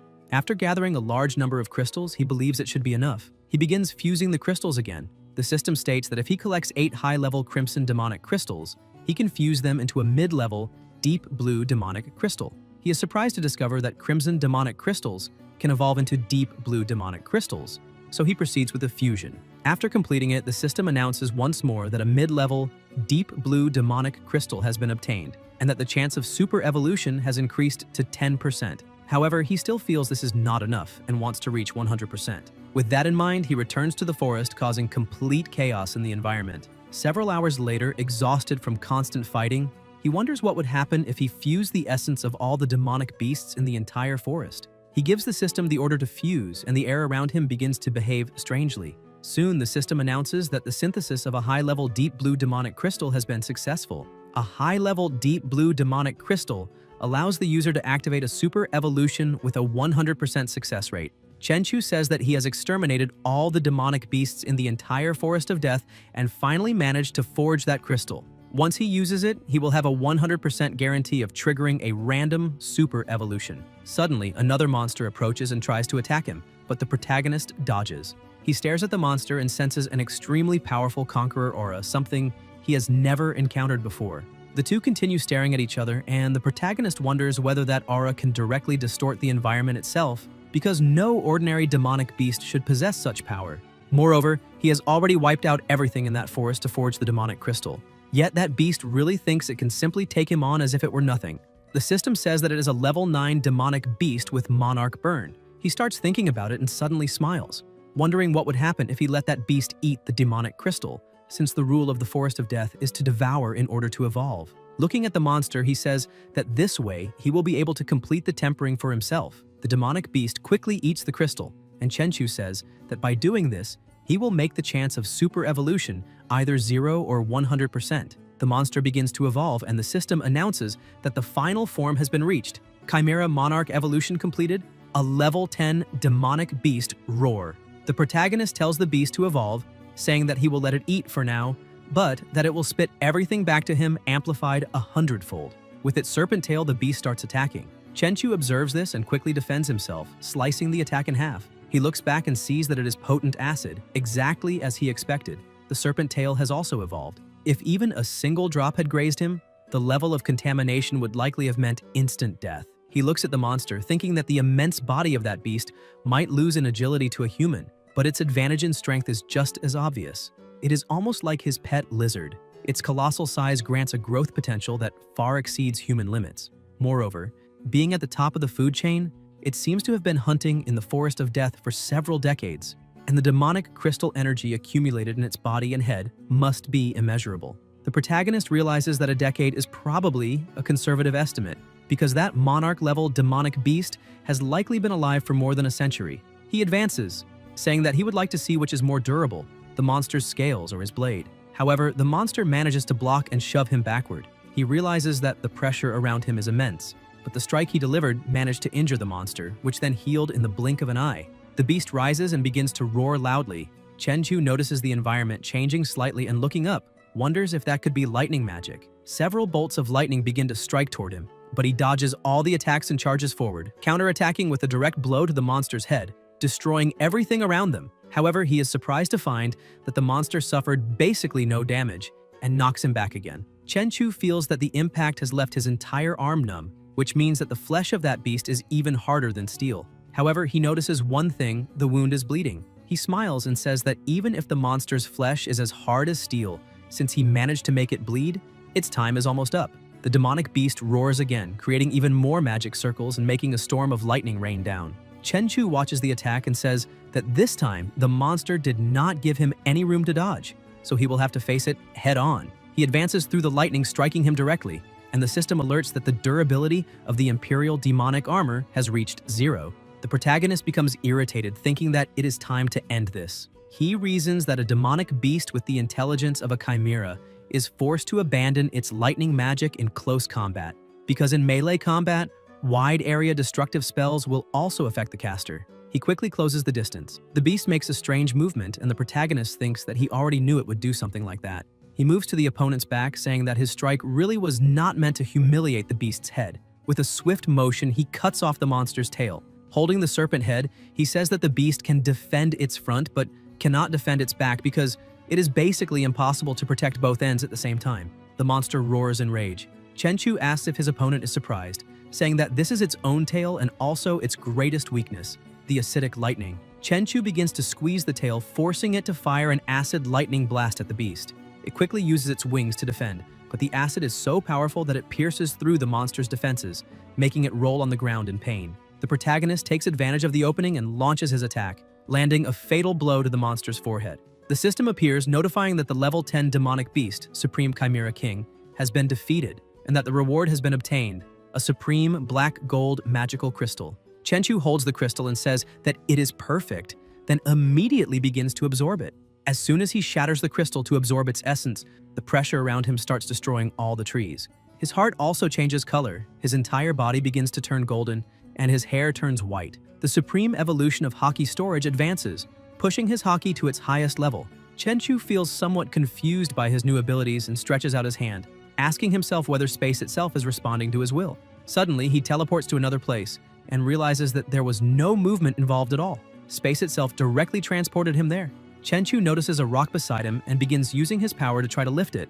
Effortlessly, he pulls the massive stone out of the ground. Right after that, he makes the pile of stone collapse and a small black hole begins to form at its center. As he controls it, he realizes that the density is terrifyingly high. He aims at a distant mountain, thinking that the power should also be extremely high. When he fires, he is pushed backward and the black hole shoots forward at the high speed toward the mountain, destroying everything in its path and causing a massive explosion when it strikes. Chenchu starts flying, saying that this world has already become boring and that it is time to leave. He watches everything being completely destroyed by his power, and with a simple swing of his sword, he opens a rift in space-time. Back at his home, feeling slightly tired, he throws himself onto the bed. His sister notices that something seems off about him and asks whether there is something wrong with his body. The protagonist explains that his body has already begun entering the evolution phase and that he will probably have to sleep for 2 days. Already drowsy, he asks she not to run around during that time, and if she wants to eat, she can just use the app. And if that does not work, she can simply wait for Zeon to bring the food. Either way, she always delivers on time every day. Suddenly, he falls into a deep sleep so the evolution can begin, his body remaining motionless as his mind is taken to a completely different space.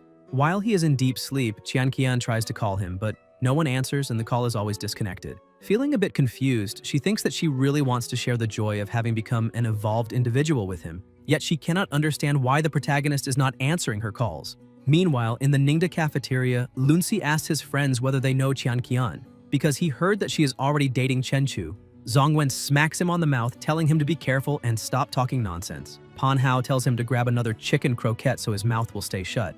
Rongya refuses to believe it, saying that the protagonist does not have a girlfriend yet and asks how an ordinary woman could possibly be worthy of him. If someone asked her, she says confidently that Chenchu would definitely prefer someone more capable. Lunzi keeps talking, saying that the dress Qian is wearing is worth 80,000, and that the bag she is carrying was bought by Chenchu and cost more than 100,000. He asks Pan Hao whether the protagonist brought Qian back with him on those days they went out, since she would have to be publicly introduced as his girlfriend. Rongya becomes furious and slams the table, saying she has had enough of this, telling them to continue as she stands up and leaves. Pan Hao starts arguing with Lunzi, asking why he suddenly brought up that topic. Because he almost embarrassed everyone to death. Lunzi says that this is common knowledge at the university and not exactly a secret, so why should he keep quiet about it? Pan Hao says that everyone really does know, but Lunzi caused trouble right in front of Rongya, and later in boxing class, he will have to pray that her anger has already passed.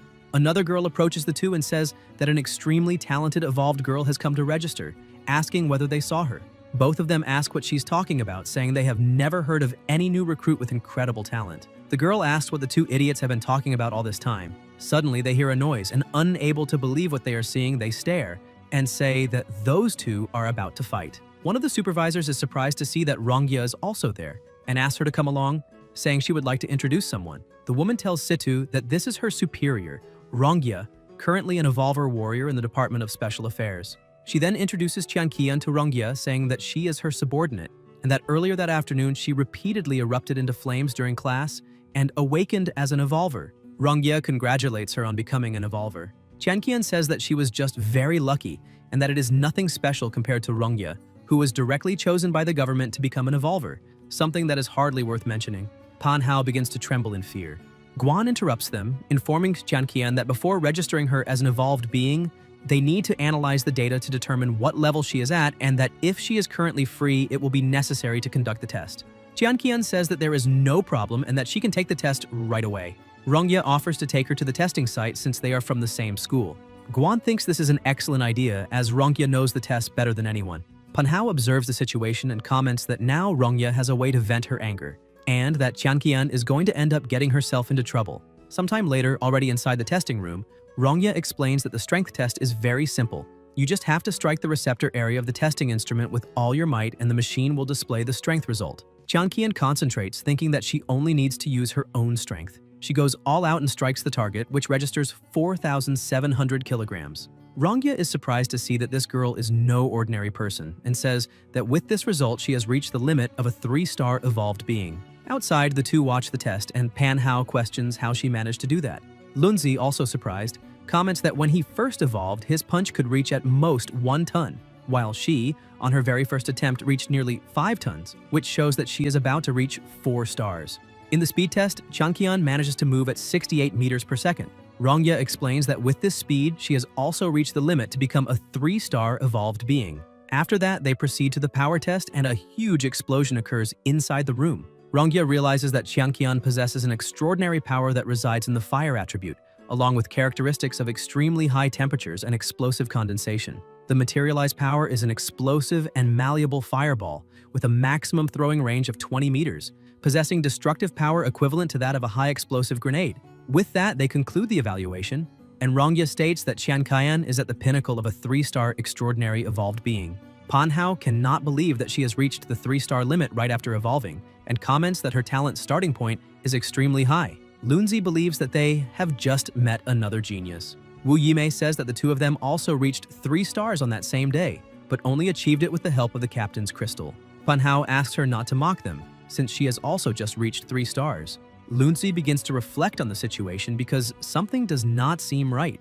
The superiors had said that the evolutionary talents they possessed, among the few who managed to awaken, were among the highest in the city. But now, with Chenchu ahead and Qian close behind, this no longer made sense. Zhongwen tells them not to worry about others, saying that talent only determines the starting point, and that how far a person can ultimately go still depends on their own effort. In addition, their evolution should be a natural product, while some people likely went through external interventions and chose a shortcut. So it is still unclear who is stronger or weaker. In the captain's office, he is quite satisfied to learn that Qian is a 3-star evolved being on the verge of reaching 4. He asks what her plans are for the future, but she replies somewhat confused that she has not yet thought about what to do. The captain emphasizes that her talent is no inferior to that of the genius Rongya, and believes that it will not take long for her to reach 4 or even 5 stars, perhaps even becoming an awakened one. He sees her as a promising talent and asks whether she is considering joining the Department of Special Affairs, explaining that in this way she could serve the country and, more importantly, with official resources, she would take fewer detours and her strength would improve with half the effort. She thanks him for his kindness, but says that she would like to discuss this matter with the protagonist first. Guan stands up and questions that joining the Department of Special Affairs is solely her own matter, so why she would need to discuss it with Chen Chu. A bit embarrassed, she explains that the reason is that Chen Chu is her boyfriend. The captain finds this very interesting, and she continues saying that perhaps he might not want her to join the Department of Special Affairs, so she would like to talk to him first. The captain replies that he understands and that it is fine. Then he takes out a card and says that the Department of Civil Affairs has already prepared an updated identification document for her, and that after picking it up, she can leave. She thanks him, but when she goes to take the card, the captain holds it and asks her to let the protagonist know that the issue with the Hangzhou Chamber of Commerce has been resolved and that the 3 groups involved have been wiped out, so he would like her to thank him for the information he provided. She takes the card, saying that she will definitely pass on the message. Guan takes a deep breath, thinking that perhaps she will not join the Department of Special Affairs. Meanwhile, at the protagonist's mansion, his sister floats as she watches him sleep, but she notices that something strange is happening, as his body temperature is rising. When she touches her brother's forehead, the heat is so intense that she almost burns her finger. In his dreams, Chen Chu is going through something similar to an evolution. She keeps watching, wondering whether he is just dreaming. 3 days pass and he continues sleeping. News about the apocalypse becomes increasingly frequent, as only 6 days remain until impact. Television broadcasts announce that to protect the public during the disaster, the authorities have organized an orderly evacuation plan for the next 6 days. A group of people is organizing to assist with the evacuation, informing that all urban areas and homes within a 10-kilometer radius of the Doomsday Portal will be relocated to a nearby city used as a shelter, and that residents will be able to return to their homes after the apocalypse impact ends.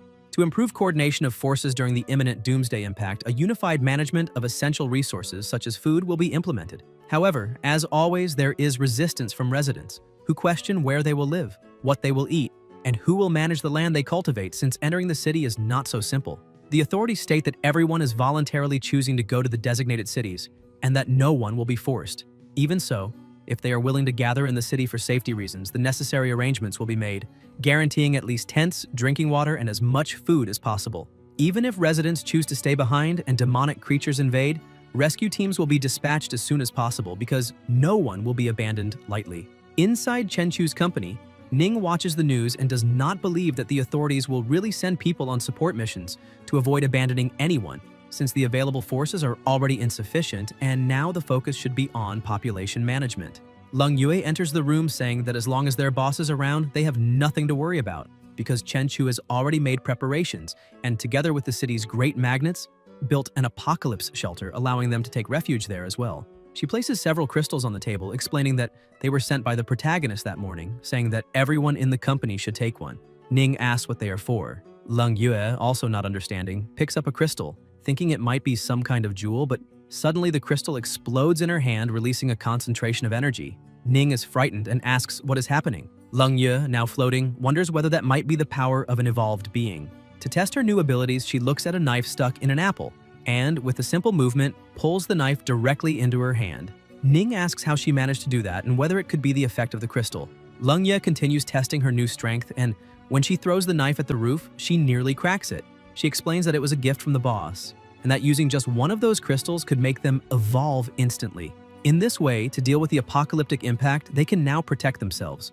On the Miaoyan app, a hero starts a live broadcast and asks for everyone's attention, as he is about to announce explosive news. He says that the hero called Chen Chu, who recently appeared on the internet, needs to be exposed, claiming that he will reveal the great lie that the so-called extraordinary hero is, in fact, merely propped up by special effects. As soon as Guan sees this, he tries to call the protagonist, but his phone is turned off. Irritated, he starts shouting that Alexander from Country Y is directly provoking them. He goes to the protagonist's company, but Ning apologizes, explaining that the boss has not been coming to the company in recent days because he had informed them that he was in seclusion for meditation, preparing for the Doomsday impact. Guan remains irritated, slams the table, and asks whether she is joking with him, saying that it makes no sense for the protagonist to be meditating at a time like this. A bit frightened, she confirms that it is true, because her boss has always liked to do things his own way, and if there is something important, he will simply do it without notifying anyone in advance. The captain asked her to inform the protagonist that Alexander from Country Y is doing a live broadcast exposing supposedly fake evolved beings, claiming to unmask those who only put up a facade. He has already taken down more than 100 people, and at the moment, the protagonist is the face of their country. If he does not appear to respond to the provocation, the country will lose morale in international public opinion and be seen as having a deceitful image. Moreover, in the midst of the doomsday crisis, if they lose the support of the people, the consequences would be unimaginable. Suddenly, the protagonist appears saying that if he wants a fight, he just needs to set a time, and that if Alexander does not have money for the plane ticket, he can send the bill because he will make the transfer. The captain is stunned by the protagonist's appearance, as he can barely recognize him. Chenchu has long hair and explains that there are still a few days left before the doomsday impact, so it was time to update his online image. 10 minutes earlier, at the protagonist's house, Xian was there to deliver food. Shixi answers the door to receive the order. Xian asks whether her brother is still in seclusion. Shixi replies that he still has not woken up and says goodbye as she goes back inside. Xian cannot understand why evolved beings enter seclusion, since it resembles the cultivation methods from novels. However, she does not care about the training method, as long as the person she likes becomes stronger. Tianrui also appears there and greets her. Xian asks whether he came to see Chenchu, and he is surprised to learn that she also did not manage to see him. Xian tells Tianrui not to disturb her future husband because he is still in seclusion. Suddenly, a huge explosion occurs inside the house, releasing a terrifying amount of energy. Tianrui asks what is happening, while a child asks their mother to film it, saying that an immortal has appeared there. Chenchu stands at the center of that energy, and his body seems different. Tianrui questions whether he has really ascended to immortality. Xian looks at Chenchu and realizes that he truly has achieved immortality, and because of that, even begins to feel the desire to become a mother. The protagonist continues rising, wrapped in a wonderful sensation of rebirth, feeling incredible. The system notifies that the sword lizard has evolved into the ancient obsidian annihilation dragon and acquired the Emperor gene,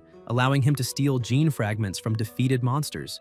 Realizing that his power has increased drastically, he decides to test his new body after completing the transformation. Back in the present, inside the office, Guan warns him that Alexander is a major star in the International Alliance of Evolved Beings, and that if the protagonist does nothing in response to the accusations, the Office of Special Affairs will lose international credibility. Chenchu tells Guan not to worry, saying that this is just a minor matter. The captain starts to smile when he sees how confident the protagonist is, believing that there will be no problems. Therefore, he decides to issue a formal letter of challenge to Country Y in the name of the Secretariat of Special Affairs. However, he emphasizes that, in the face of the doomsday crisis, international relations are as fragile as paper, and that the protagonist must win this fight in a beautiful way, not a disgraceful one. Chenchu asks whether he really needs to consider international relations, since that would be the hardest part, more difficult than simply defeating that idiot, and even though he understands, he asks whether they could not go a little easier on him in the arena of Country Y. In the arena, on the territory of Country Y, Alexander, the Sword Saint,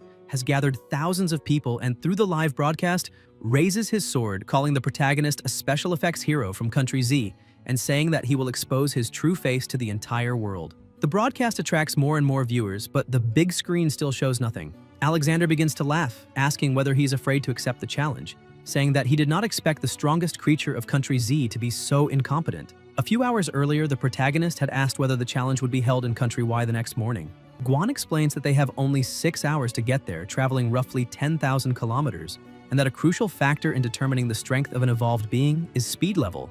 Apparently, Alexander's plan is to test the protagonist's speed and endurance in this way, exposing the reality in front of everyone. The protagonist agrees, acknowledging that this is a very shrewd strategy, because if he fails to arrive on time, he will be successfully exposed. The captain explains that the Department of Special Affairs will provide him with a dedicated aircraft, and that a fighter jet can reach Mach 2, and that, including aerial refueling time, they could get him there in at most 5 hours. Guan asks the protagonist to trust their mobilization capabilities, but Chenchu refuses, saying that 5 hours is still too long. The captain shouts that this is the Department of Special Affairs and that he cannot cause trouble, but the protagonist simply shoots off, flying away like a bolt of light. Guan had already expected this, because the stronger they become, the more uncontrollable they end up being. While flying over the country, he notices an intense fluctuation of energy in City M. He heads toward the central bank building and notices that a shootout is taking place. Before taking any action, he uses observation hockey to assess the situation and realizes that it is just a bank robbery, so he ignores it, since for him something like that is merely a waste of time. One of the bandits looks out the window, notices that the protagonist has already left, and shouts that everything is fine now, because all evolved beings have been sent to guard the apocalypse portal. And now, no one can stop them from stealing the money. After grabbing everything they wanted, they start running, using a barrier to protect themselves. The police realize that pistols are useless against those evolved beings and request heavier weapons from command. The bandits keep running, using their powers to create a barrier that blocks all bullets. However, one of them notices something and stops, asking what that is. A beam of purple energy is floating in the sky, and the bandit realizes that an evolved being from the past is there. Chenchu descends to the ground in front of them, creating a huge shockwave. He comments that he really did not want to get involved, but that he can consider this as just a warm-up. Desperate, the bandits drop the bags of money and try to shoot at him, but his body is already so refined that the bullets have no effect whatsoever.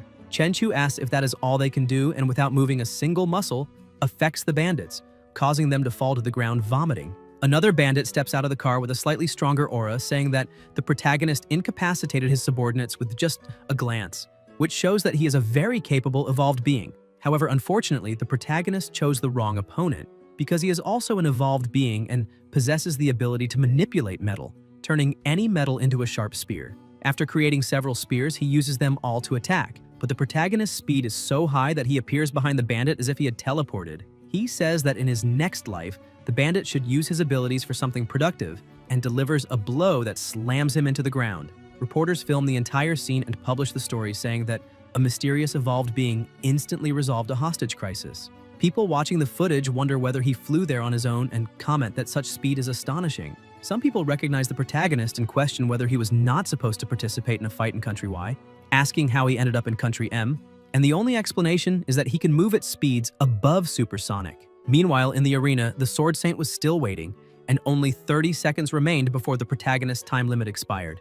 Laughing, he apologizes to all viewers, saying that the live broadcast would have to end, since the evolved being Chenchu was in fact a useless person who did not even dare to accept a challenge. However, when 17 seconds remained, he notices a bolt of lightning approaching, and a massive explosion occurs in the arena. Alexander asks what that is and comments whether he could not have used the main entrance. Holding food in his hand, the protagonist apologizes for the detour, but says that he finally had the chance to make a business trip, so he needed to try the local specialties. The Sword Saint asks whether he really is Chenchu. While eating and dressed as if he had just woken up, the protagonist replies that he is the one and only.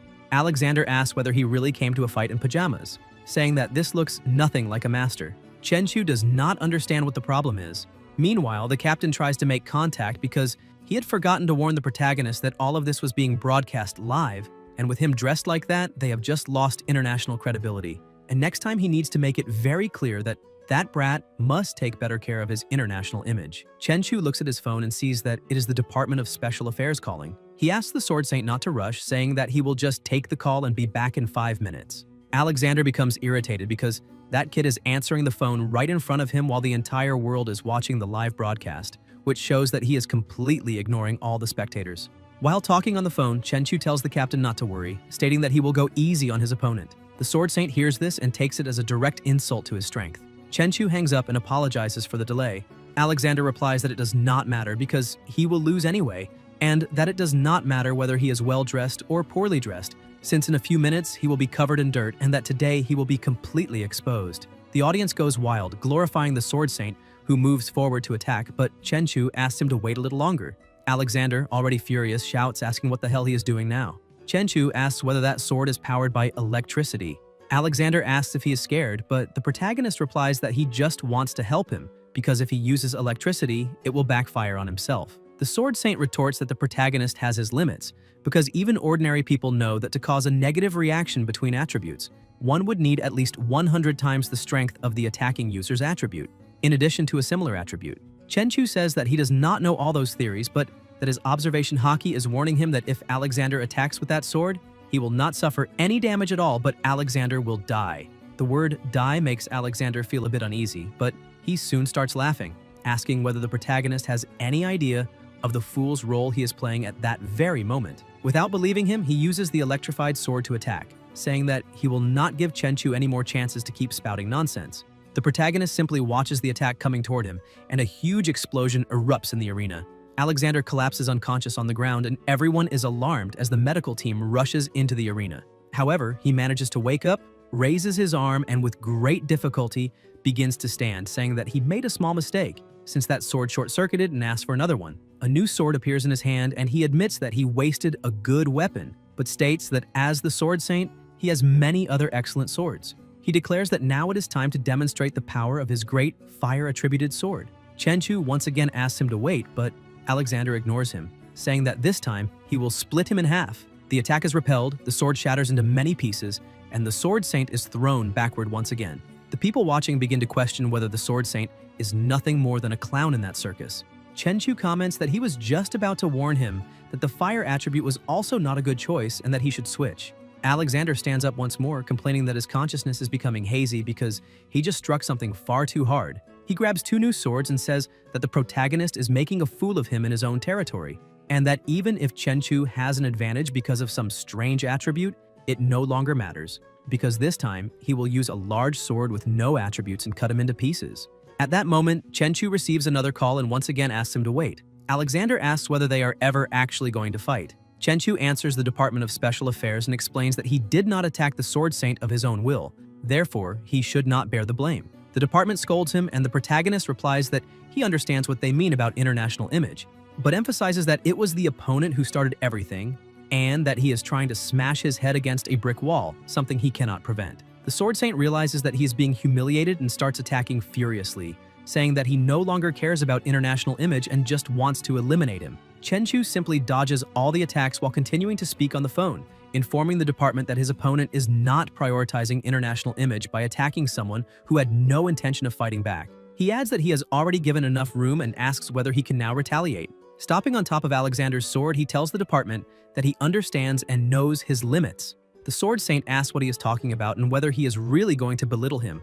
The protagonist replies that he is just waiting for the right opportunity. The earlier footage reaches the audience, showing that Chenchu resolved a terrorist crisis in Country M. The report states that, at that very moment, the protagonist was on his way to the duel against the Sword Saint, who claimed to be exposing fakes. The audience begins to grow confused, asking whether it was the same person, because someone of that level could hardly be a fraud. The protagonist finally finds his opportunity and emphasizes that the true heroes are now working tirelessly to fight against the tide of the apocalypse, confronting the chaos engulfing the entire world. Meanwhile, the false hero, under the pretext of exposing imposters, is there acting like a clown, constantly creating conflicts just to attract attention. He then throws a question to everyone present and to those watching online: who truly deserves to be exposed? Chenchu looks at the Sword Saint and asks whether, after exposing so many evolved beings, he himself is not the one whose power level is the most inflated. The crowd begins shouting that the Sword Saint is the real fraud. Alexander starts to lose control and yells that the imposter and the clown is clearly the protagonist, but Chenchu loses his patience and, using only a single finger, wins the fight, leaving the Sword Saint unconscious on the ground. He answers the phone and informs the department that everything has been taken care of and that he is now heading back. He also states that the apocalypse should not be treated like a live broadcast, because the apocalypse is a bloody reality. Yet, ironically, some people use lenses and cameras solely to chase fame. Therefore, he leaves everyone with a question to reflect on. When the shadow of the apocalypse covers the entire world, who should be the true hero? To reinforce this, he mentions those ordinary people in the ruins, where monsters spread unchecked, who silently deliver supplies to the elderly and children, blocking shelters with their own flesh and blood. They may never receive a single like, but it is these nameless individuals who work tirelessly to protect the last spark of civilization. Their qualification as heroes has never been defined by any combat power ranking. So with what authority would anyone have the right to expose such people? The audience is left in shock. Some begin to cry, saying that those words were heavier than the weight of the universe and that this was exactly what one would expect from a true hero. The captain stares at the phone, trying to understand the meaning behind it all. Kolsa asks whether they are truly preparing to let everyone evolve, but points out that if it were easy to make people evolve, there would be no need to implement the ARC project. This project, called the Pure Earth Project, had been in preparation for more than a decade. Katarina questions whether they truly possess such capability, since simply using it would ease the pressure on the apocalypse battlefield. Kolsa explains that the inferior evolution crystals produced by the Pure Earth Project would only turn ordinary people into cannon fodder. Even so, he states that the time has finally come to verify who is right, because the more living people willing to enter the battlefield, the greater the attraction for monsters, which is beneficial to their strategy, as they need to unite forces to survive and weaken these apocalyptic-scale creatures. Katarina adds that if they succeed, they will possess an arc to survive the apocalypse, and by taking advantage of the special shockwave and the loosening of the apocalypse portal, they will have 2 arcs to get through it all. Kolsa asks what she means by that, and Katarina explains that they have also detected a massive signal of primordial energy within their borders. When they look at the screen, they see the protagonist's broadcast, whose estimated magnitude is at an apocalyptic level. That boy is exactly at the scene where the Sword Saint was pretending to expose everything to the world. Katarina cannot understand how primordial power emanating from a monster could manifest in an evolved human, and according to the data, the person who appeared at that scene should have been nothing more than a clone. Kolsa then understands why the Sword Saint lost so humiliatingly, because that boy is not human, and if he is not human, then everything makes sense. Katarina states that the main body must be moving near the Atlantic, and that accidents with casualties are inevitable, and she says that if Kolsa manages to detect the target again, he must eliminate it at all costs, even if that means using tactical nuclear missiles. Chenchu was already above the ocean, accompanying his pet, when Leng Yue calls him to say that they have already arrived. The protagonist tells her to come in, as they will meet later in the backyard of his house. He accelerates even more, slicing through the sky until he reaches the backyard. Ning, excited, greets him, saying that she heard his cultivation has already ended and asks how his hair grew so long, becoming even more infatuated as she wonders what she should do now. The protagonist explains that his cultivation yielded results, and that is why his hair grew naturally. Ning looks at him in surprise and asks whether cultivation can really make hair grow. Chenchu calmly confirms. He then congratulates Leng Yue on becoming an evolved servant. Hui Hui is surprised since she did not know about it and asks when she became an evolved being and what abilities she awakened. Leng Yue explains that she is not very sure herself what happened because she accidentally broke the protagonist's scarlet crystal and then successfully evolved. She looks at the knife on the table and demonstrates her powers again, pulling the blade directly into her hand. The protagonist steps closer and comments that it seems she possesses weapon manipulation. Leng Yue asks what kind of ability that is. Chenchu says that he encountered someone with a similar ability the day before and explains that anything she identifies as a weapon can be freely controlled, and that this ability can also amplify its power up to a certain extent. He adds that the evolved being he met earlier could only manipulate metal, or more precisely, seemed to control iron atoms. Leng Yue remarks that even so, it still seems weak, because although it is stronger than ordinary people, it is far inferior to transcendent beings who command ice, fire, or lightning. On the battlefield, where evolved beings exchange long-range energy attacks, manipulating only a small knife does not seem practical. The protagonist analyzes the situation and realizes that moments earlier, when the fruit knife flew over, it was not controlled by psychic power or telekinesis, nor was there any electromagnetic fluctuation. It simply appeared out of nowhere. Moreover, when Leng Yue wielded the knife, he sensed a power similar to the blade sharpening attribute enhancement of the Sovereign, amplifying the knife's strength by roughly 100 times. He explains that the instability occurs because the manipulated object is unsuitable, and that this is not her fault since there were only ordinary knives there. However, if she were to wield an indestructible longsword or even a transcendent weapon, her manipulation ability would allow for an instantaneous leap in power. Chenchu then takes out his sword and drives it into the ground. The amount of power accumulated in the blade is so immense that everyone around feels the pressure, and even the ground begins to crack. The girls are stunned when they see the boss's weapon, which emanates an oppressive and crushing aura. Chenchu explains to Leng Yue that if her ability can control that sword of the Lord of Heaven, her strength will leap to another level. He emphasizes that blade abilities are directly tied to the level of the weapon. The more powerful the weapon, the greater the power it can draw out. Ning begins to tremble in fear and comments that the weapon is far too terrifying. Chenchu replies that this is only natural, because the souls beneath the Sovereign's blade are countless, and even when stationary, the murderous intent it disperses already carries the aura of a king. Leng Yue thinks that this is exactly what she would expect from the boss's weapon, since even at rest it already displays overwhelming power. With her body trembling, she approaches and tries to grasp it, but the moment she touches it, she feels something extremely strange and immediately lets go, seeing that her hand has been injured. She asks how the protagonist can wield such a sword so naturally. Even so, she keeps trying, forcing herself to grip the blade. Her skin and clothes begin to tear, but she persists until she finally pulls it out of the ground. At that moment, she realizes that upon wielding the sword, her power seems to have instantly risen by an entire level. The protagonist asks whether she wants to try swinging it.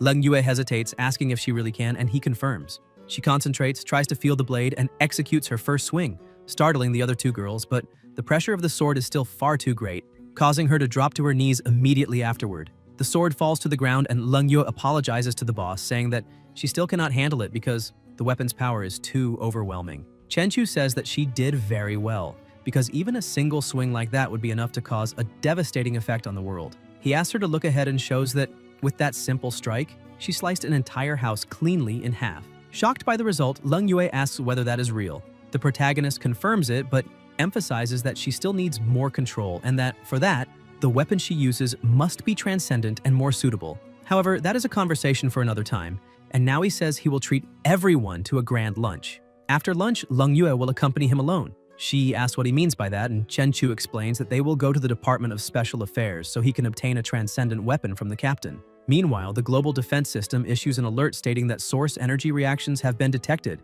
and that the rift of Doomsday Portal number 2 is expanding to a critical point. The leading segments of the target have already visibly breached the barrier, and the estimated time for complete passage is 120 seconds. Strategically positioned war constellations begin opening fire, destroying everything ahead. The report indicates that the leading parts of the monster were struck by heavy artillery, but even so, it could not be stopped and continues crossing the Doomsday Portal. The estimated time for complete passage drops to 90 seconds, and monsters begin to emerge, with half their bodies already outside the portal. With just a single glance, one of the helicopters starts to fall, and an analyst reports that the armed helicopters have lost power for unknown reasons. Apparently, an energy field capable of cutting off energy supply has been deployed. Katarina is stunned by the monster's strength, recognizing it as a monarch-level ancestor. She orders the immediate cessation of conventional tactical weapons and demands the deployment of static nuclear warheads. A young man tries to warn her that soldiers are still on the front line, but as a colonel, she simply asserts her authority and orders him to carry out her command without question. The nuclear missile is launched, but the monster manages to disable it midair. Kolsa suddenly appears and kicks the missile, sending it straight into the monster's mouth and triggering a massive explosion. Katarina watches in silence, thinking that ordinary people do not know this. But in truth, faced with doomsday portals across multiple countries, countless superweapons have already been used to kill monarch-level monsters. This is also why nations have managed to contain, for so many years, the countless monsters on the other side of the apocalypse gates. Throughout this time, whenever large-scale monster assaults occurred, king and monarch-level creatures appeared, and nuclear bombs, hydrogen bombs, and thermonuclear weapons were continuously used to suppress them, whether through large-scale devastation or targeted annihilation. The most powerful weapons at humanity's disposal have always been the best means of delaying the arrival of the apocalypse. However, she does not know how long this can truly prolong humanity's fate. It may last 3 months, 3 years, or even the next 30 years, no one really knows.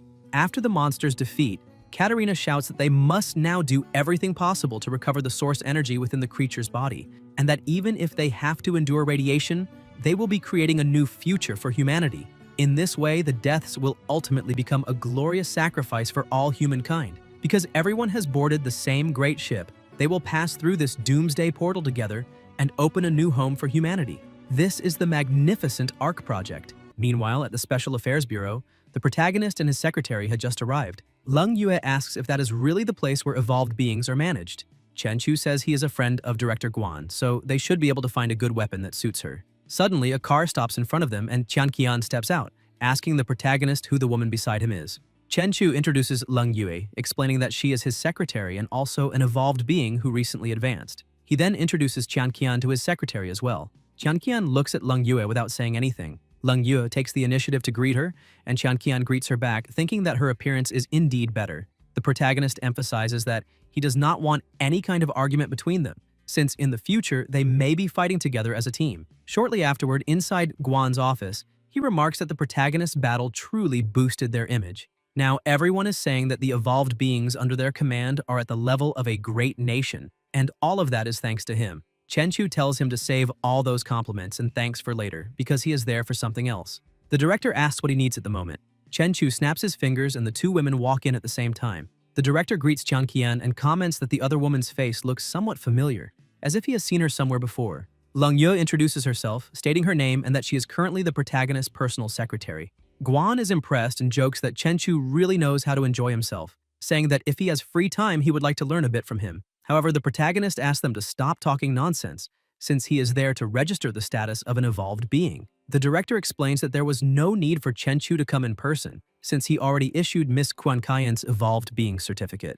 The protagonist says it is not about Qian Qian.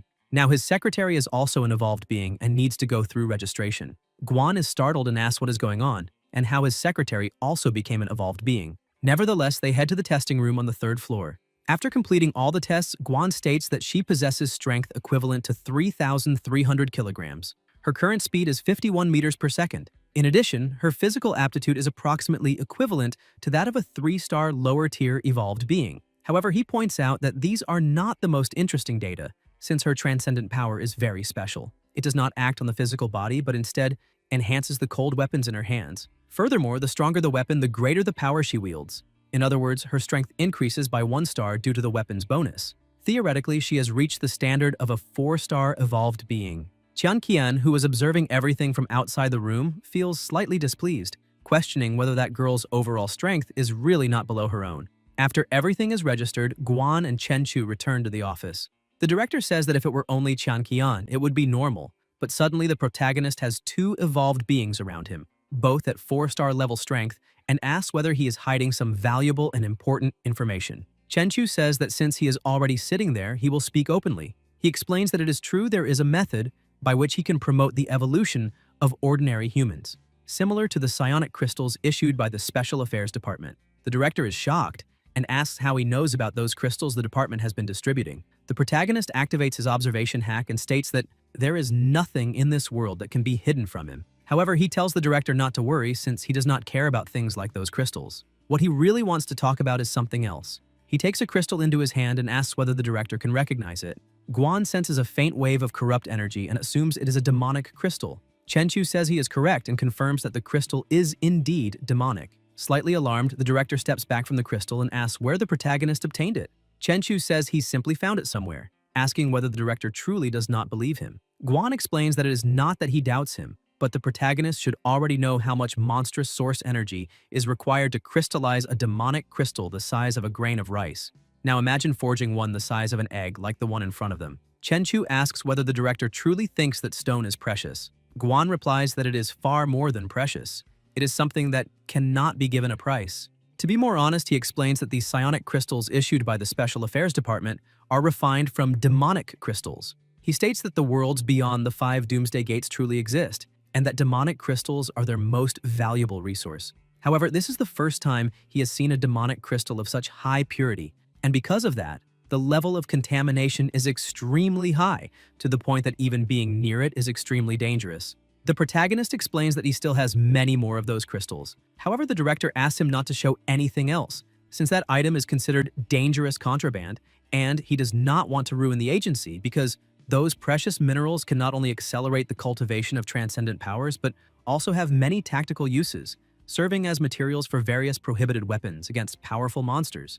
Therefore, he needs to ask once more in hopes for an honest answer. He questions where the protagonist is obtaining all those demonic crystals. Chen Chu explains that he got them behind a small doomsday gate, and now it is up to the director to believe it or not. Guan begins to think that the protagonist's incredible growth speed is finally being explained. Chen Chu says that, unfortunately, he ended up annihilating the entire Doomsday world and consequently, the gate was also closed. But before doing all that, he managed to recover many red demonic crystals from that place. The director understands that it is not contraband since the protagonist obtained them honestly and asks what price he wants, because the department will certainly be willing to pay well. Chen Chu starts laughing and tells the director that both of them know very well that, on the eve of the apocalypse, money is worth nothing. Guan asks what he has in mind. Chen Chu replies that he wants the strongest weapons the Special Affairs Department possesses. He emphasizes that the director's bureau forms hero teams by pairing evolved beings with corresponding weapons, and the team he is about to form will also need to borrow from the department's armory.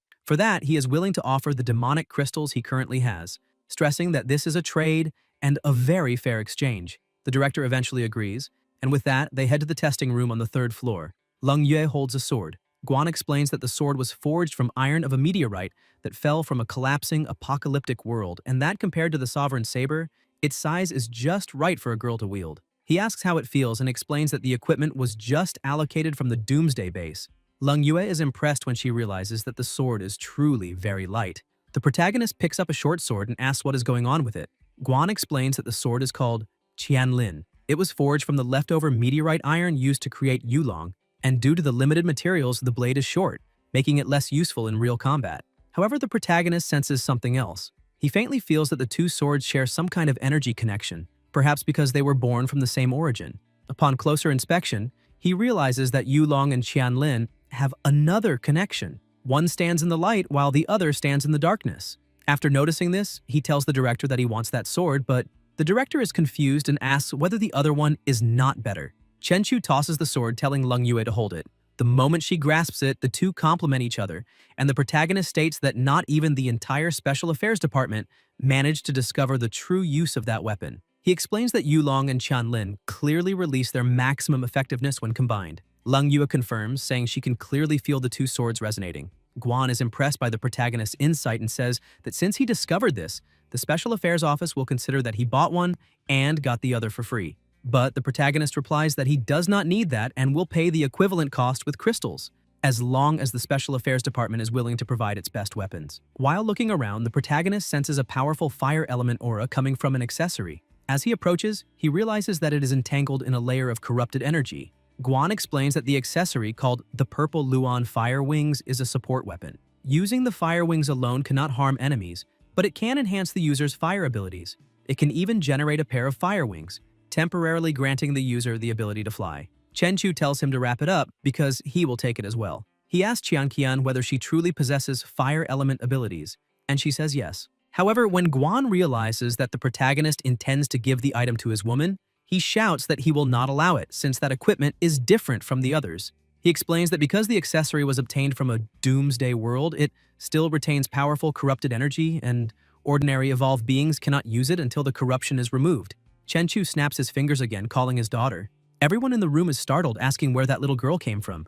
In the past, Chenchu regarded Shixi as a younger sister, but he noticed that now their relationship feels more like that of father and daughter, so he decided to treat her as his daughter. He tells everyone not to be surprised since Shixi is his daughter, and explains that she is immune to corrupted energy. Moreover, she can feed on corruption. In an instant, Shixi consumes all the corrupted energy and says she is satisfied now. The director no longer knows what the limits of the protagonist's power and influence are since the Special Affairs Department's Research Institute spent $500 million to build a pollution removal device, and it is not as effective as the little girl standing beside Chenchu. This makes him wonder what else Chenchu is hiding or even capable of doing. After all the corrupted energy is removed, Qianqian puts the accessory on her wrist, enchanted by its beauty. Chenchu is also pleased and praises her, saying the bracelet perfectly matches her natural beauty. However, the bracelet's effect finally activates. Qianqian cries out, saying it hurts and is becoming extremely hot.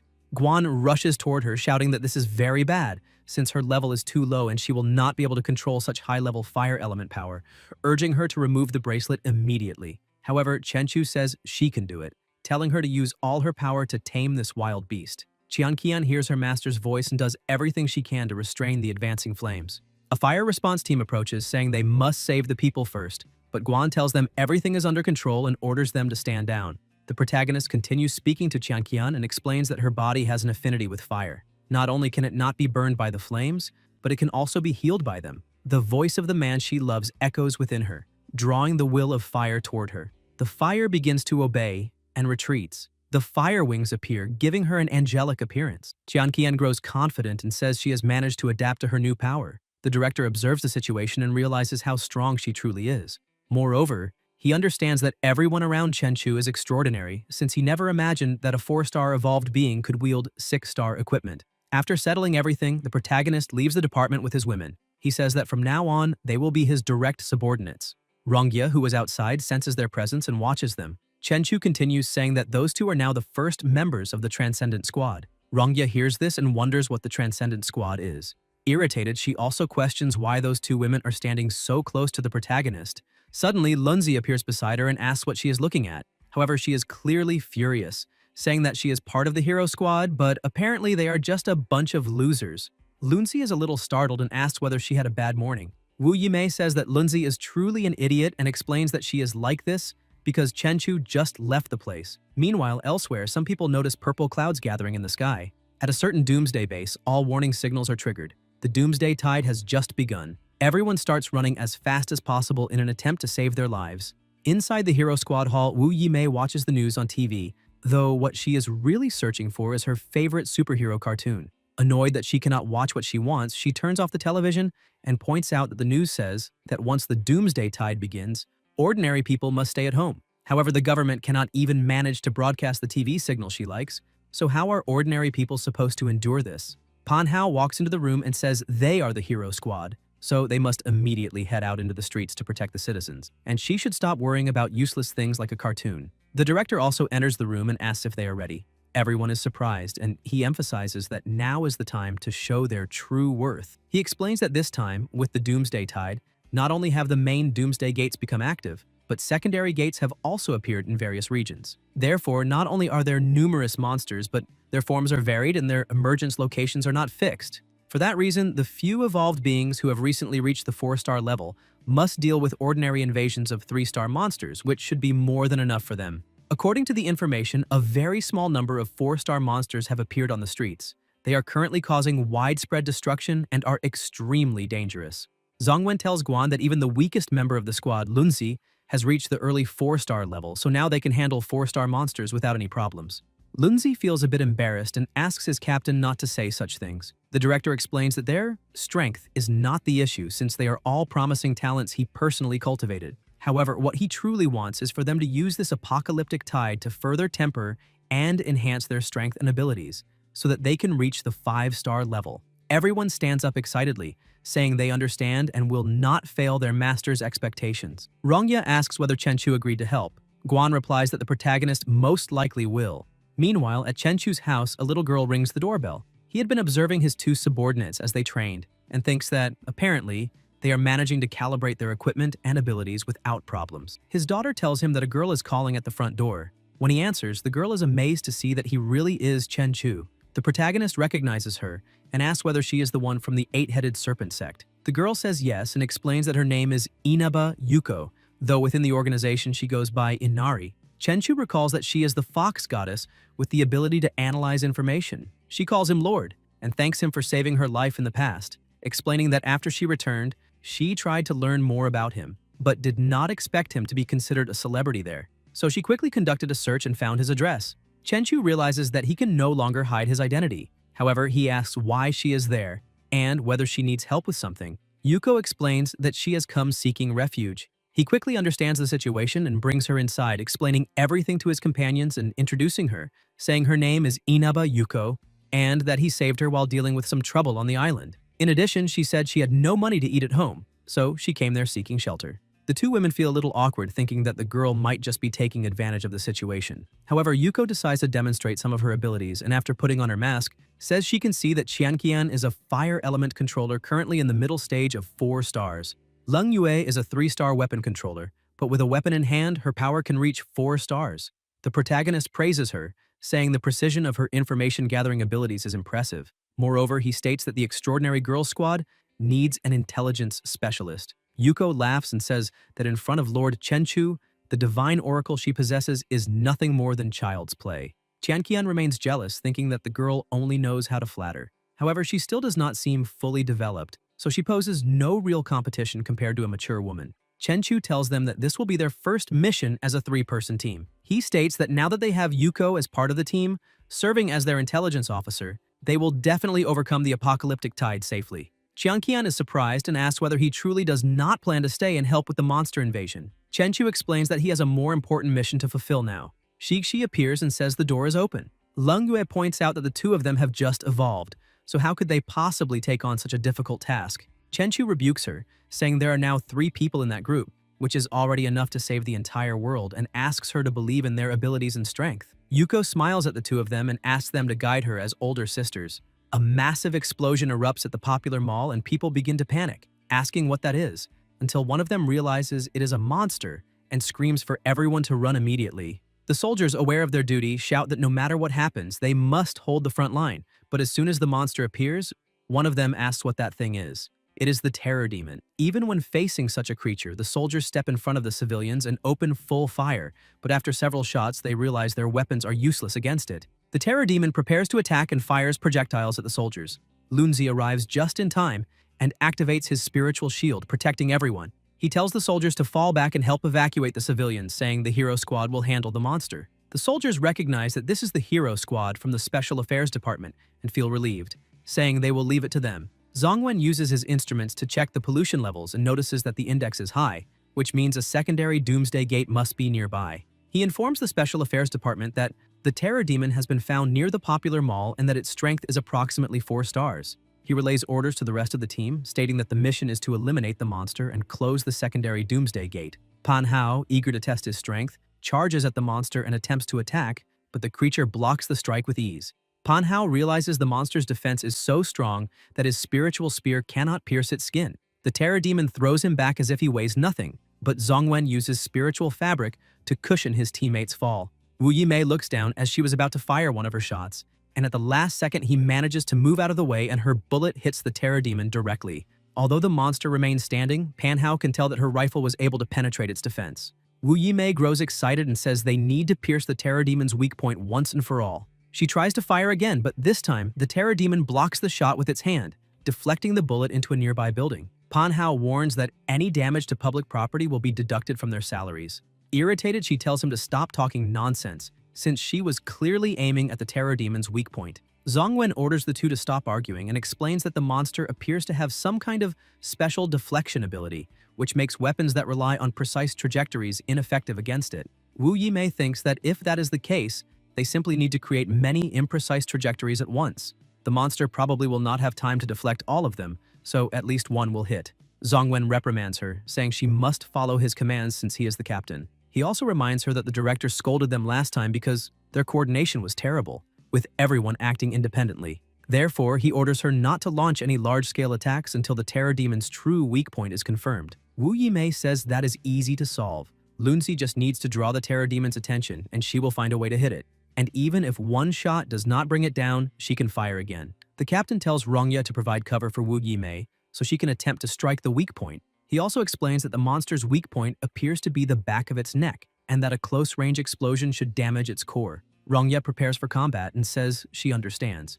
Zongwen continues explaining the plan and tells Panhao and Lunzi to draw the monster's attention from the front, while he will use his spiritual power to try to control the terror demon and restrict its movements. He then gives the order to begin. The monster charges forward as well, but the captain manages to pin it to the ground, temporarily controlling its movements. He explains that his spiritual threads can materialize into anything. However, even while unable to move, the monster can still attack at long range, once again firing projectiles at the hero squad. They manage to dodge and block the blows. Panhao seizes the opening and rushes in, hurling his spear toward the monster's face, but the creature catches it with its bare hands. Panhao shouts for Lunzi to act.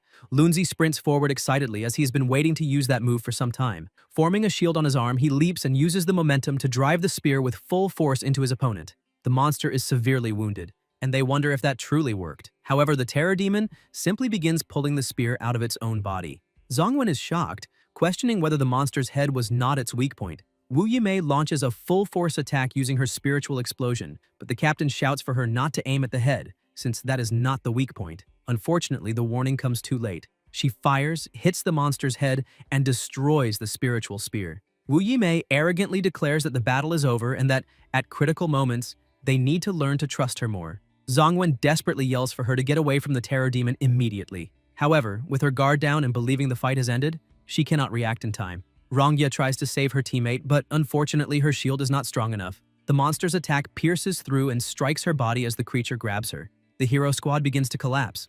Lunzi loses control, overwhelmed by his emotions, shouting at the monster and demanding how it dares to hurt Rongya.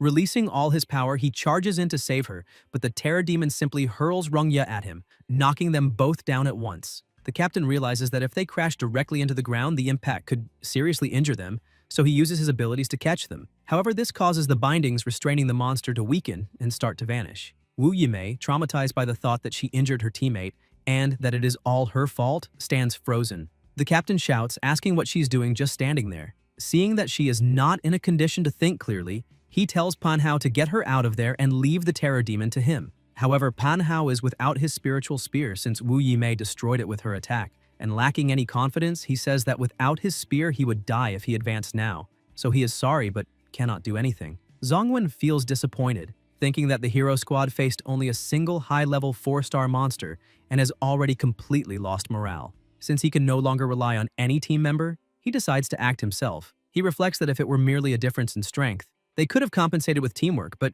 when a fighter loses the will to fight, it becomes truly impossible to do anything. He remembers the director reprimanding him, saying that although he is responsible for coordinating and identifying the enemy's weaknesses, he stood still at a critical moment and did nothing. He must remember that he is not only the team's brain, but also a warrior, and that if he continues seeing himself only as an observer, his companions will sacrifice themselves in vain. Seeing the same situation repeat before his eyes, he does not hesitate. He realizes he has always remained in the rear, giving orders from a safe distance, while his teammates risk their lives on the front line, and that, in truth, this is his abandonment of duty as captain. The Terror Demon prepares to deliver the final blow, but is suddenly stopped. Zongwen grabs the creature's arm and declares that it is not the only one capable of combat abilities, and that now, as a member of the hero squad, he will face it. Channeling all his strength into his fist, he unleashes a powerful strike that sends the monster flying upward. Thanks to his spiritual threads, he can concentrate his energy into a specific limb, multiplying that part's strength many times over. Shifting the force to his leg, he leaps into the air and then forms a massive axe, striking the monster with full force. The monster remains on the ground for a few seconds, and the captain wonders if he finally managed to pierce the Terror Demon's armor. However, the creature rises again, and he realizes that not only did he fail to break through the armor, but the shell that was about to crack is regenerating. The Terror Demon forms blades along its arms and charges at him. Zongwen does not lose confidence and braces himself, thinking he needs to unleash an even stronger attack. He binds the monster once more with his threads and rushes forward with a barrage of strikes, knocking it backward. Noticing that his blows are now slightly more effective, he presses the assault. The Terror Demon attempts to drive him back, firing countless projectiles around him. But through this exchange, Zongwen finally identifies the true weak point, the heart. He understands that if he retreats now, they will lose their only chance to defeat the creature, so no matter what happens, he cannot take a single step back. If they falter, they will fall into the abyss. Now is the moment to prove why he is the captain of this team. Either he returns alive with glory, or he does not return at all. With unwavering resolve, he lands a decisive strike, bringing the battle to an end. Wounded and utterly drained from exhausting his power, he believes he has finally succeeded. Yet his moment of triumph does not last even a second. Wu Yimei runs toward him, screaming for him to look ahead. When he does, he sees that several more monsters have appeared. Despair grips him as he wonders what cruel joke fate is playing on them. They are completely lost. The captain is injured and exhausted. Pan Hao has lost both his weapon and his will to fight. Wu Yimei is still in shock. Rongya is gravely wounded, and Lunzi has not returned to formation. Pan Hao drops to his knees, shouting that they are still too weak. Even after reaching 4-star strength to face a monster 1 star above them, they paid a terrible price. And now, with so many 5-star monsters present, it is essentially impossible to do anything. The captain understands that the burden of intelligence is always knowing what must be done. He orders the others to leave and take Rongya and Lunzi with them. Even as unbearable pain courses through him, as if every bone in his body were shattered, he gathers the last of his strength and says that the Special Affairs Department must still have the power to protect them and overcome this doomsday. They must treat this day as a lesson and grow stronger in the future. Wu Yimei tries to stop him, saying they cannot abandon him, but Zongwen shouts that they are weak and cannot do anything, so they must not sacrifice themselves in vain. Before they can finish arguing, one of the monsters approaches unnoticed and grabs the captain by the head. Even in the face of death, he continues trying to save his team, declaring that they must always be responsible for their companions, that this is the highest principle the Bureau taught them. The only rule is to enter the battlefield alive and leave it alive. He screams for everyone to retreat immediately. Chenchu's voice cuts in, asking why they need to retreat. The mere pressure of his presence forces the monster to release the captain. He says it is too early for the captain to be shouting for withdrawal. All the monsters instinctively step back for a moment. Pan Hao wonders if that truly is the protagonist. Even knowing Chenchu is an ally, Wu Yimei trembles under the overwhelming aura radiating from him. The captain mutters that he always ends up meeting the person he dislikes most. Yet in the end he feels relieved, because now everyone will be saved. Chenchu steps forward and tells the monsters that their target is now him. He observes that they are merely 5-star creatures, so there is no need to summon the Heavenly Overlord Blade. He will send them all back to hell with his own hands. Pan Hao asks if he has gone mad trying to fight them barehanded, but in truth Chenchu does not even need his whole hand, just a finger is enough. With a single flick, he pulverizes half the body of a 5-star monster, remarking that it is far too weak to be considered a challenge. He then tells the remaining monsters that he is in a bit of a hurry and invites them all to come at him at once. Pan Hao cannot believe how strong the protagonist is. He defeated a 5-star terror demon with nothing more than a flick of his finger, something that a team of 5 4-star fighters could not accomplish even working together. Wu Yimei tells Pan Hao to stop gawking at Chenchu and help save the injured. Even the remaining terror demons are terrified, afraid to charge at someone as powerful as the protagonist. Chenchu smiles, saying that apparently even monsters fear the true boogeyman, and if that is the case, then he will advance himself and show them who the real predator is. However, his speed is so overwhelming that he simply vanishes. Within seconds, all the monsters are completely torn apart.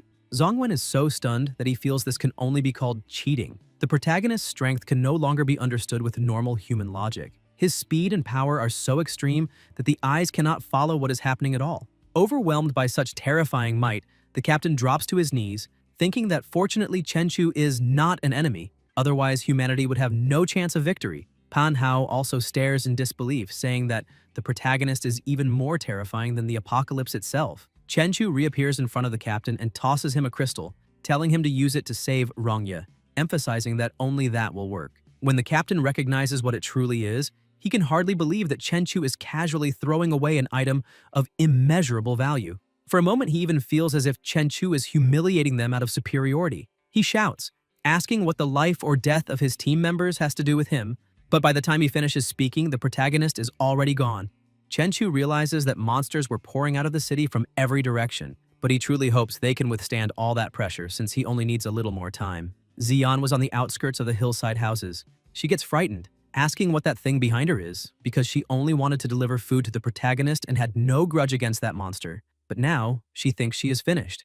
A monster leaps forward to attack her, but she ends up having an accident and falls off the motorcycle, rolling to the side. The monster keeps approaching and she becomes cornered against a wall. Terrified, she looks at that abomination and thinks this was only to be expected, since only a protagonist could deal with a situation like that. Her father had asked her if she knew why they had spent so much money to move to a godforsaken place like that. The reason was very simple, because when Judgment Day arrived, there would be someone truly powerful there to protect them. He tells her to pay close attention because the moment the bell of Judgment Day rings, monsters will be invading every street. But he does not know where the protagonist is. With a sad expression, she says she believes Chenchu would never abandon them because he had promised, and he never breaks his promises. Futai tells her that she holds him in too high regard and that, when truly faced with danger, he will still prioritize his own interests.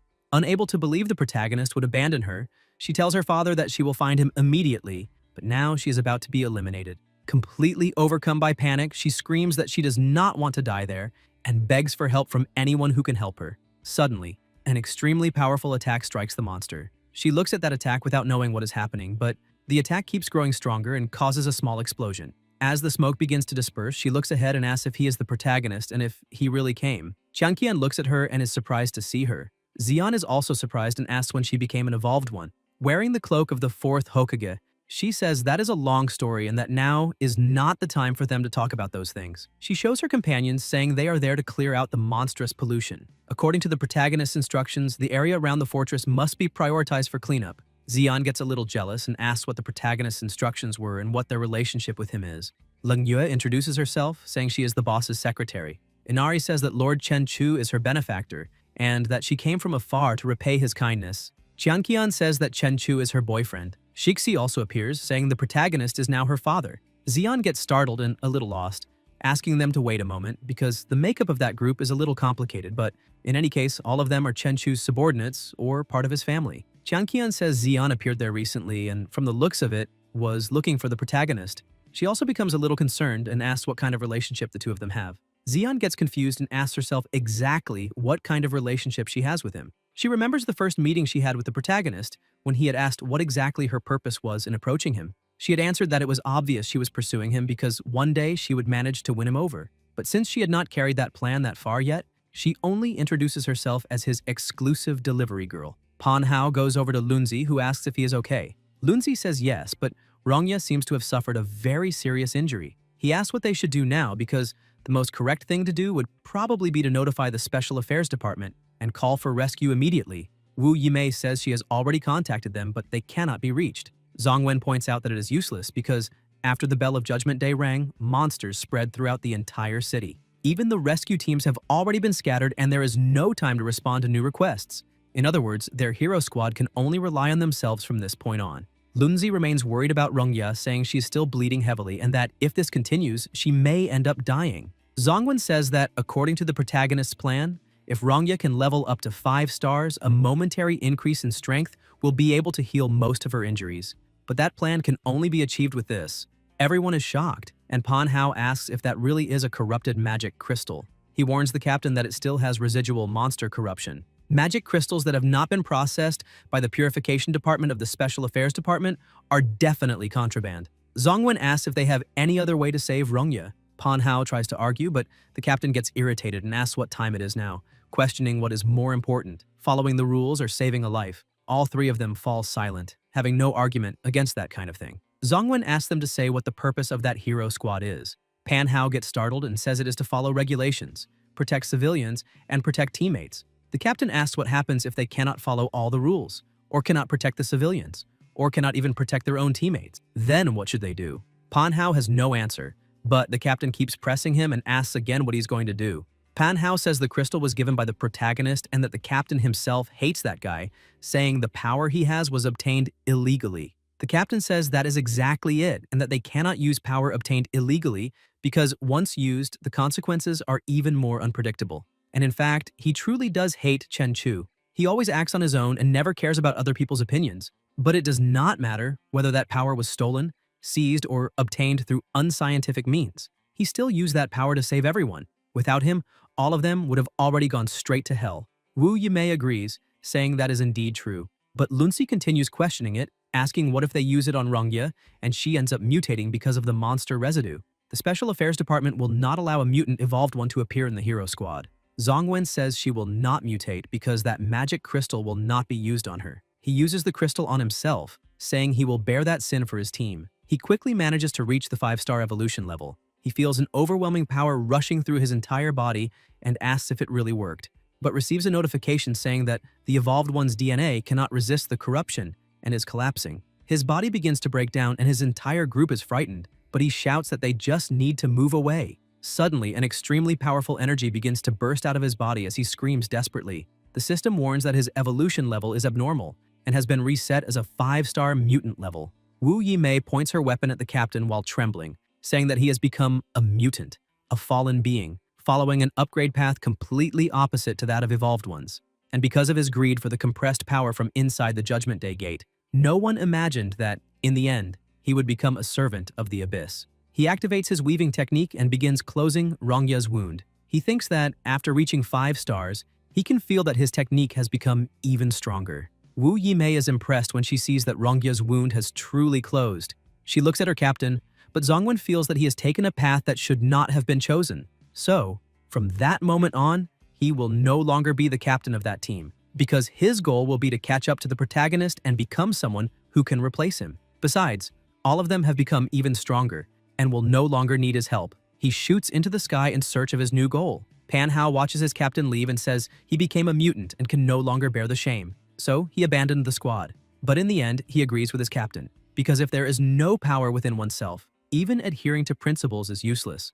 Meanwhile, at the girls' gathering, Xian asks if she understood everything correctly, because with the protagonist's help, all of them managed to become evolved ones. But she gets upset because someone always gains an advantage before her. Qian notices her expression and asks what is wrong and whether she would like to become an evolved one too. Xian gets embarrassed and says that is not exactly what she meant, because she would very much like to ask the protagonist for help. Many monsters have invaded the fortress, especially near her family, who are almost completely surrounded by monsters at this very moment. Lung Yu gets excited, saying that is perfect, because her hidden scale rising dragon is buzzing with thirst, and it is time to feed it. But Xian becomes worried, saying there are only 3 of them. Qian explains that the protagonist seems to have some personal matters to deal with, and left the fortress's safety to them. Inari puts on her mask, saying the concentration of pollution there dropped rapidly after they managed to eliminate the monster dogs. However, the concentration of pollution in that direction is still increasing, and it seems to be a Judgment Day rift. That is why they need to act quickly to eliminate all the monsters there. Xian runs over to them, saying she cannot simply trust them to do everything alone, so she wants to go with them. But Qian says that is not a good idea, and that she cannot take part in this, because she is not yet an evolved being. So, if she encounters any monster, her life will be in danger. Xian gets a little upset, saying that even if she is not that strong, this is still her home and her father is in danger, so she cannot simply stand by and do nothing. Meanwhile, somewhere else, people were trying to contain the monster's advance, using all their weapons to protect their homes. However, the bullets were useless against those monsters since they were not causing any kind of injury. The monsters keep getting closer and prepare to attack, but suddenly one monster is cut down. The secretary had arrived on the battlefield. The wolf's head falls into one of the guard's hands and he panics, throwing it to his companions. In another house, Futai was completely surrounded and said the protagonist had played a trick on him because he really did not appear and the one there to support them was not him. Cheng Hong also gets irritated, saying that if it was only an ordinary evolved being, it would have been better to call his son Zongwen. Suddenly, some people tell them to look ahead because that is Futai's daughter. Lung Yue continues annihilating all the monsters around her. Qian was not falling behind either, using her immense power to defeat all the monsters that had remained from the first attack. She is impressed, thinking that this is only to be expected from a divine weapon personally chosen by the protagonist, because it seems to have been tailor-made for her. One last wolf tries to attack Xian, but Inari appears to protect her. She thinks that two new evolved beings have appeared, both capable of reaching the same power as the protagonist, so it is impossible not to feel envious of that. So, she truly wants to become as strong as them. Inari asks Xian to step back a little because a battlefield with monsters is very dangerous, and no one can protect her completely. The three continue completely devastating the battlefield, destroying the monsters as if they were absolutely nothing to them. The guards run over to Xian asking why she is there, but she simply explains that she wanted to experience what true power feels like. But her father angrily calls the guards, ordering them to bring his daughter back to the fortress immediately because if anything happens to her, he will never be able to face his wife in the afterlife. In the middle of that entire war, one of the monsters is thrown near them while still alive. The guards panic and Futai calls them useless, ordering them to protect his daughter immediately, but the guards simply start running, apologizing to their boss.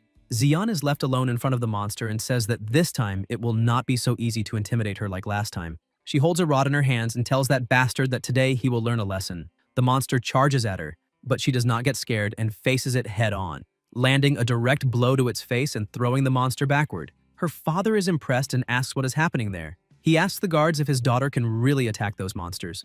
Xian continues beating that monster to a pulp and finishes it off without much difficulty. Cheng Hong tells Futai that apparently his daughter is not an ordinary person. Just like his son Zhongwen, she is a natural-born, evolved being. Futai gets a little confused and asks what a natural-born, evolved being is. Cheng Hong explains that they awaken quickly at some point in their lives or are strongly stimulated by external factors, forcibly breaking the genetic lock. Perhaps Xian met all the conditions and finally unlocked her true power. As soon as she finishes off the monster, she starts asking if she really managed to do that. And, seeing that she had won, she begins to laugh and shouts that she did it and that, this time, she is even stronger. Inari throws another defeated monster near her and asks if she managed to defeat the monster that was there. From the looks of it, she awakened her evolving power at the right moment. Xian starts celebrating, telling Inari to look carefully at her and tell her how strong she has become, strong enough to strangely eliminate a monster. Inari uses divine will to analyze the strength she had awakened. Xian asks if she is a 4-star or 5-star evolved being right now. Inari notices something and says that perhaps she still needs to step back a little more. Xian gets confused and asks what she means because she just defeated a monster personally. Inari points out that she used a lug wrench to eliminate the monster. She explains that Xian awakened a 1-star support ability and the monster she defeated was already gravely wounded. Even an ordinary person could have eliminated it. Besides, the ability she just awakened cannot improve her personal combat strength. Inari apologizes for saying that but explains that this battlefield is dangerous and she does not have the ability to survive there.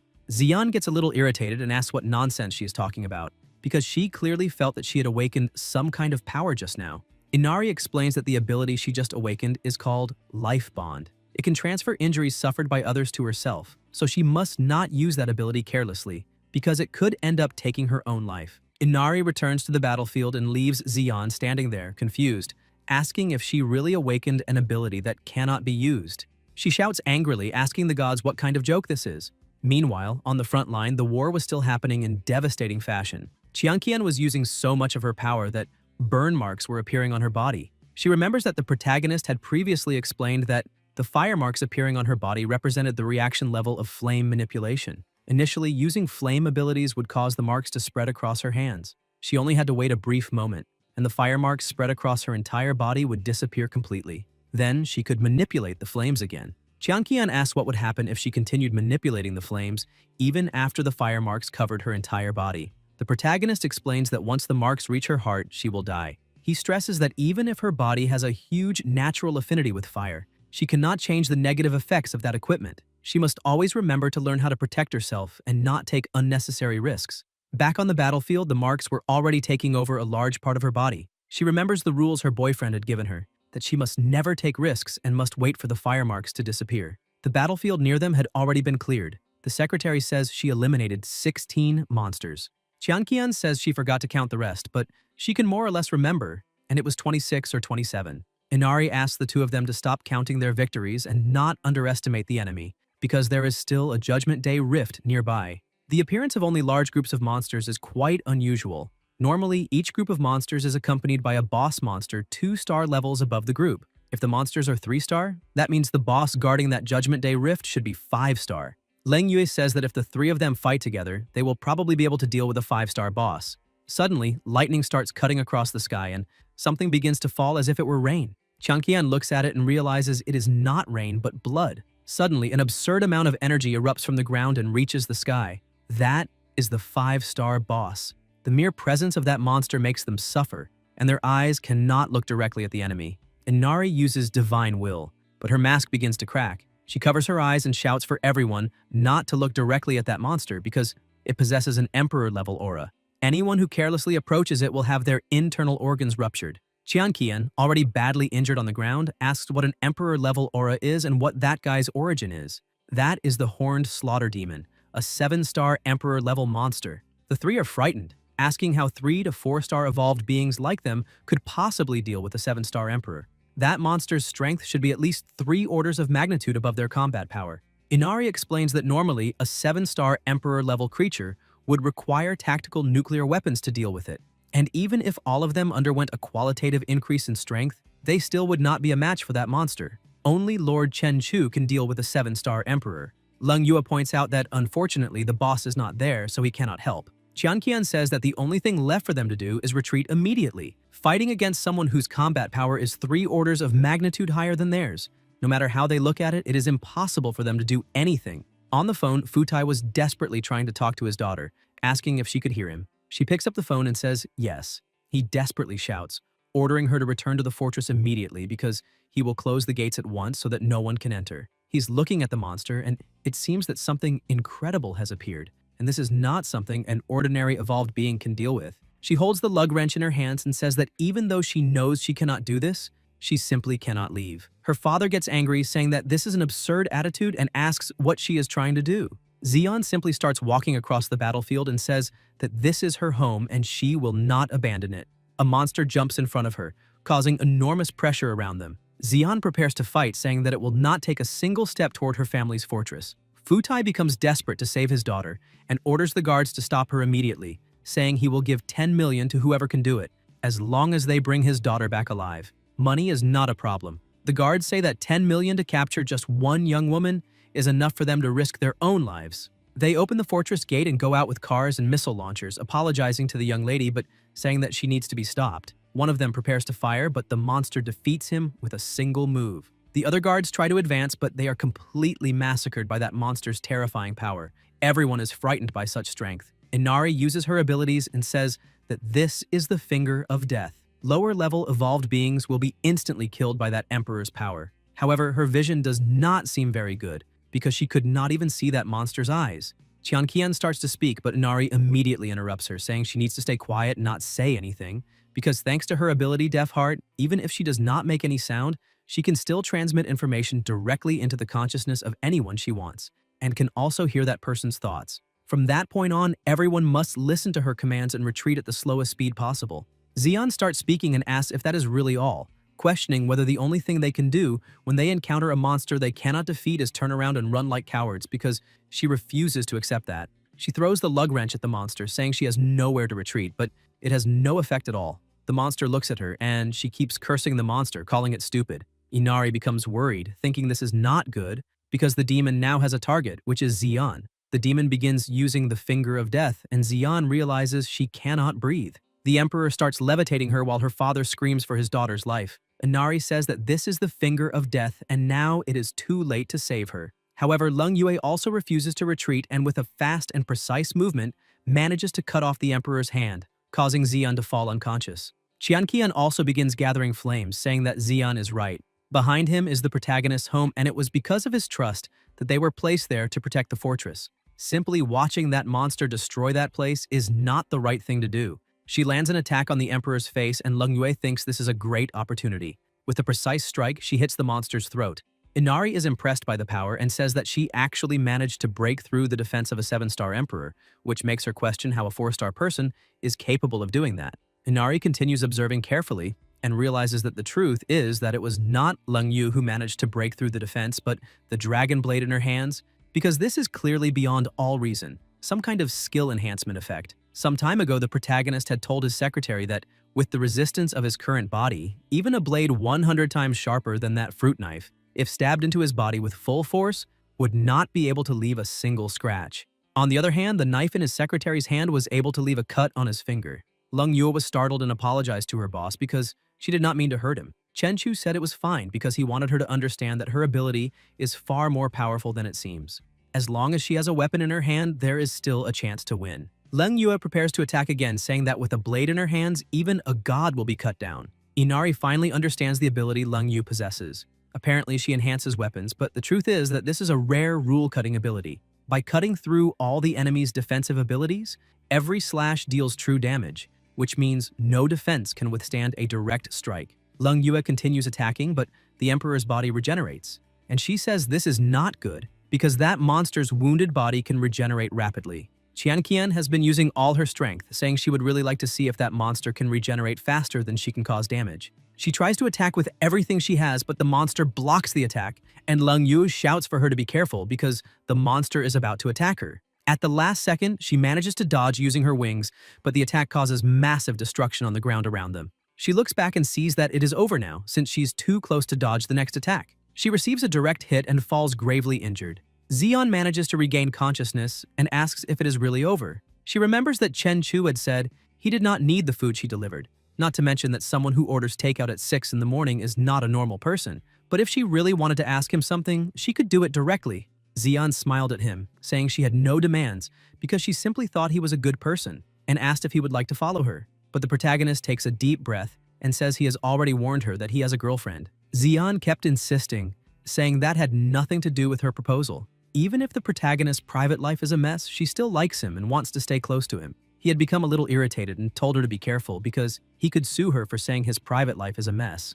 Xian smiles and asks if he knows what she really likes about him. The protagonist takes the food she had delivered to him and tells her to go ahead and say it because he is going to lock the door immediately. Xian shouts that what she truly loves about him is that he is a brave person who never fears the uncertainties of the future. Besides, he likes to change that world in the way he wants and believes is truly right. Chen Chu looks at her and says that, from the looks of it, she really knows him very well, so he would like to know what there is to like about an attitude like that.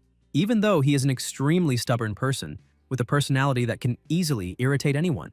Xian says that is not exactly what she sees when he acts, because there is a place inside him that radiates a dazzling and warm light, as if he were the last savior. The protagonist smiles and asks if she's going crazy for suddenly saying such foolish things. Xian asks if he has ever heard that saying. Once illuminated by the light, one also dreams of becoming the light itself. She asks why, after meeting someone like him, she also came to desire the power to define her own future one day, just like him. She also remembers her father saying that she is the daughter of that family and will one day take control of all the family businesses in the future, and that right now she is only playing around with everything, questioning how she will face the ancestors and her mother in the afterlife, and whether it would not be better to simply be a rich second-generation heiress. She says that is not good, even if only for a moment. She wants that world to recognize that she was once capable of doing something to change everyone's lives. She wants to live a different path and break free from the protection of her family and her father. She wants to see beyond the mountains with her own eyes, making all of them admit that her life is not worthless. The protagonist asks what all of this has to do with him. She says that the reason she really likes him so much is not because she wants to be his girlfriend, wife, lover, or anything related to that. Chen Chu asks where she is going with all of this, because he is not managing to understand her. She smiles a little awkwardly and says he is such an idiot because what she truly wants is to become him. That is why she has been following him everywhere, wanting to close the distance between them. The more the protagonist stands beneath the brightest sun, the more illuminated he becomes, and that finally makes her start fantasizing about having the power to emit a dazzling light like him. But the ability she awakened is called Life Bond. It can transfer the damage suffered by others to herself, so she should not use that ability. Otherwise, she would be eliminated instantly. Xian realizes that she has finally understood the reason for her entire life, why her ability awakened now, and why that was exactly the ability she awakened. She gathers the rest of her energy and thinks that now she can also bloom like a dazzling light in that instant. She uses her ability, Life Bond, on her target, Qianqian. Inari watches it and thinks that she really used that newly awakened ability, because that ability transfers the damage received by the target to herself, which means the effect of the horned demon's finger of death will be transferred to her. The Emperor uses the Finger of Death on Qianqian, and it is automatically transferred to Xian. She receives the damage, and while losing consciousness, thinks she did it because she was once illuminated by the light, so she also wants to become someone else's light. Her father sees it and starts screaming for his daughter's life. She falls to the ground surrounded by her own blood and thinks that she really wanted to emit her first and last ray of light. Qianqian realizes what happened and uses all her firepower, ordering the monster to die immediately. The accumulated firepower is impressive, frightening even the Emperor. An abyssal pillar of flames takes over the place, leaving the secretary impressed by that monstrous strength. The monster is gravely wounded, but it is not enough to eliminate it. Leng Yu takes advantage of the opening and charges with everything she has, thinking that this is now her final moment. She begins spinning in the air and throws one of her swords, revealing a weakness in her opponent. Qianqian shouts that this is a great opportunity, and the secretary tears the monster's arm off. Qianqian, even with the fire marks taking over her body, continues attacking tirelessly. Inari shouts that the Emperor is trying to regenerate, but the wounds left by the secretary's attacks have significantly slowed down the regeneration. Qianqian shouts that she will pierce through that monster, no matter how much of her strength she needs to use. Suddenly, the Emperor uses another ability and begins releasing a powerful roar. Inari warns them to be careful because the Emperor is draining the life force around him, preparing for a powerful area attack. Leng Yue continues advancing, saying this is the only chance she has to defeat that demon. Qianqian says they will do it together and without hesitation. Even if it means risking their lives, they must endure for Chen Chu. She prepares her attack, and Leng Yue pierces the monster's chest once again with her blade. Qianqian takes advantage of the wound and hits the monster head-on, causing an extremely powerful burn and defeating the monster. The two of them were completely exhausted, but the monster was on the ground. Futai runs over to his daughter, who was unconscious on the ground, saying that he was the one who made a mistake in raising her, because he should never have moved to that godforsaken place and let her meet such a tragic end. And if she dies, how will he face the two of them in the afterlife? He keeps crying, saying he should never have said those things to her back then. And even if she became a delinquent in the future, he should not have said anything. Guys, if you enjoyed the video, leave a like, comment, and subscribe to the channel so you don't miss new content. Thank you.